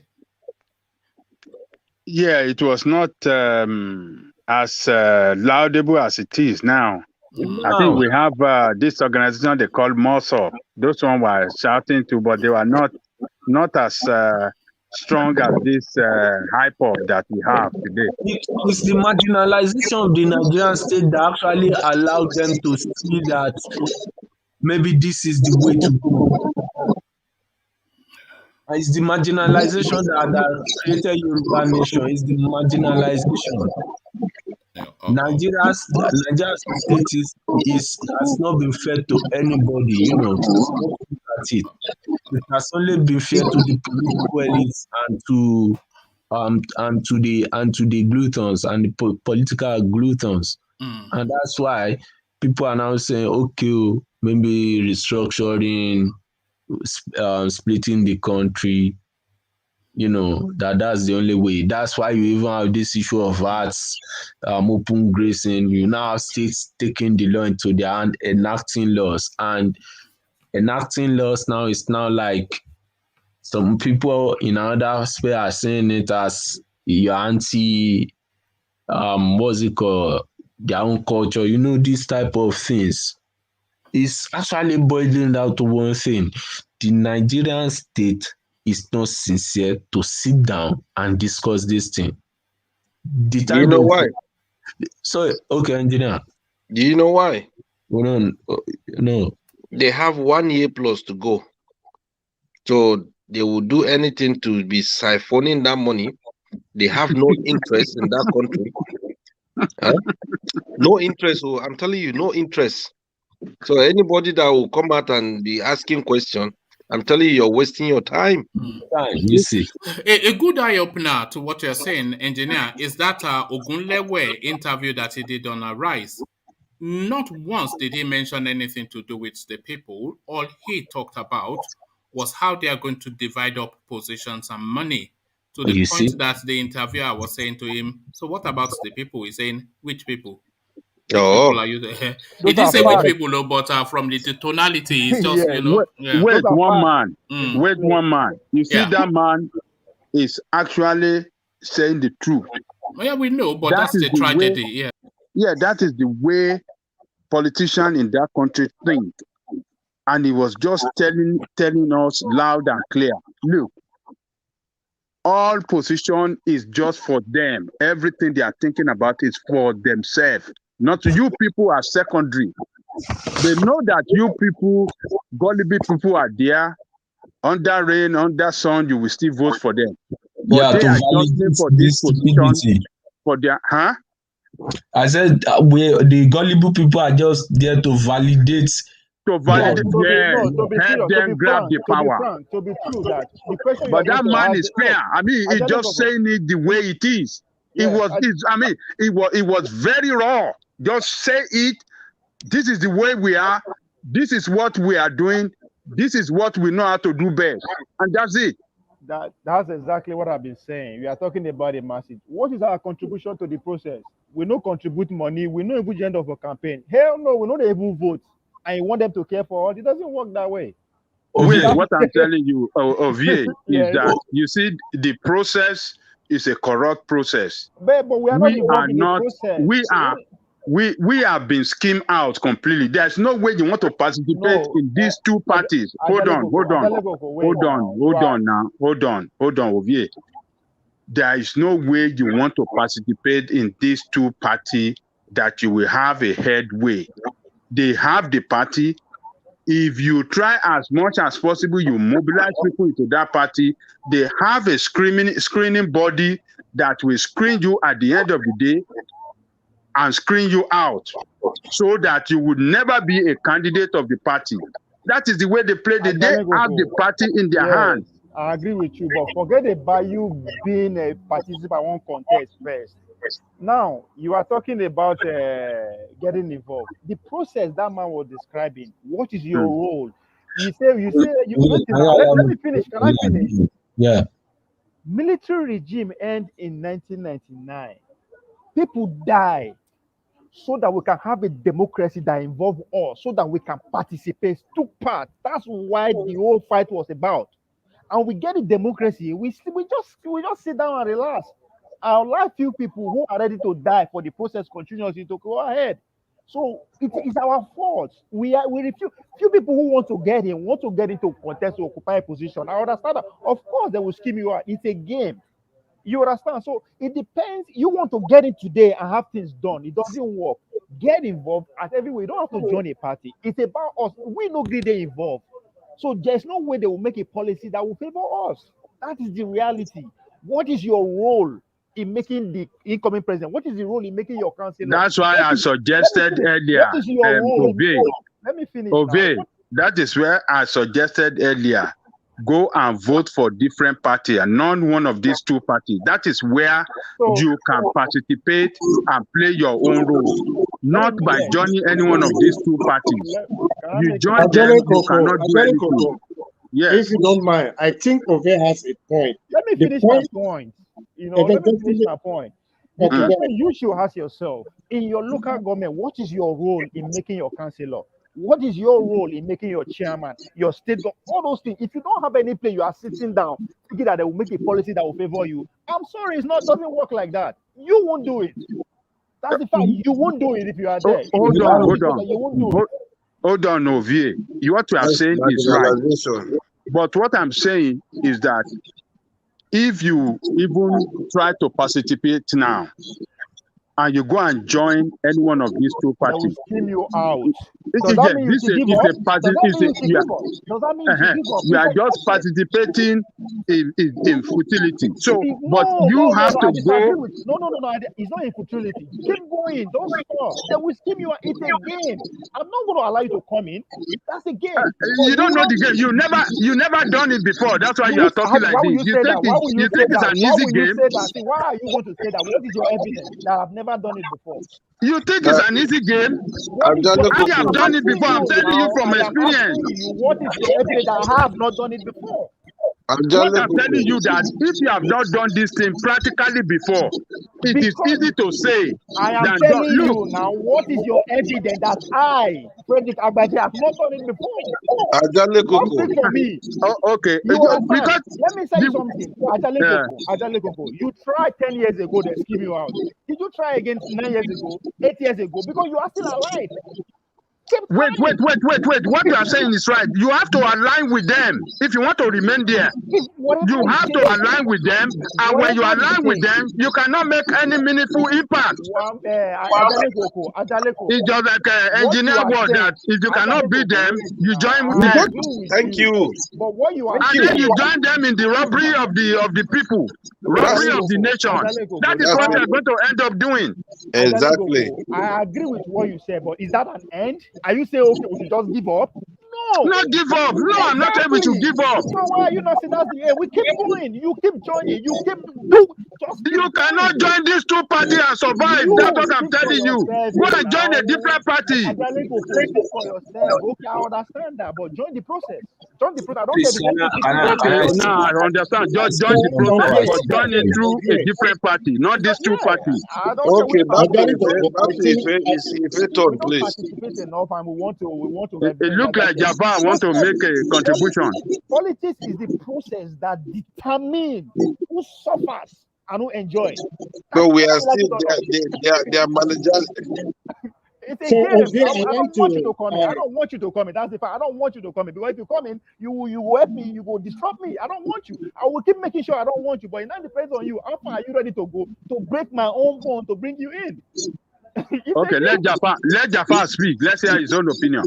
Okay, my opinion is that what Ovie is saying is right, because until we start holding our elected leaders from at all levels, local government, state, federal, we are not going to make any meaningful changes, because they take advantage of our, I don't want to say our naivete, but our sluggishness, our lack of participation in the political process to do what they do.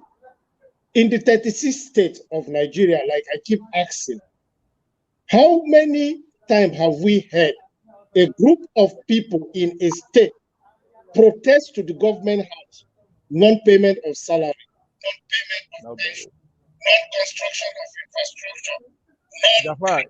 Jafar, adjust your mic. Your voice just went out totally. Did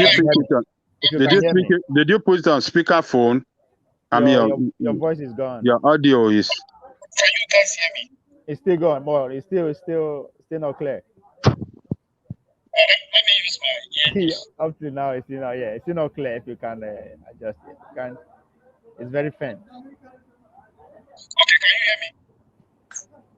Nah, you can do better. No. Stay bad. It has to be the network, so somebody can go ahead. Okay. All right. I think Ife is speaking now. Yes, so Ife, back to you. Yeah, so I think at times I analyze the whole political issue in Nigeria and I come to two conclusions. It seems as if individually as people, we don't like ourselves in terms of we don't want our neighbors to have the same opportunities we are having. How do I mean? When we are in school, you have this, somebody is going to a public school, private school, super public school, such that your own parents will be telling you that don't allow so to play with your textbook because I'm suffering to take you to that school. So I want to believe that over the years it has created an unconstructive, competitive ideology in an average mind, such that when we now have a position, it is that same ideology we've grown up with that we are now exhibiting in the outside world. Until I came here, it was here I got to and saw that hospital is the same thing for everybody, no matter who you are. Education is the same thing for everybody, no matter who you are. Transportation is the same thing for everybody, no matter who you are. No, I don't agree. Let him run through just for reasons of time. Yeah. Okay. Understand? Transportation. No, but broadly, because he's speaking from the UK and you, of course, are in America, a different system, but he's speaking to his own experience. You are in the UK, aren't you, Ife? Yeah, I'm in the UK. And you are in America, obviously, so a different system. How is it different? Billionaires fly private jet. They don't travel like us, so it's different. No. What he's saying are the social amenities that insulates there's a higher bar of a threshold which you cannot fall underneath in pretty much the whole of Europe and probably the United States as well.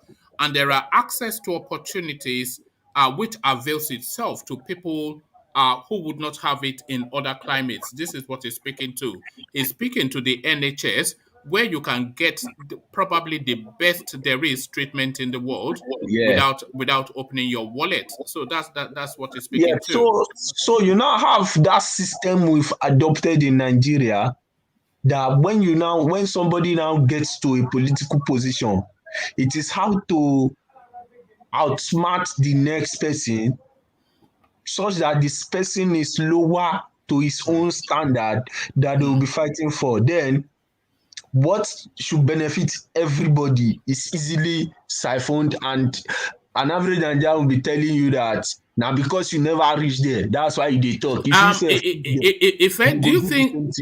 Do you think it's now not so much about the money for these politicians anymore now? It's just about the game now. Is it now more about the game than the money for these people? Because they've looted so much? Yeah, because at a point I was asking myself, is it that before any politician comes, we just have to give him one huge amount of money. I beg, no loot again, just work for us.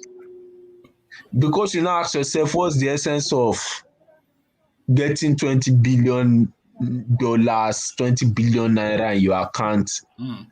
You know, you still want to get. Sorry to keep interrupting you, Ife. It's only because you make excellent points. You see, what you just mentioned now was one of the considerations that I had when I was backing Goodluck Jonathan in 2014. Well, I was backing Goodluck Jonathan firstly because I just hated Buhari, the idea of it.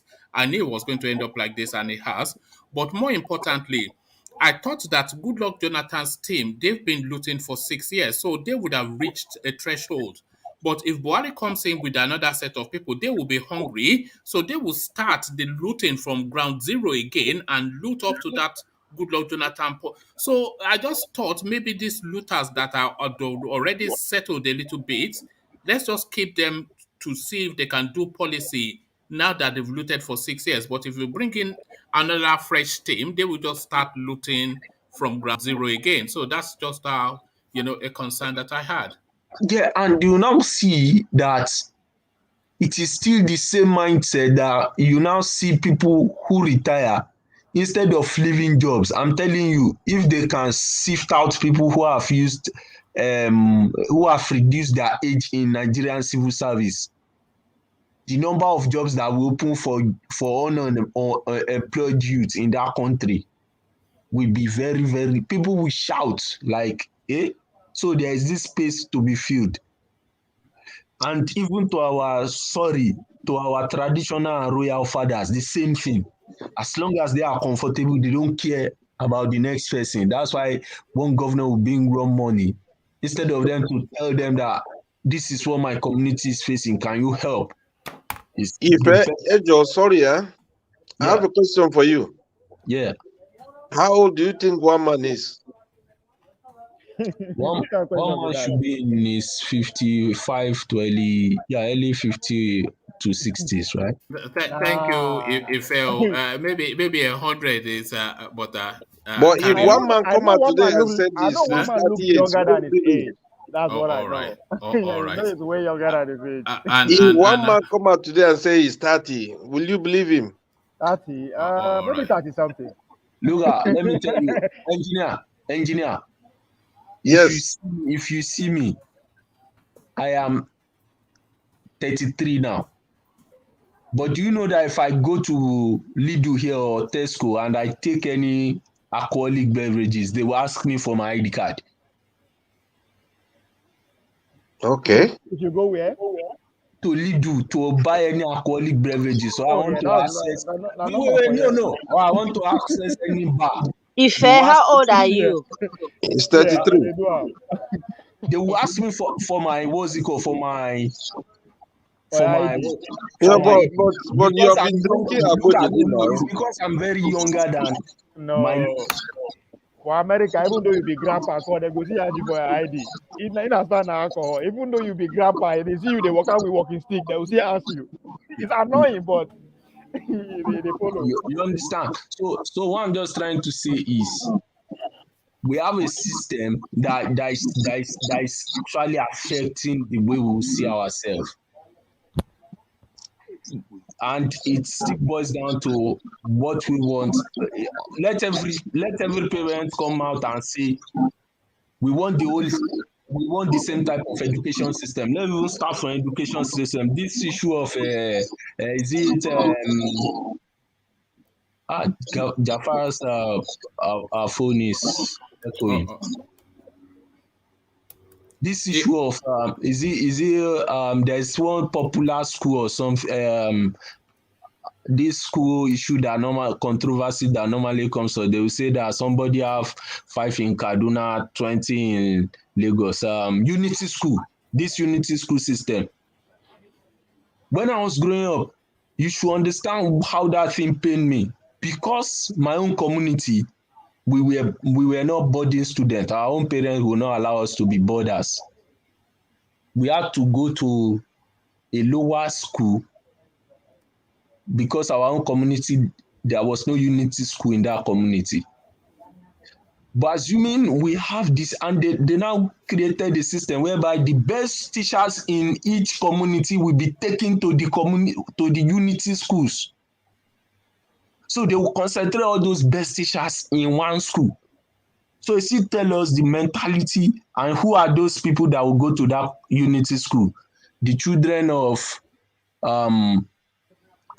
what's it called, political office holders, children of top directors. Ove, one man, Bia, Rational Mind, Jaffa. You know, all those high placed people, and this thing, we are creating an unconscious bias in every Nigerian kid mind, and they grew up with that idea, and you don't want, and what do you expect the society to be like?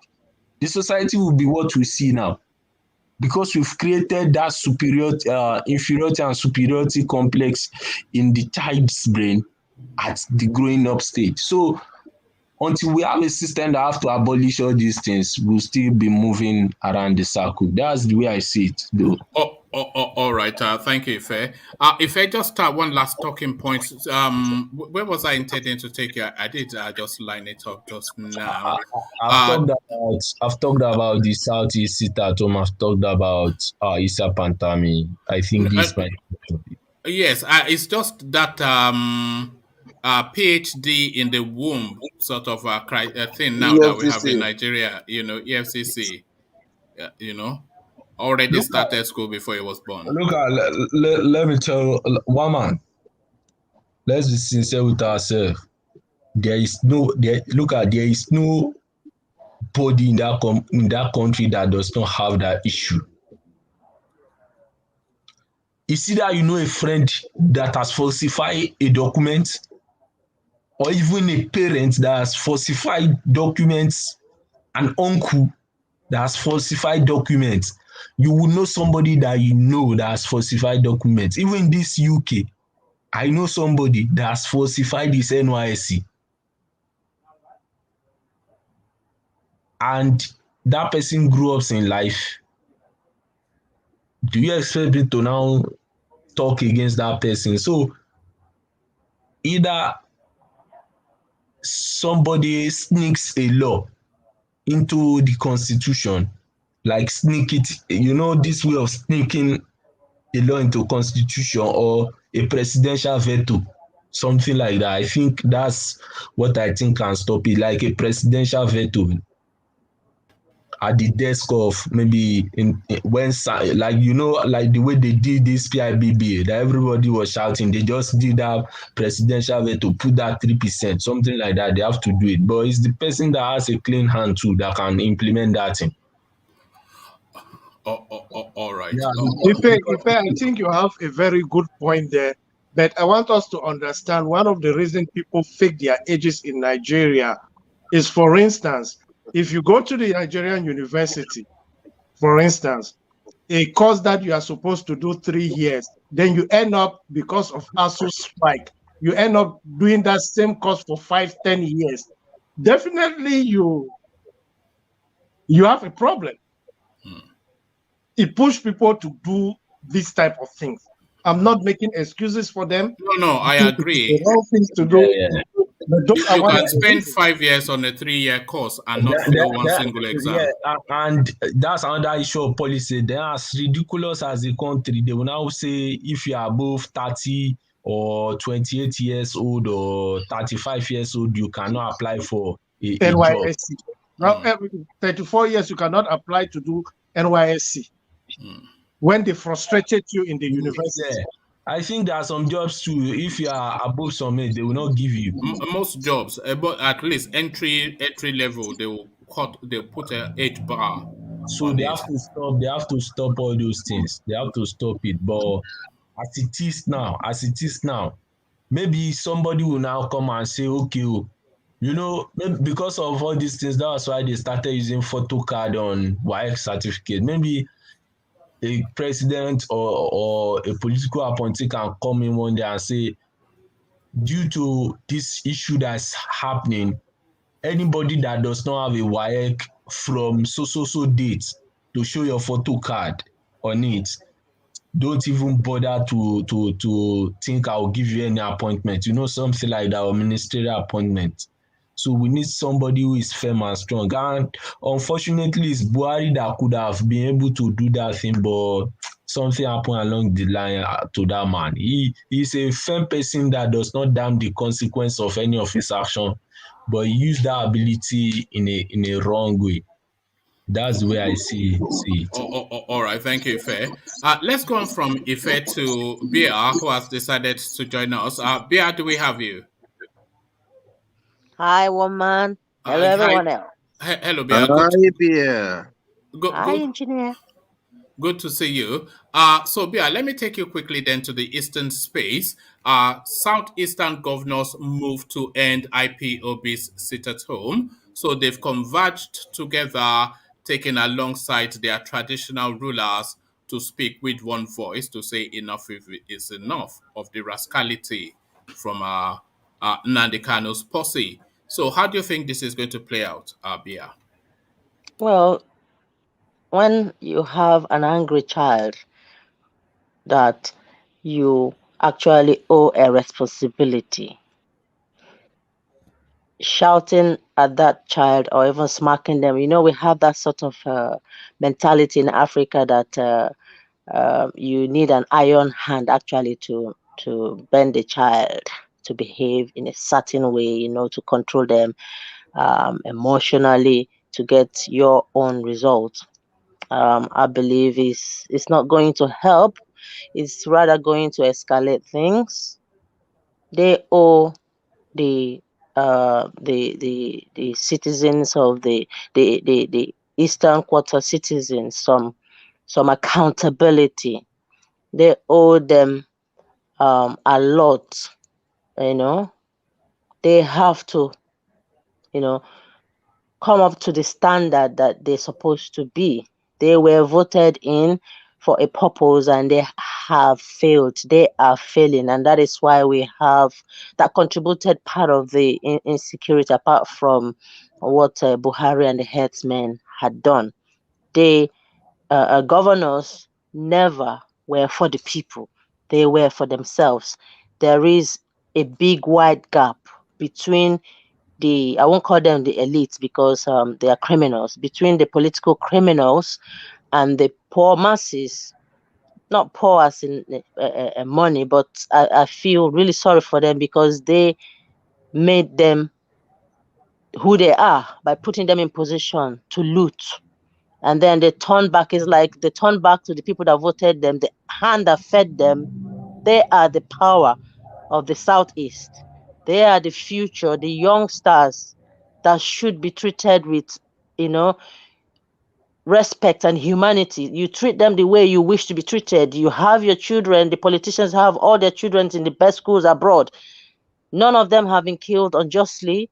None of them have been denied of a fair, good quality education. Rather, the whole place is a chaos. And you want to, you know, talk to them like as if they are babies. I don't think it's going to work, woman. It's going to get worse. All right. All right. Thank you, Pia. So to that space then of this guy now who completed his primary school just before he was born, but now gets to sit on the foremost anti-corruption agency in the country. So PhD from the from birth, before you were born, from the womb, I should say, Nigerian style. What are you making of that? Only in Nigeria. So he's wiser than, is it wiser than Methuselah? Yes. Well, I think he should be in jail because he's in the midst of the criminals that are protecting him in the north. And when they speak, they say they speak in one voice, just like Jafar's come here and talk rubbish. Okay. Oh no!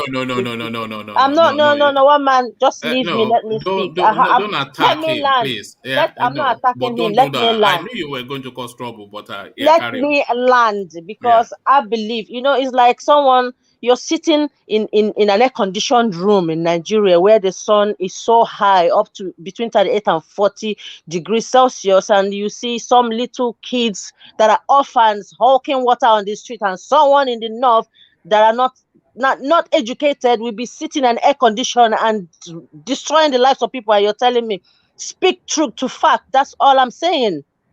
Speak the truth. The truth shall set you free. That's all. I'm not here to attack anybody, but when you see black and you call it pink. No. What truth has not I'm been talking spoken? about Because this man that should be in jail. This your educated person in the womb that should have been arrested. Do you know what I mean? Right on, Bia. He should not be free. He should not be walking yes, free but and what then has be that got being to put do in with position Jafar? He because shares he your. was supporting. No, he was supporting No, he was him. not. He No, he was. was not. He He was was not. one He man. was critical of that space. He wasn't critical of that space. I've been listening. I've been listening. And So I think you didn't listen to me well. You actually did not listen to me well. No, he was really, listening with prejudice. You were Yeah. listening really, with prejudice. So I don't want. I don't know her. So I don't think I cannot make that determination about her No. prejudice or biases. But let me put it this way: the commissioner his nomination was voted in the Senate, Nigerian Senate, not in the Arewa House, by Nigerian senators from all regions what across are you all talking about, regions. Jafar? First of all, you were talking about religious stuff. So Bringing religion into the I Arewa get and you all now. that.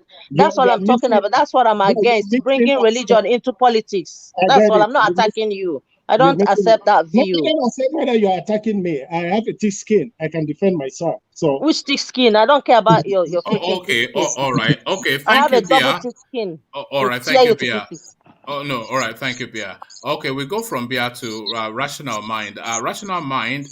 Just you now take the floor as the final contributor. So rational mind now to that space that Bia just left. One man, With I've not finished. I can talk on another well, point, please. don't attack people I'm not though. attacking. I'm speaking my voice. Did I slap him? No, don't Did do I that now. insult him? No, I did not. I'm just speaking my voice. Don't shut me up, please. It might not be palatable. You might not believe in it, but I've got a voice. I didn't punch him. I've got all a right. voice, and must be heard. Okay, don't shut me up. All Give me right. another point and let me contribute like every other person there because All I've got right, but rights. just don't attack anybody. I'm not attacking. Buhari, Jonathan meet behind closed doors. So, what are you speculating as to the conversation that would have taken place there, given the bearing in mind that we're now in a political season, Abia? Yeah, it's similar to them going to London to meet Dubious and say, call him Mr. President. So maybe Jonathan is the second hello, Mr. President. So they are planning their political positions. They are lobbying here and there, lobbying our lives away, regardless of our votes. Our votes will never count. Already they know who is going to be president. So they are busy, sorting themselves and their families out. That's all I can say about that.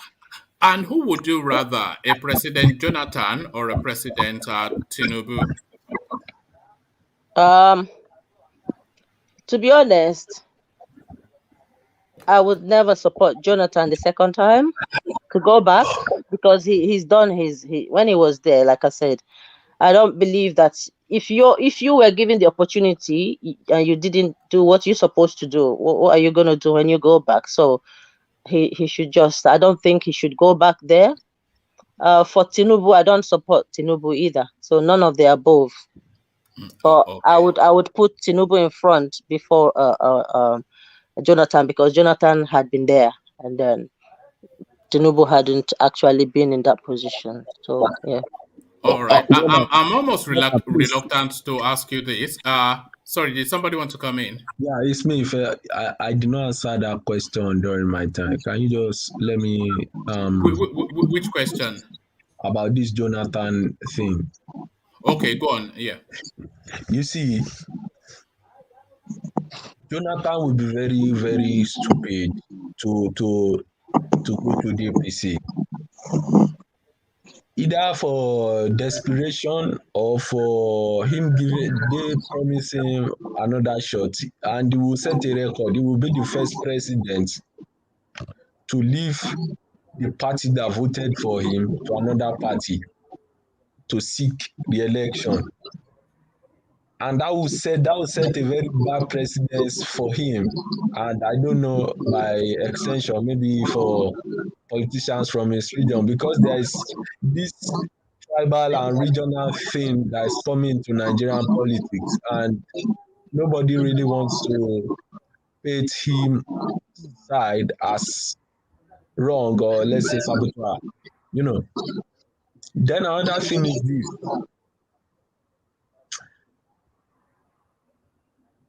if it must go to the south, it must come to the southeast, or the south, it should be a neutral person, such that either Tinubu, either in southeast, a neutral person that will give another flair to the whole thing, because we've seen Jonathan, we cannot come and perform magic, That's where I see it.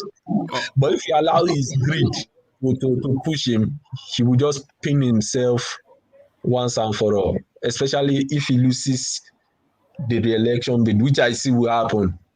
Because if they give the ticket to Jonathan, automatically the Southwest will not vote for him. That I'm sure of. Then he loses the election.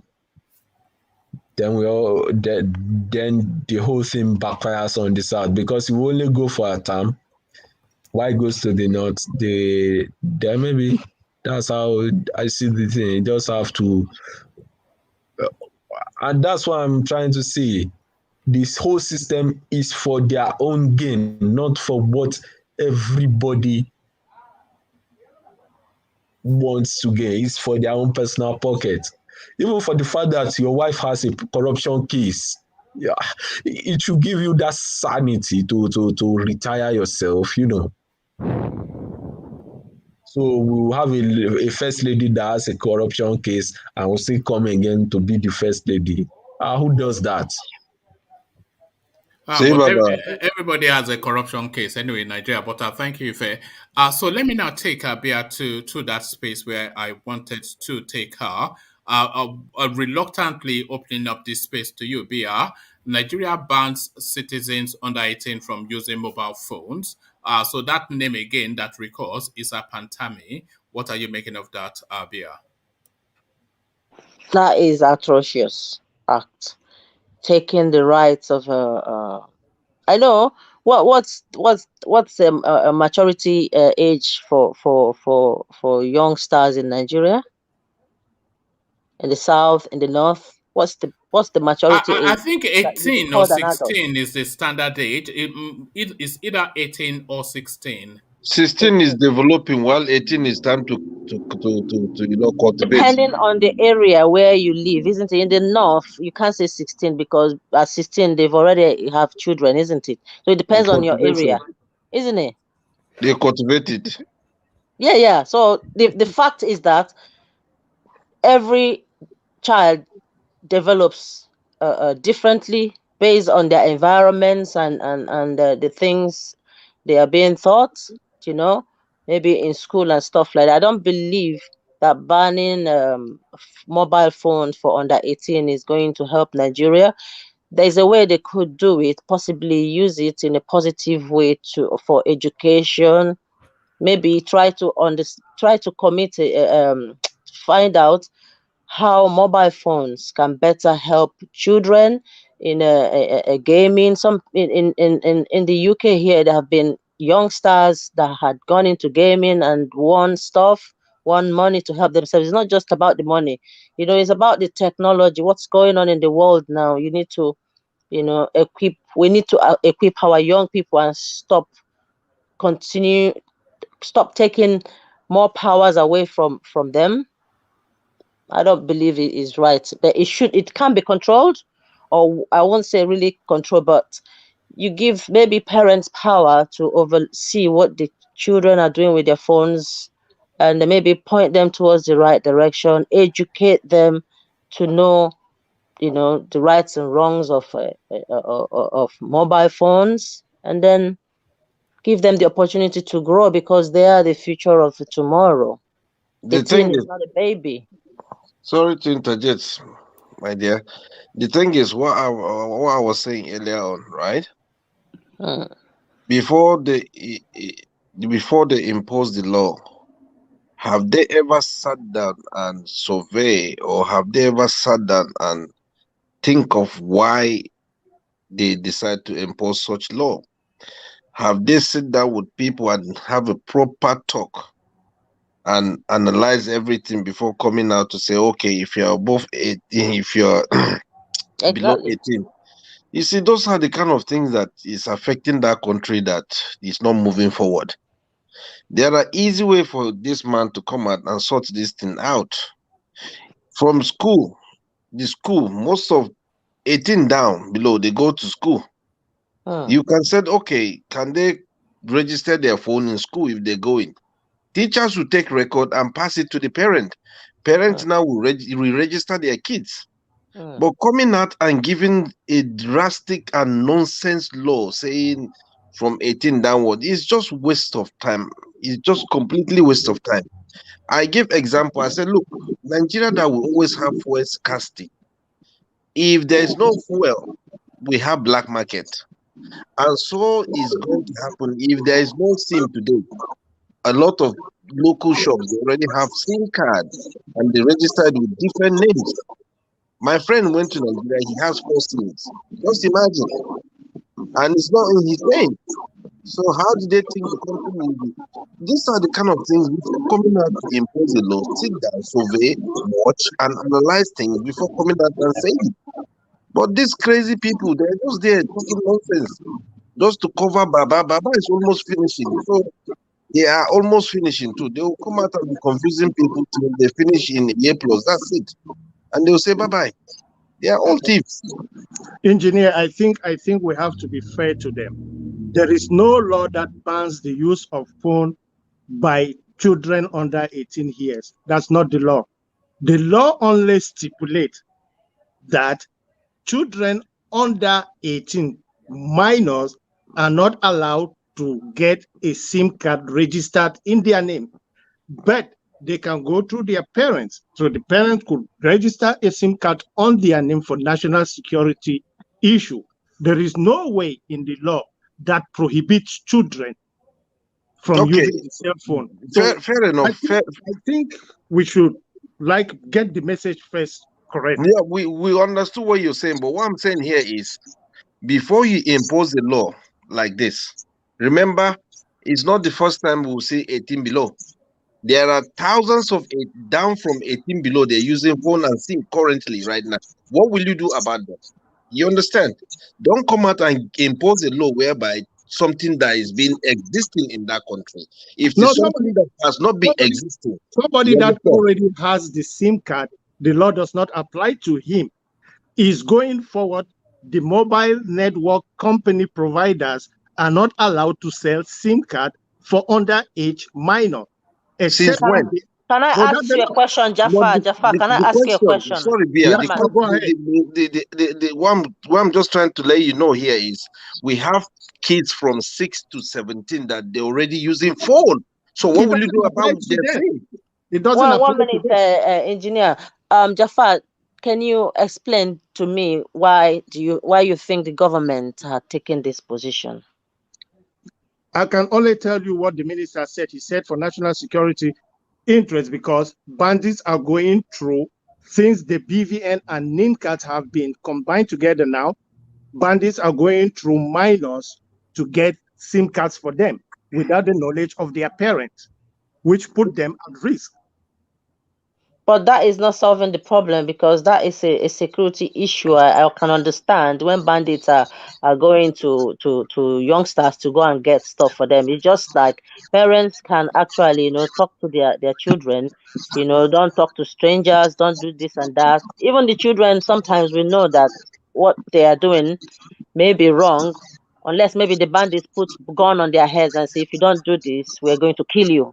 Then You cannot control that. If someone is putting a gun on your head saying, if you don't get me a SIM card, I'm going to kill you, I'm going to hurt you. That will be like putting fear in the hearts of the children to do what they don't want to do. But I believe the Nigerian government can do actually things to properly help the young people grow. I don't know how many projects they have in stock or plans to actually propel these youngsters for better tomorrow. There are a lot of them, we see their talents on the social media, create maybe competitions or avenues where youngsters or with talents can be supported, not just by taking things away, making life even more difficult for them in an environment that is actually hostile to children, to abuse of all sorts, even by their parents, not talk of the government. So the culture especially in Nigeria, is too hostile for children. They've been, put through a lot of unnecessary controls. This is not going to help in any way. I believe it's not going to yield any positive result. They should build more schools, educate young people to know that you shouldn't be, mingling with the wrong people, getting SIM cards that could be used, educate and let them know that it is wrong to do this instead of enforcing. If you enforce it, children will still hide and go and do it if they pay them or if they force them to do it. All right. Thank you, Bia. So Bia, let's go on to Rational Mind now, who joined us just around about the same time you did. So Rational Mind still just that space that Bia is living. So what just are your thoughts then on that mobile phone discussion? Sorry, one man, I forgot to say something. Sorry, I'm gonna be brief. Now, I know that mobile phones can be very positive. Say there's an emergency at home and someone is dying, the child can use it to relate, call emergency services, or if they're in a boarding school, they can use it to save situation. It's important to pass important messages across. Thank you. That's it. All right, thank you. So now to you then, Rational Mind, just that topic that Bia was tackling just a moment ago. So the mobile phones in just the Nigerian position on the mobile phone setting an age bar. What are you making of it? Because in most countries, even children as young as 12, if you don't have a phone, they will laugh you off the playground. But in Nigeria, they're saying you have to be 28 or something. What are you making of that? 18, not 28. What difference does it make? Only grandmas. Can you guys hear me? Yes. Yeah, your voice is coming loud and clear. Yeah. Okay. So for me, my take is this: if that's the reason that it's just because of national security, I think that's the point. Only that sometimes you see this guy plants on me. His pedigree is why people kind of like suspect maybe there are other ulterior motive behind that decision, that they want to make it like he's below the age of 18. Your voice is cracking. I don't know what's going on with everybody's system today, but it's frustrating. No, so if you need to hold on, everybody. If you need to mute everybody. Can you hear me now? It's even a system. Yeah, so just pick something up, or so we can just hear you. Yeah, carry on. Can you guys hear me now? Yes, because we can now. I was on the Bluetooth, so is it better? No, don't Bluetooth. Just All right. Carry so on. my take is this: because I'm in the library, actually, I won't be able to speak much about it. That's why I could not contribute in between, because I was inside the library. So anyway, you see, as I was saying, if the reason given for national security, I understand that, and I think I would support that, except if there are another motive behind it, because you see, these are people who are in charge of these things of national security, like our database. Is a known Islamist who has been said to be a sympathizer, or perhaps even himself participating in some kind of terrorist act. Well, that is just on the side. If the reason given, I support it, because like, let me give an example here in the United States. As far as I know, I don't think a younger person, I think under the age of 18, can obtain a phone line. And if you have to do that, I think you have to, like my own daughter, even when we got a phone line, even if it was on our name, but we put it on our account. So that way she could have access to the internet. It's on our account, even though we have to register her with Social Security and all of that. She's 16. And so that's been said, I think if they could make a provision, because if the motive is not to impede Nigerian progress when it comes to IT and all those things, like we're talking about many countries like India, they're teaching their kids how to code. We're talking about even some developed world, they teach their kids how to code. That is why you can understand why places like United States and Canada, they are offering like HB1 visa to people from China, from India, because they are skilled in IT. So, in order not to stifle that progress that Nigerians are making in fintech and all of that, it would be not wise for them to do that.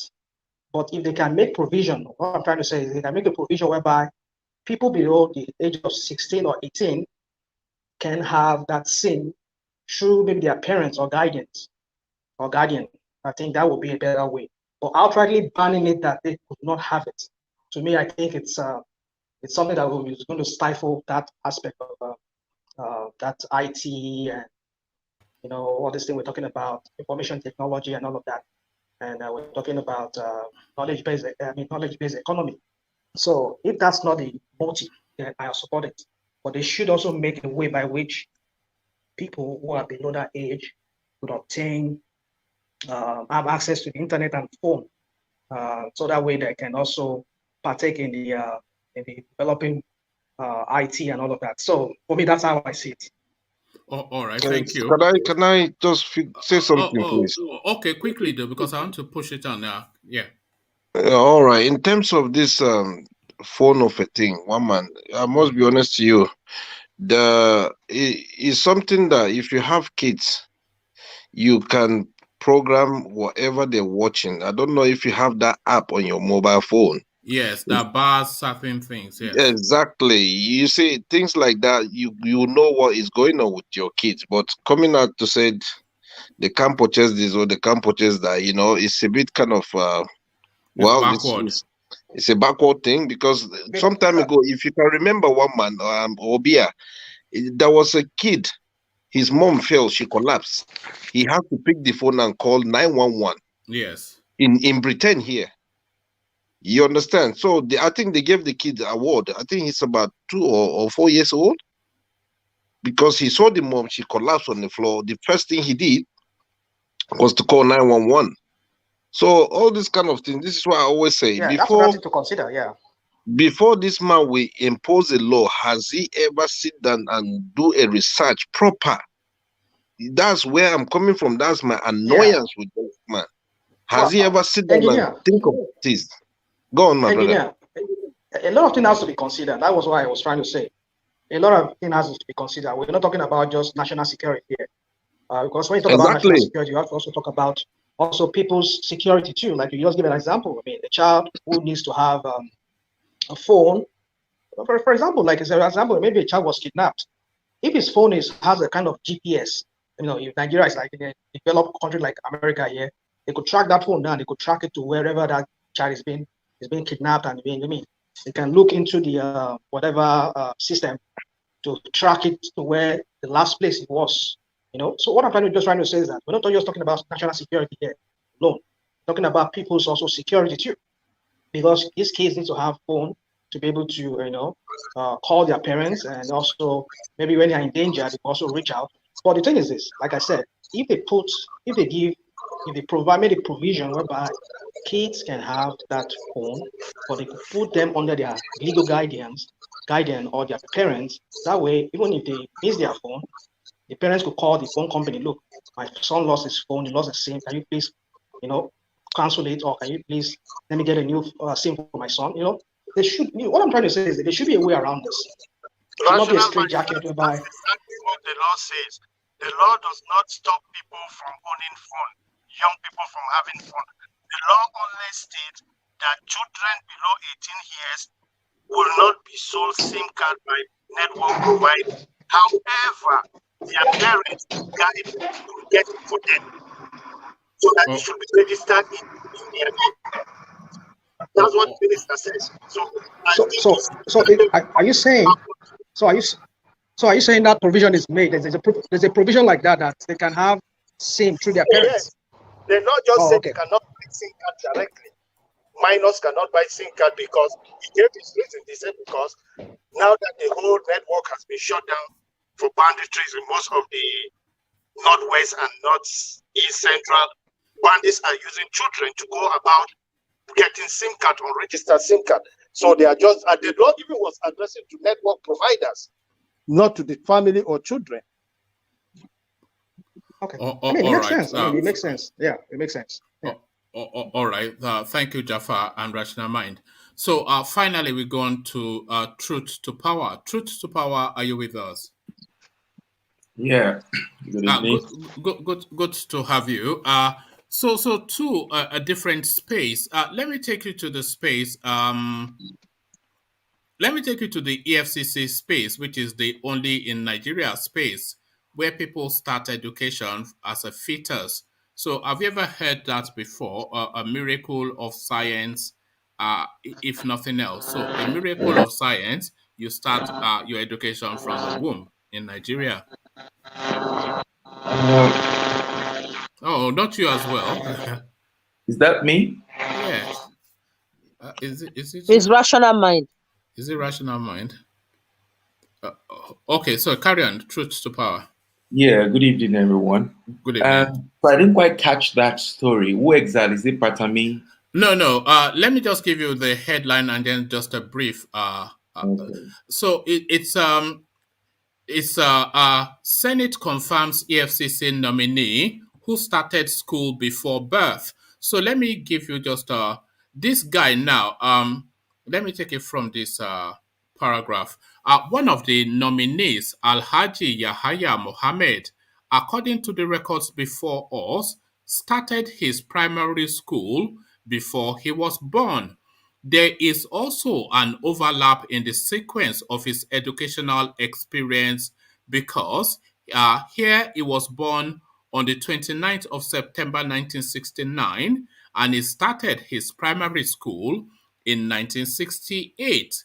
He was in Borno Teachers College in 1975 to 1988, whilst simultaneously he was in the College of Administration Studies from 1980 to 1981. So this guy now that started school before he was born and was double studying in two tertiary institutions now, this guy with a fraudulent CV now has now been approved to sit on the board of EFCC.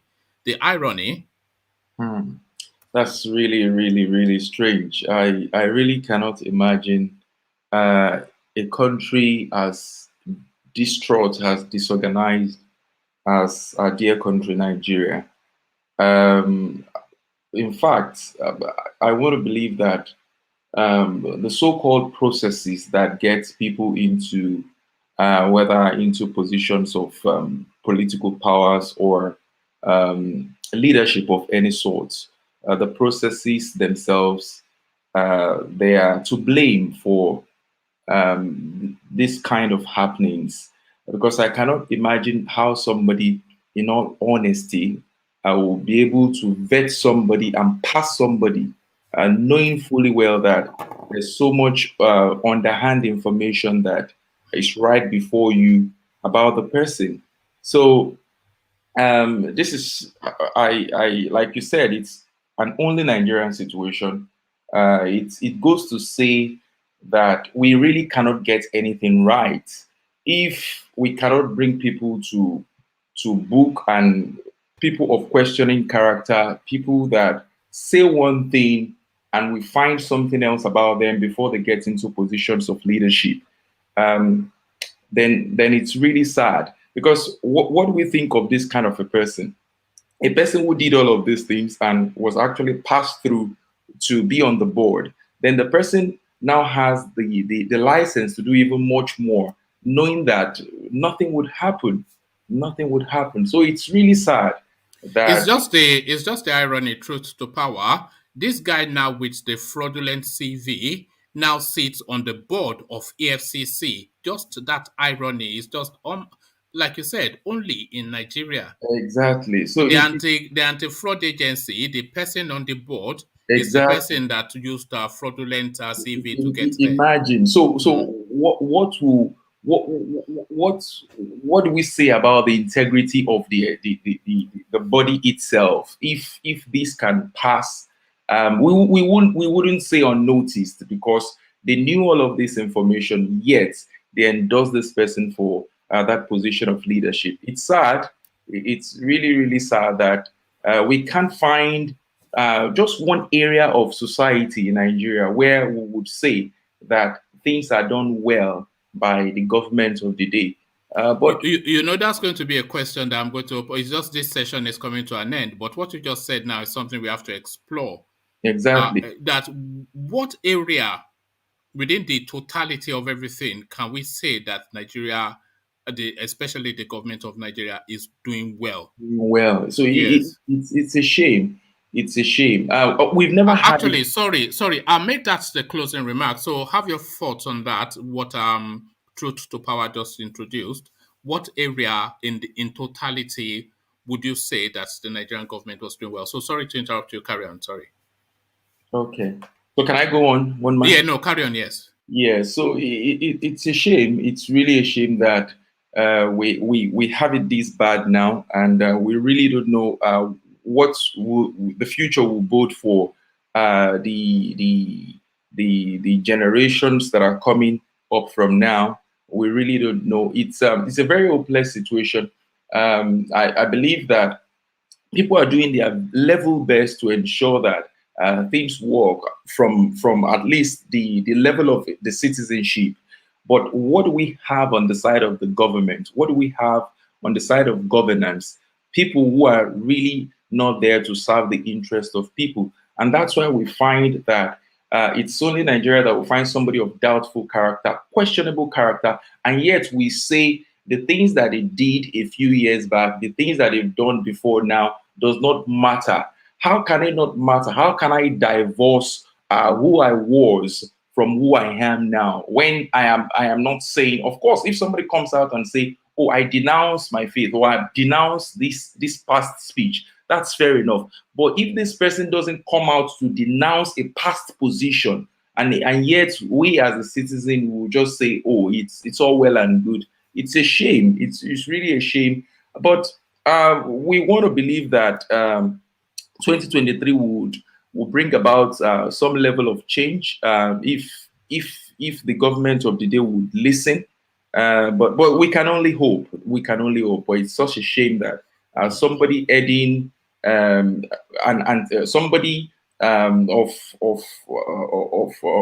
sitting on the board of an anti-graft agency in Nigeria will be found to be of questionable character regarding his educational qualifications. It's really, really so that guy is just there to collect bribe, isn't he? Really, this character that we're talking about, because that's not a typographical error. If it was just one instance that of an anomaly on a CV, you could say that was a typographical error. But the whole thing reads as a falsehood all the way through. He started his education a year before he was born, and he went to double booking schooling. Even if you're saying he doctored his age, he said he went from 1975 to 1988 in one, and in another one he went from 1980 to 1981. So nested within 75 to 88. How do you even? I mean, yeah. So again, it's one thing for somebody to come before you to present so-called facts. It's another thing, you the fact checker, to say no, this doesn't seem right, this doesn't look right, and just put a hammer on that and say no, this is not going to fly. There is serious reason that for us to stop this at this point, and then you just dismiss it. But what do we have? We have people endorse this questionable person and put this person in a position of leadership. That's really, really sad. All right, thank you. One man, please. To the power, can I ask you a question? Yes, sir. Okay. Who do you blame the most? The person that appointed the fraudulent man, or the judiciary, or the legislature that endorsed the appointment and voted into the office? Who, in your view, should take the greatest blame? It's supposed to be the legislature. Thank you. Yeah. All right, thank you. But to me, it's both of them really, because the fraudulent the fraudulent act was committed by the guy with the intent to defraud, so he cannot be exonerated. So he is a criminal. But then, of course, the legislators, they are enablers. So a plague on both their houses. So a plague on both their houses are truth to power. Let me take you to the eastern quarters. And then after this, then we start to round off. So in the eastern quarters now, the governors have converged to take a policy position. So is this now rascality of this sit at home that they are looking to knock on the head? Southeast governors move to end sit at home. So they've now taken a collective position, not just the governors. Senator Abaribe was there, a sympathizer of IPOB. Ike Rimadu was there, the one that was flogged in Germany by IPOB. All of the governors were there, bar Anambra governor, and their position now is to put an end to sit at home. So if that sit at home then continues now, does that then indicate finally then that these governors are not the authorities in their space? So high stakes they are playing for with this position they've adopted. Yeah, I'm really what really do we say to this? If personally, what I think is this: I think if the governors, if they must get any kind of result from the people in that sphere, there must be a change of strategy. Up until now, I don't think they've been able to engage their people in the best possible way. Many of them would oftentimes sit and speak from Abuja, and not really on ground to see what the people feel, get them engaged, and know exactly how they can. Of course, we know that the buck ends at the table of Buhari, but we've been talking about restructuring all this time. But we know that there is an aspect of restructuring that is federal. There is even an aspect of restructuring in the context of Nigeria that should be statewide, and then that trickles down to the local government. So, but what do we see in all these three strata of government in Nigeria? That there is governance as we have it now in Nigeria in these three levels is shambolic at best. So for me personally, it's not enough for them to just come out to the public or speak before the press that we want to put a stamp or want to put an end to this. The question is, has their strategy changed? Are they ready now to stop speaking tongue-in-cheek with their people? Are they ready to be truthful, to be honest, be really ready to engage and to work for the people? Are they ready to say, okay, put forward the leadership of your group? Let's have a roundtable discussion. What do you want? How can we relay this back to Abuja? How can we relay this back to the federal government? So if the strategies would not change and they're just holding this meeting behind closed doors, personally, I think it's wishful thinking. The people will not comply. As we've oftentimes seen in the last 5 or 6 weeks, there has been a steady momentum to this point where every Monday these people don't back down. Whether we want to call it by force or by brutal force, or we say it's natural compliance, it does not matter. Come every Monday in that sphere, we see a minimum of 80% compliance on the side of the people and the sit at home. So if the governors are not ready to have a change of tack but they're just having these closed door meetings. They're not ready to engage with the people and be really ready to listen to the yearnings and ready to do something about it. I do not think anything is going to change. It's going to be wishful thinking at best. All right. Thank you, Truth to Power. I was just looking at a headline as we were speaking, just scanning through the news. This is female teacher reportedly commits suicide in Kogi over lack of money to take care of her children. So that headline then just tells the story of just so many households within the Nigerian space. Their life slowly being squeezed out of a school teacher, which you expect to be a respectable middle income, lower middle income profession. It's just a tragedy all the way through. Yeah, it's a shame that we don't have. There is no sense of belonging for anybody in that space called Nigeria now. Whether you are a doctor or a teacher, an artisan. There is really no support system for anybody. I was looking the other day at the salary grading, and it's really nothing to write home about. To compare what people take home, even in the civil service, to how much people really live by on a daily basis, it's not a parallel at all. The space is created for corruption. If you look at the average wage of a police officer, 30 to 40,000 naira, and from that you expect him to run a life Run the family and a home, yeah, then you are essentially telling him just to go on the streets and waylay people and collect. You cannot blame. You can blame them, but if you look at the circumstances, you cannot really blame them. And that salary, even in instances, not paid. So how exactly is it meant to survive? Rent, Exactly. children, wife, food, travel, responsibilities, all of that in and the 30, 40K. surprising thing about And we are saying it shouldn't be corrupt. The surprising thing about this is that we don't ever hear of politicians being held their salary. We don't hear this, that legislators have not been paid. We don't hear this. So you continue to rob Peter to pay Paul all the time. The people will oftentimes be at the mercy of these politicians. How sad that public servants that are supposed to be vested with the interest of the people, how sad that they themselves, they are directly involved. I wouldn't say indirectly. They are directly involved in impoverishing the people. How sad. There was a conversation we had some time ago. Just you saying impoverish the people.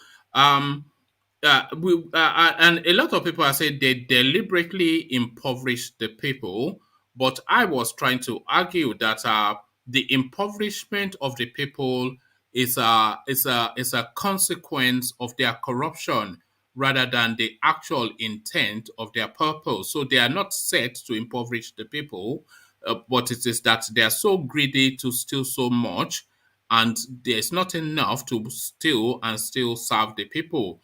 So they just steal anyway and damn the people, but not deliberately setting out to impoverish the people. Do you understand that? And what is your take on it? I think I heard you that time you made a case for that. But I want to think it's 50-50. If for example I have something that belongs to me and you, for example, and I withhold it, I do not share it with you, I do not give it to you. Do I say I don't know? I do not know for whatever reason. Do I say I do not know that this belongs to you? Do I say that I do not understand the implications of not giving this to you? So for me personally, even though it's not direct, it's not overt, whether it is by consequence or by directly knowing and then doing this thing, the truth of the matter is that they're impoverishing the people, and that's it. That's the way I see it. I'm not, whether it's deliberate to as an active force, something they do actively, or something that just happens because they are too greedy. It still did not change the fact that they are not perceptive and careful enough to know that There are people crying, suffering on the other side, and they're supposed to be there as custodians of the people and not for their own bellies. Oh, all right, thank you. And just that space you were speaking to about just the salary scales and doctors and whatnot. I have heard of instances of doctors that will finish their shifts. This is in Nigeria, and go and Uber for a few hours to augment, their salary. So Yes. if the take home salary of a doctor cannot take him home, then what fate others? Exactly. And I think the strike is still ongoing, or has it been resolved with the medical profession in Nigeria? Is it ever resolved? They will continue to strike so with it's a shame that they get paltry salaries, and yet from time to time they ask for better living conditions, better wage condition, and the government of the day turns a deaf ear, and it's not really doing anything to solve these problems. And then we are crying every day and saying every day there is brain drain. These people are leaving for Saudi Arabia. They are leaving for greener pastures. Why not? The government of the day forgets that these people are human beings. They have families to feed. They have people that look to them. And if you do not meet their needs within the confines of the Nigerian state, they will seek greener pastures somewhere. And it's really sad that looking at the metrics, we need to compare the population of the people to per doctor or per medical personnel we have in Nigeria. It is shambolic.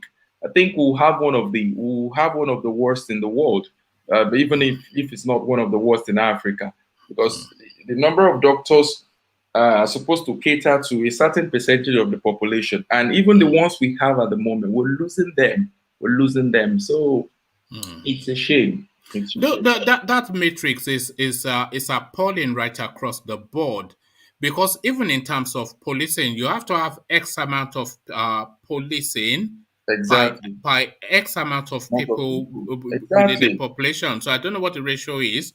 Maybe for every 1,000 there should be about 3 policemen or something. Yeah. But we just fall short. This is the question that I was asking: that is there a space within Nigeria that we actually get a pass mark? So I shall open that as the closing remark as we start to round up. So I'll go Ovie, Ife, be a rational mind engineer, you truth to power, and as ever to land on Ajale Koko. So Ovie, your closing thoughts. My closing thoughts.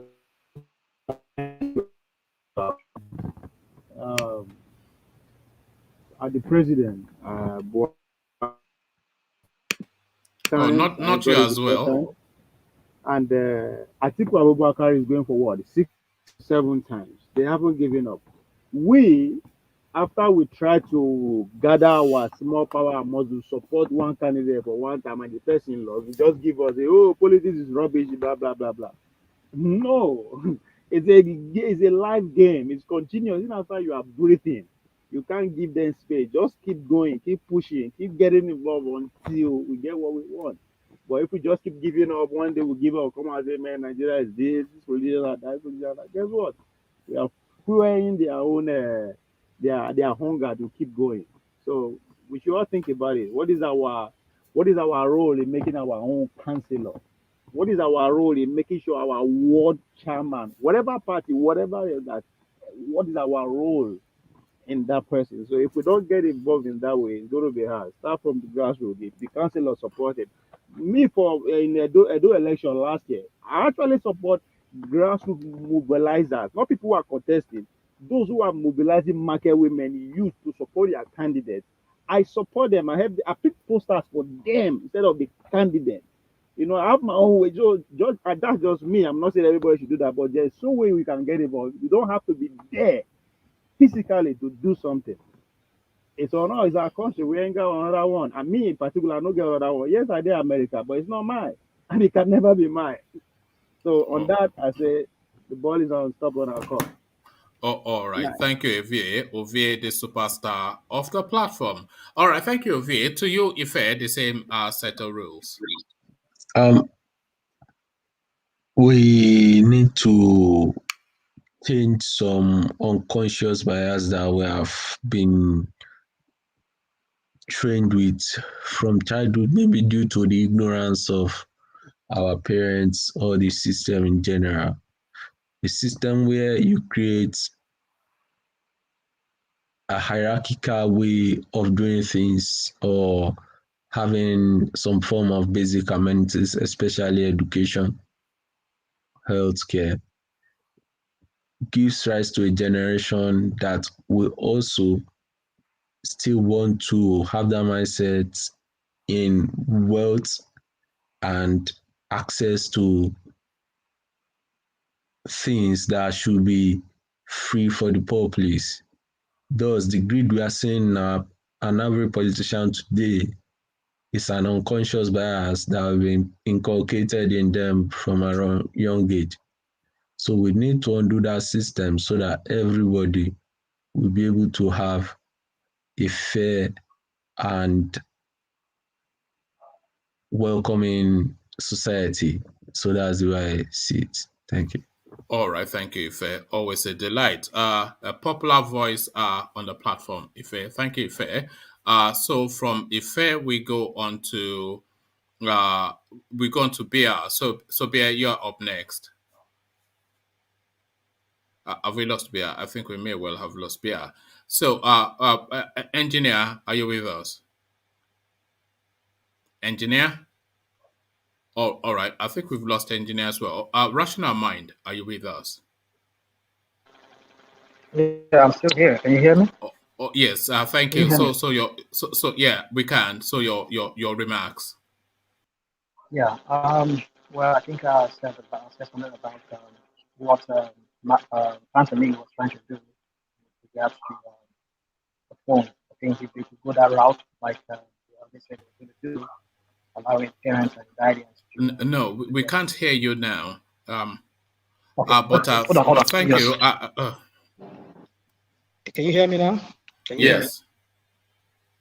Okay. So, I mean, if Anthony, like they said already, that they will still allow people below the age of 16 or 18 to obtain SIM card, I think it's a good thing if they can allow that to their parents. That way they could really track whatever.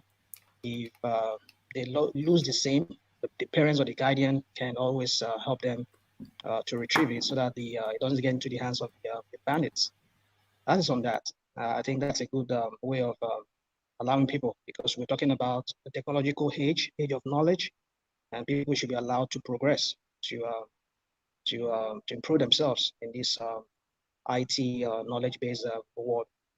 Having said that, lastly, I would just want to talk about Awolowo and Zeke. I think sometimes people they have regrets, like Farah had regrets. Some of the leaders today we have today, I don't know, maybe they learn from history.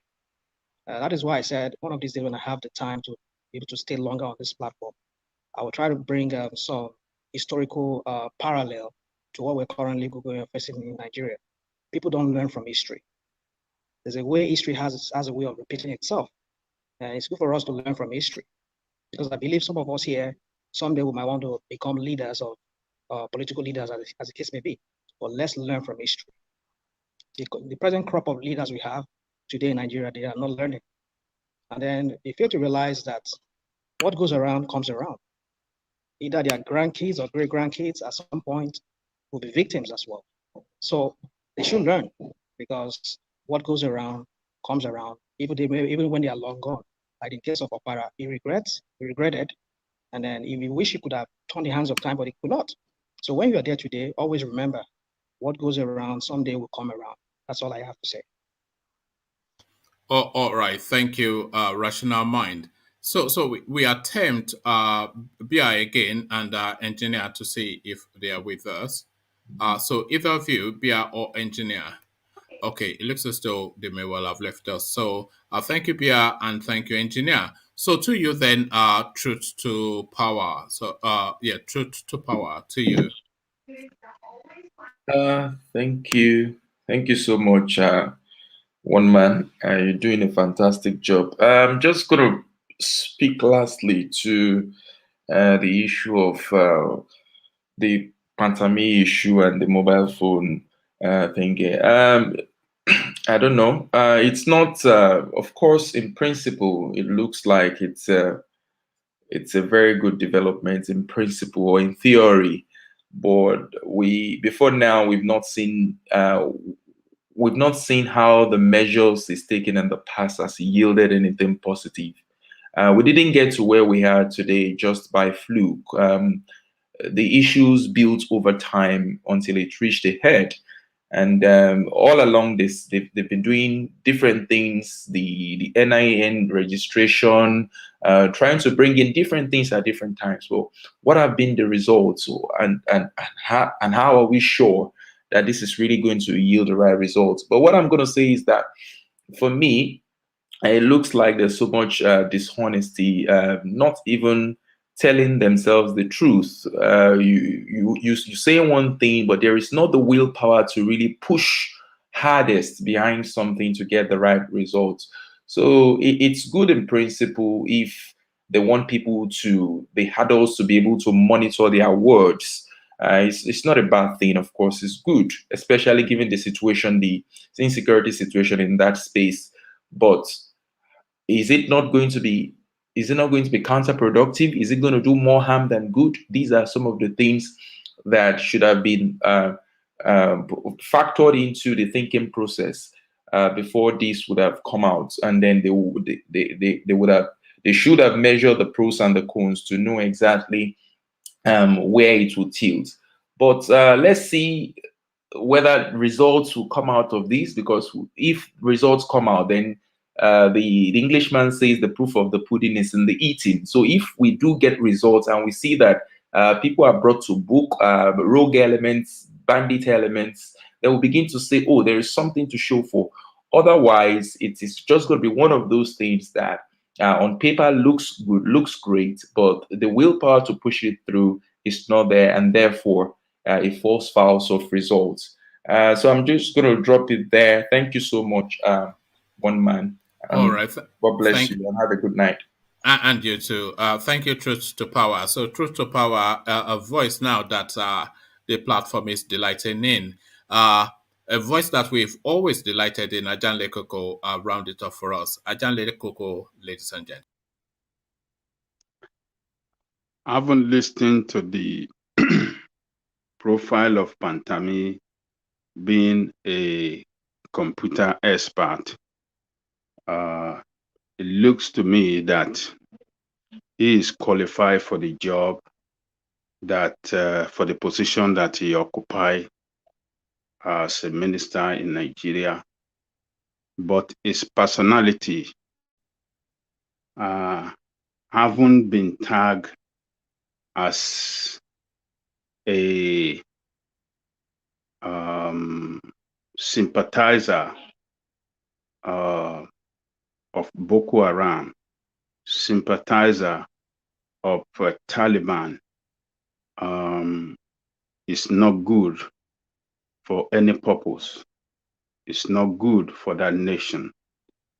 Nigeria as a nation needs to put people that are the best, people with good reputation, people of integrity to occupy sensitive position in that country.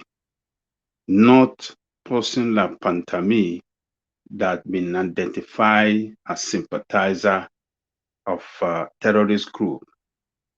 It sent a very bad signal to international world. It sent a very bad signal to foreign investors that a person who is a sympathizer to terrorist organization is the person that's going to have all their data in his custody. It is not good. The action of our nation, particularly who we have as president, the state, his word, his statement his speech and his action implies a lot of meaning, international world, and to people with senses can read a lot of meaning to it. And this is where I want to blame this administration for still keeping this guy in that sensitive position. We don't feel safe for him to have our information in his custody. A lot of people don't feel safe, and a government that is sensitive to the call of the people supposed to rise up and do the right thing. It's not fit for purpose. It's not fit for that position. Pantami need to go. We don't need him in that position. Nigeria people, I want to advise everybody. The political parties we have in Nigeria, the APC, as an administration in control now, is an administration that supports criminality. It's an administration that supports terrorism. It's an administration that supports tokenism. Nigerians need to rise up and vote against them. The two parties particularly, they have not promoted democracy the way democracy is supposed to be promoted. They have not done it right. They have destroyed democracy in that country. And for people to get it right, we have to vote them out. And the only way you can vote these people out is to vote for different party, not any one of these two parties. When you vote for different party, that is the only way to kick them out. Vote for AAC, vote for Mogbalu party, vote for PRP party, vote for any other party that you know that is closer to you and not these two parties. That is when we will start the process of we the people taking our country back from them. They are not good for that country. They don't mean well for that country. Everything that they represent is criminality, tokenism, terrorism. We need to kick them out of our life. They've destroyed the economy of that country, the future of our children and children to come. They have destroyed it, but we can stand up against them and take our country back from them and make the future of our nation better. Before I leave, I want to urge everybody listening to us in every part of the world where you are, share, like, subscribe to this platform, press the bell button, the red button, so that you can get notified anytime one man went to Mo is going on live. I thank you guys behind the scene chatting. You are the strength of this platform. You are all doing good. We are here for you all the time to do our best. Thank you, our people. Thank you, one man. Thank you, everybody. All right. Thank you, Ajale Koko. Always a delight. Nobody quite sums it up quite like Ajale Koko, so not much more to add on to that. So I'll leave it there. Carry the conversation within the comment section, but here I say peace.